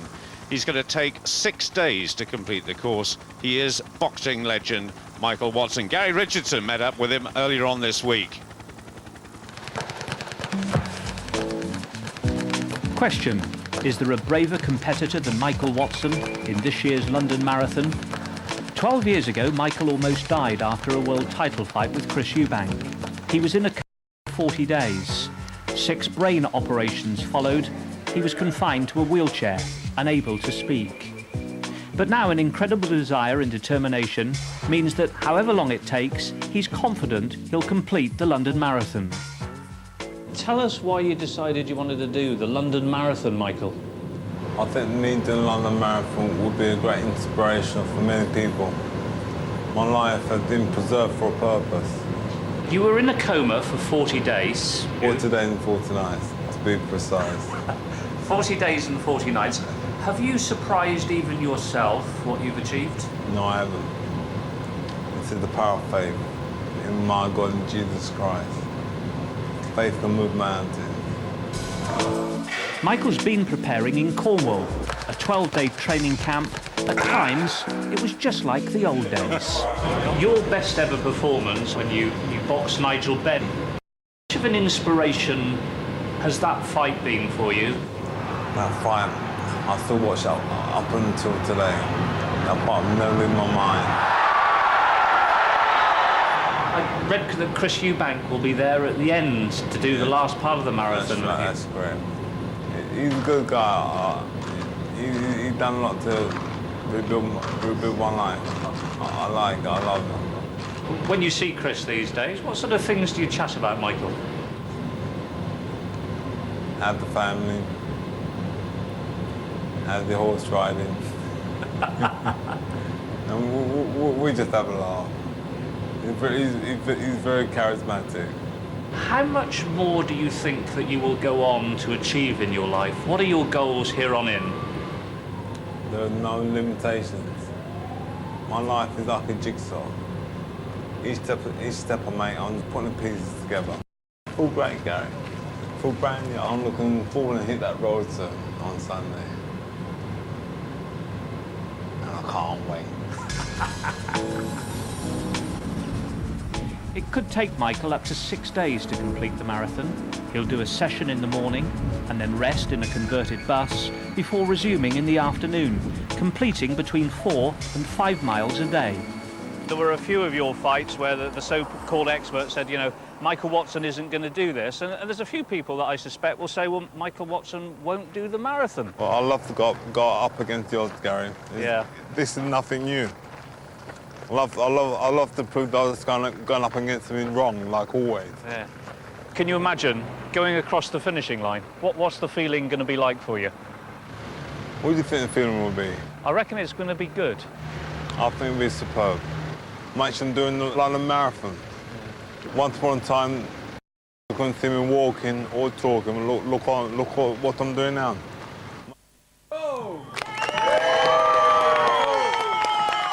Well, it's a great story. And good luck to him over the next 3 or 4 days, or however long it takes him. He really is an inspiration.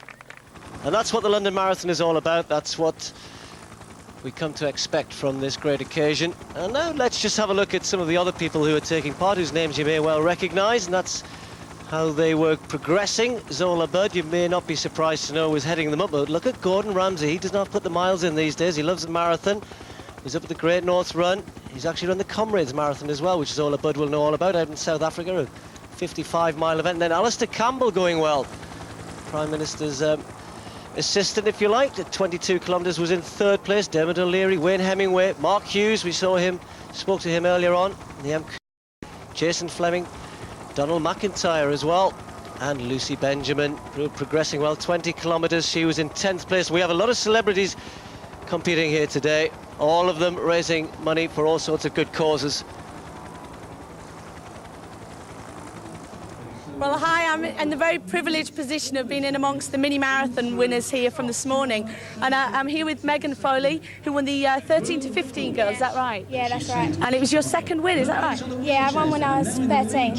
And we're just a day away from you being 15? Yeah. So you just sneaked in, is that right? Yeah. And you enjoyed it? Yeah, it's great. Great fun? Yeah, the atmosphere is absolutely brilliant. Great support out there? Yeah. Fantastic. Well done, Megan. Well done to you all. And if I come along here, and I've got Lee Bowen, who got his hat-trick of wins, is that right? Yeah, that's right, yeah. And how did this compare to the other two? Well, this one was a lot harder and a lot faster, so 'cause there's some good guys out there. Good competition? Yeah, good competition, yeah. So how much longer then we're seeing 26 miles? A long time, yeah. Well, best of luck. And over here, a familiar face, Mark. Now, I've met you before, haven't you? Great North winner, is that right? Yeah, that's right. Well done. How was it there for you today? It was great. It was a longer course and good competition this year. Made it brilliant for me last year. And then this is your final year? Final year in the mini marathon. And then will we see you next year in the London? Hopefully, if I do enough training. Fantastic. Well, best of luck and congratulations to you all. Well done. This is the only time he has taken part. Former international athlete Alison Kerbishley there doing the interviews for us, and there are the results of the Adidas Mini Marathon. A lot of athletes who take part in the full marathon and go on to greater things start here. So some great results in all the three age groups there, boys and girls.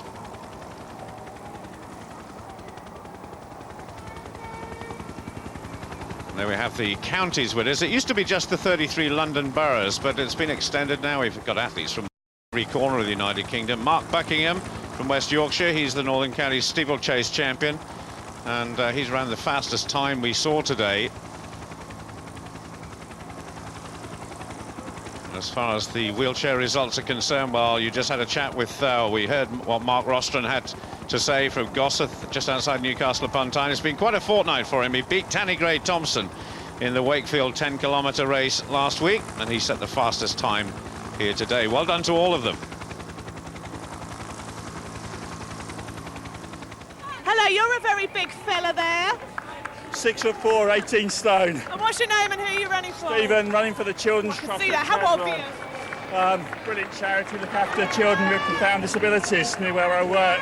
Fantastic. So does everyone with this name, when everybody's shouting out to you to go They are, it's absolutely fantastic. I can't believe the atmosphere here today. Well, It's brilliant. Get that 6'4" frame back on that road. Thanks very much, guys. Cheers. What's your name? Where are you from? My name's Simon, I'm from London. And the obvious get up is because of... For charity, what else? You won't put up to it by any mates then, or No, anything? not at all. No, this was all from my own volition, and I'm regretting it, but what can you do with a day like this and a crowd like this? You just keep going. So who are you raising the money for? I'm raising for the money for Macmillan and a smaller charity called Bruce's Youth Fund, which gives holidays to underprivileged kids. And you could have had a cooler day than today to wear that Could have had a cooler day, but I'm not complaining. It's got the crowds out, that's the main thing. Better than You're looking especially cool yourself anyway. You're beautiful. Thank you very much. All the best. Thank you very much. Beautiful. You're a bit scary, aren't you? A bit scary, yeah, and a bit tired as well. Very hot. Are you a bit sweaty as well? I won't take this mask off. So who are you running for? Running to get kids going, physically handicapped children. And you're doing very well? Yeah, I've raised an awful lot of money. London have been very generous so far, so... So what would you normally do on Sunday?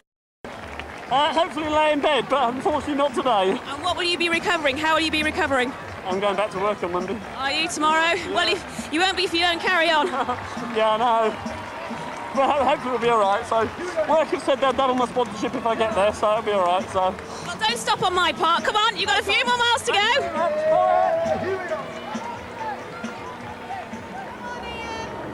Come and have a chat. You got the MBE, you know, haven't you? Oh, I've got an OBE. Oh, an OBE. What have you got your MBE for? If I had to tell you. Running a marathon, I think you should have one for. I've been a special for 38 years. Have you really? And I policed the first of these, and I've run 8. Well, you're doing fantastic, and you're obviously raising a lot of money. Juvenile diabetes. Excellent. Keep going. You've got a flyer on your head, do you know?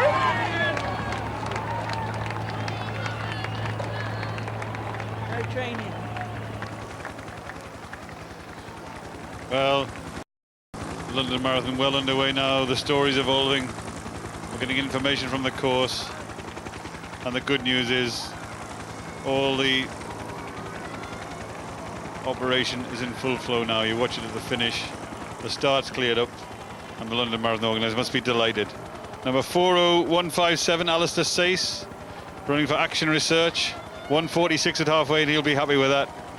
Alan Kemp, 23-year-old from Barnes, running for Whiz Kids.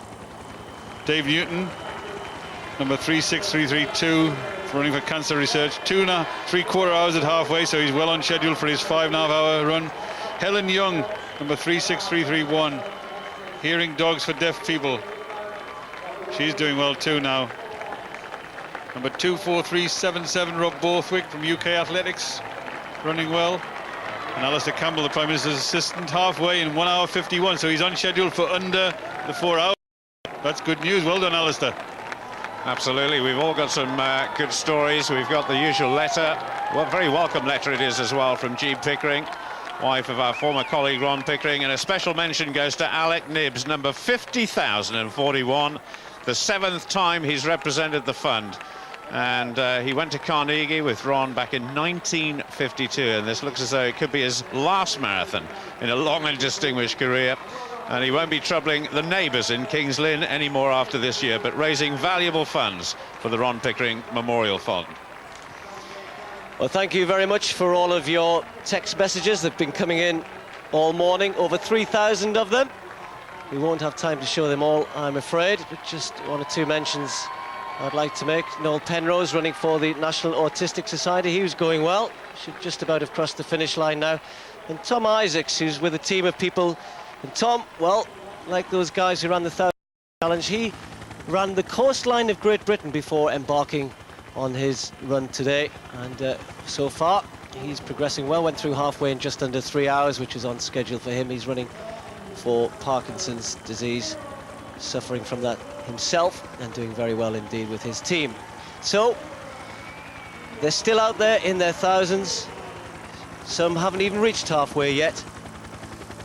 Most of them, though, thankfully starting to head towards the mile and the finish line as we look back towards where it all started from. The dome there, and Greenwich on the other side of the river, Canary Wharf in the foreground. Joined by, if I'm not mistaken, Postman Pat and his black and white cat. Yeah, again, Sally Gunnell got me on the actual bridge as well. Oh, okay. Well, let's have a look at you underneath. Yeah. Did she get a look at you like this? Yeah, just. All right. Just. I'm actually running for St Clair's Hospice to raise some money for a new wing. They're trying to get expand as well, so it should be good. Why dress as Postman Pat, dare I add? Why not? Anything from the shop that they had, I said I'll have it. So I thought I'd dress up. I dressed as a gorilla last year and a pantomime cow the year before, so... You were a good run going. Oh, yeah. You were. Yeah. All the best. I'm interested in what's written on your back here. Just married, can we see that?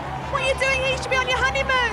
Got married in Scotland yesterday, flew down this morning, having the time of my life. I bet you are. And is your wife around? She's in Scotland with my little boy. I had to keep him as a child. I've now got a little boy on top of the world. Oh. Can't describe it. That grin on your face describes it all. Keep going, kids. Don't give up. You're not alone. They won't. Get to that finish line. How are you doing? Good. Very good. Are you having a good time? Absolutely fantastic. Where did you get stripped off and chained? Sorry? Where did you get stripped off and chained? In the phone box, I think. Or is that Superman? Maybe. He could be his girlfriend. Who are you raising money for? Macmillan Cancer Relief. And how much have you raised so far? Big to raise nearly £4,000. All right, well, enjoy the rest of your day. Thank you. Hello, you look quite young. How old are you? I'm 18. I was 18 in October. Wow, and how comes you're running the marathon this year? What made that decision? My mum did. She did it about 13 years ago, and since she did it the first time, I said the year I'm 18 I'm going to do the London Marathon, and that was this year. So I thought, and here you are, and you're running for dreams. For dreams come true. Yeah. Starting to motivate you. Get going. I'm sure this will be the first of many.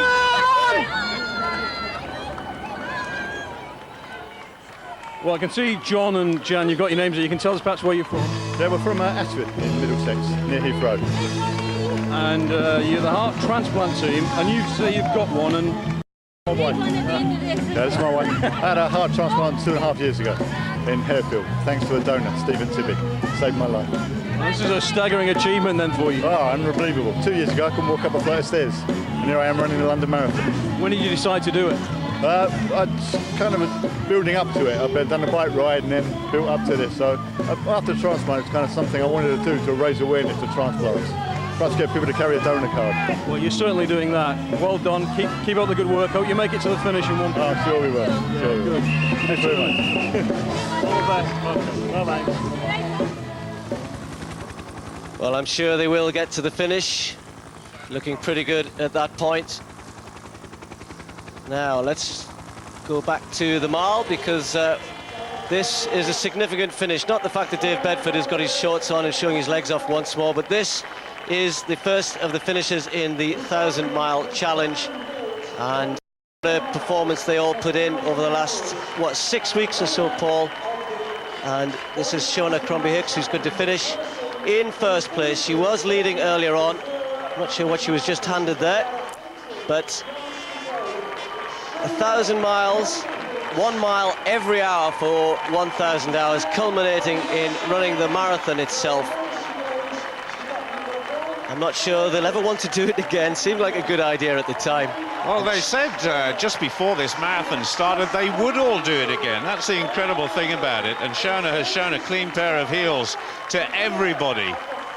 1,000 miles plus a marathon. And really, it's very difficult to find words that can describe what they've been through over the last few weeks. I can think of one or two. Great performance, though. Well done. I don't know the significance of the ring held up across. I'm sure there's a story behind that. We will try and find out what it is exactly. I'm not sure I want to know, to be honest. But it is incredible what they've achieved. Maybe she's just shaved some time off her personal best. Oh, I'm being told it is indeed to shave off Dave Bedford's moustache. You will have a job, Shona, you really will, because it's a bit thick and bushy, I'm afraid. I've only ever seen Dave Bedford without his moustache once in about the last 30 years. I can promise you it's not a pretty sight. It was Dave who handed the razor over to Shona. She wins a prize, but really that is insignificant. The friendship that has been built up over the last few weeks, absolutely incredible.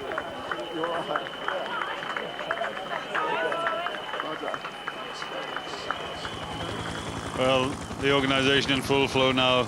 Lisa Thompson, the course manager, done a perfect job of getting these athletes 35,000 on them around the course. And now the finish system is going into action. Solon G, who's done all the London Marathon finishes, directed the operations, and that now is in full flow on the mile. So the London Marathon organising team, led by Dave Bedford himself and Nick Bittell, must be absolutely delighted. There's Dave Bedford. He'll be delighted with what he's seen before, and this is a great idea, this 1,000-mile challenge, and he'll be delighted to lose his moustache, I'm sure. We're coming off now. He might be, we won't. Big smile on his face, and Shona Crombie-Hicks, and a big smile on the face of London, I think, today, once more, giving us the perfect venue for another scintillating London Marathon day. It really has been a day to remember. Last year was special. This year certainly lived up to expectations once more.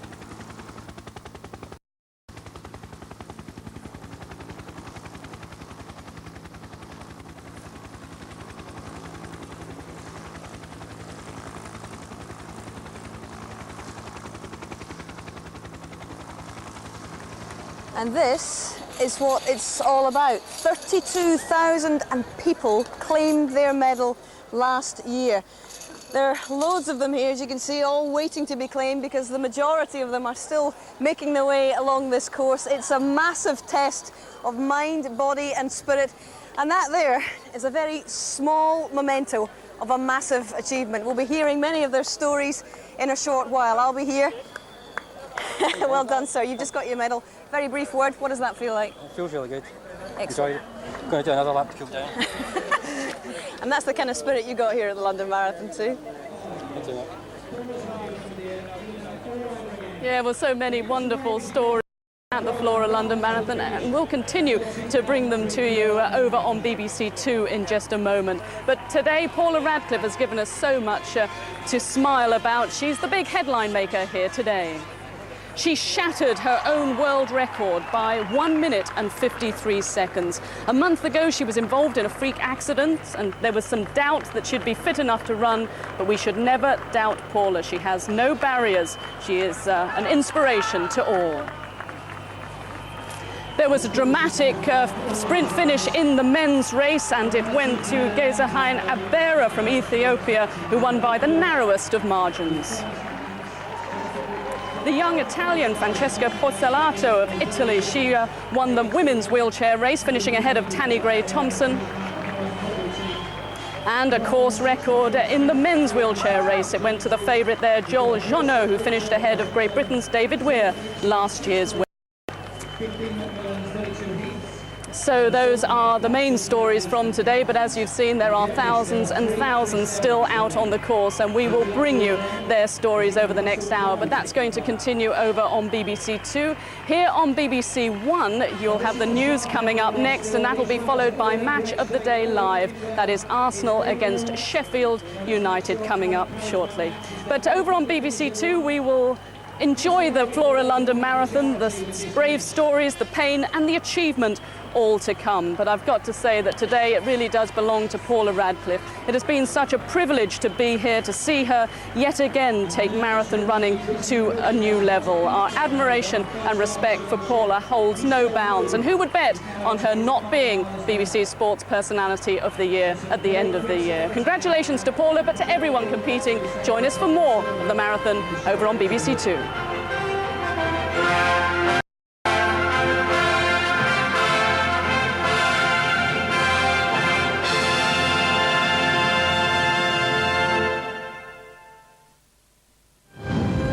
From the dawn of technology, this axe is the most sophisticated object on the planet. To the first words, Agasta are the first of our ancestors to have a human voice.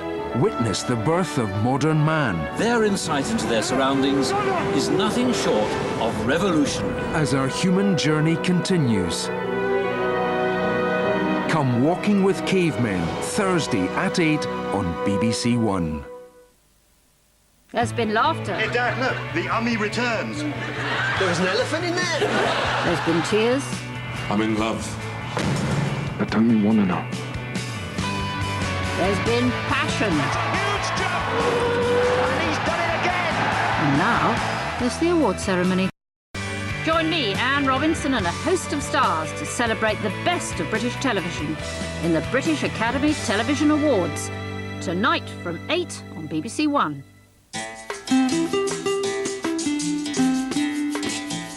Match of the Day kicks off in 15 minutes with live coverage of Arsenal v Sheffield United. That's after the news here on BBC One with Darren Jordan.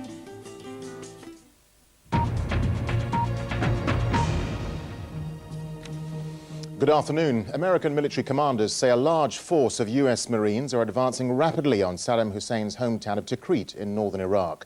6 American prisoners of war are also reported to have been found rescued from Iraqi forces.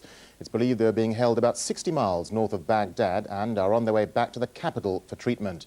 The US commander in the Gulf, General Tommy Franks, has told the American TV network ABC that they appear to be healthy, but more information will be known soon. My staff came up and said, good news, General. We have, in fact, located, and they appear to be reasonably healthy, 6 of our youngsters who were missing. What we don't know right now, George, is whether these are 6 of the youngsters we had categorized as prisoners, which some of whom we've seen on television, or whether these are from the category of troops that we have listed as missing in action. So we're not sure yet, but we are very happy that we have these 6 Americans back with us now, and they're in safe hands. Well, our correspondent, Paul Adams, is at US Central Command in Qatar. Paul, we just heard from General Tommy Franks there, but what more can you tell us about the rescue of these POWs? Well, as you mentioned there, Darren, these were rescued not in Baghdad, but north of Baghdad by a US Marine force known as Task Force Tripoli that is making its way up the road towards the town of Tikrit. Somewhere along that road, in some of the exchanges that they've had with army units along the way, they located prisoners. They are being taken back to Baghdad. As you say, we do not know exactly who they are. For example, are they some of the missing who were captured in an ambush on March the 23rd, right at the beginning of this campaign near the city of Nasiriyah?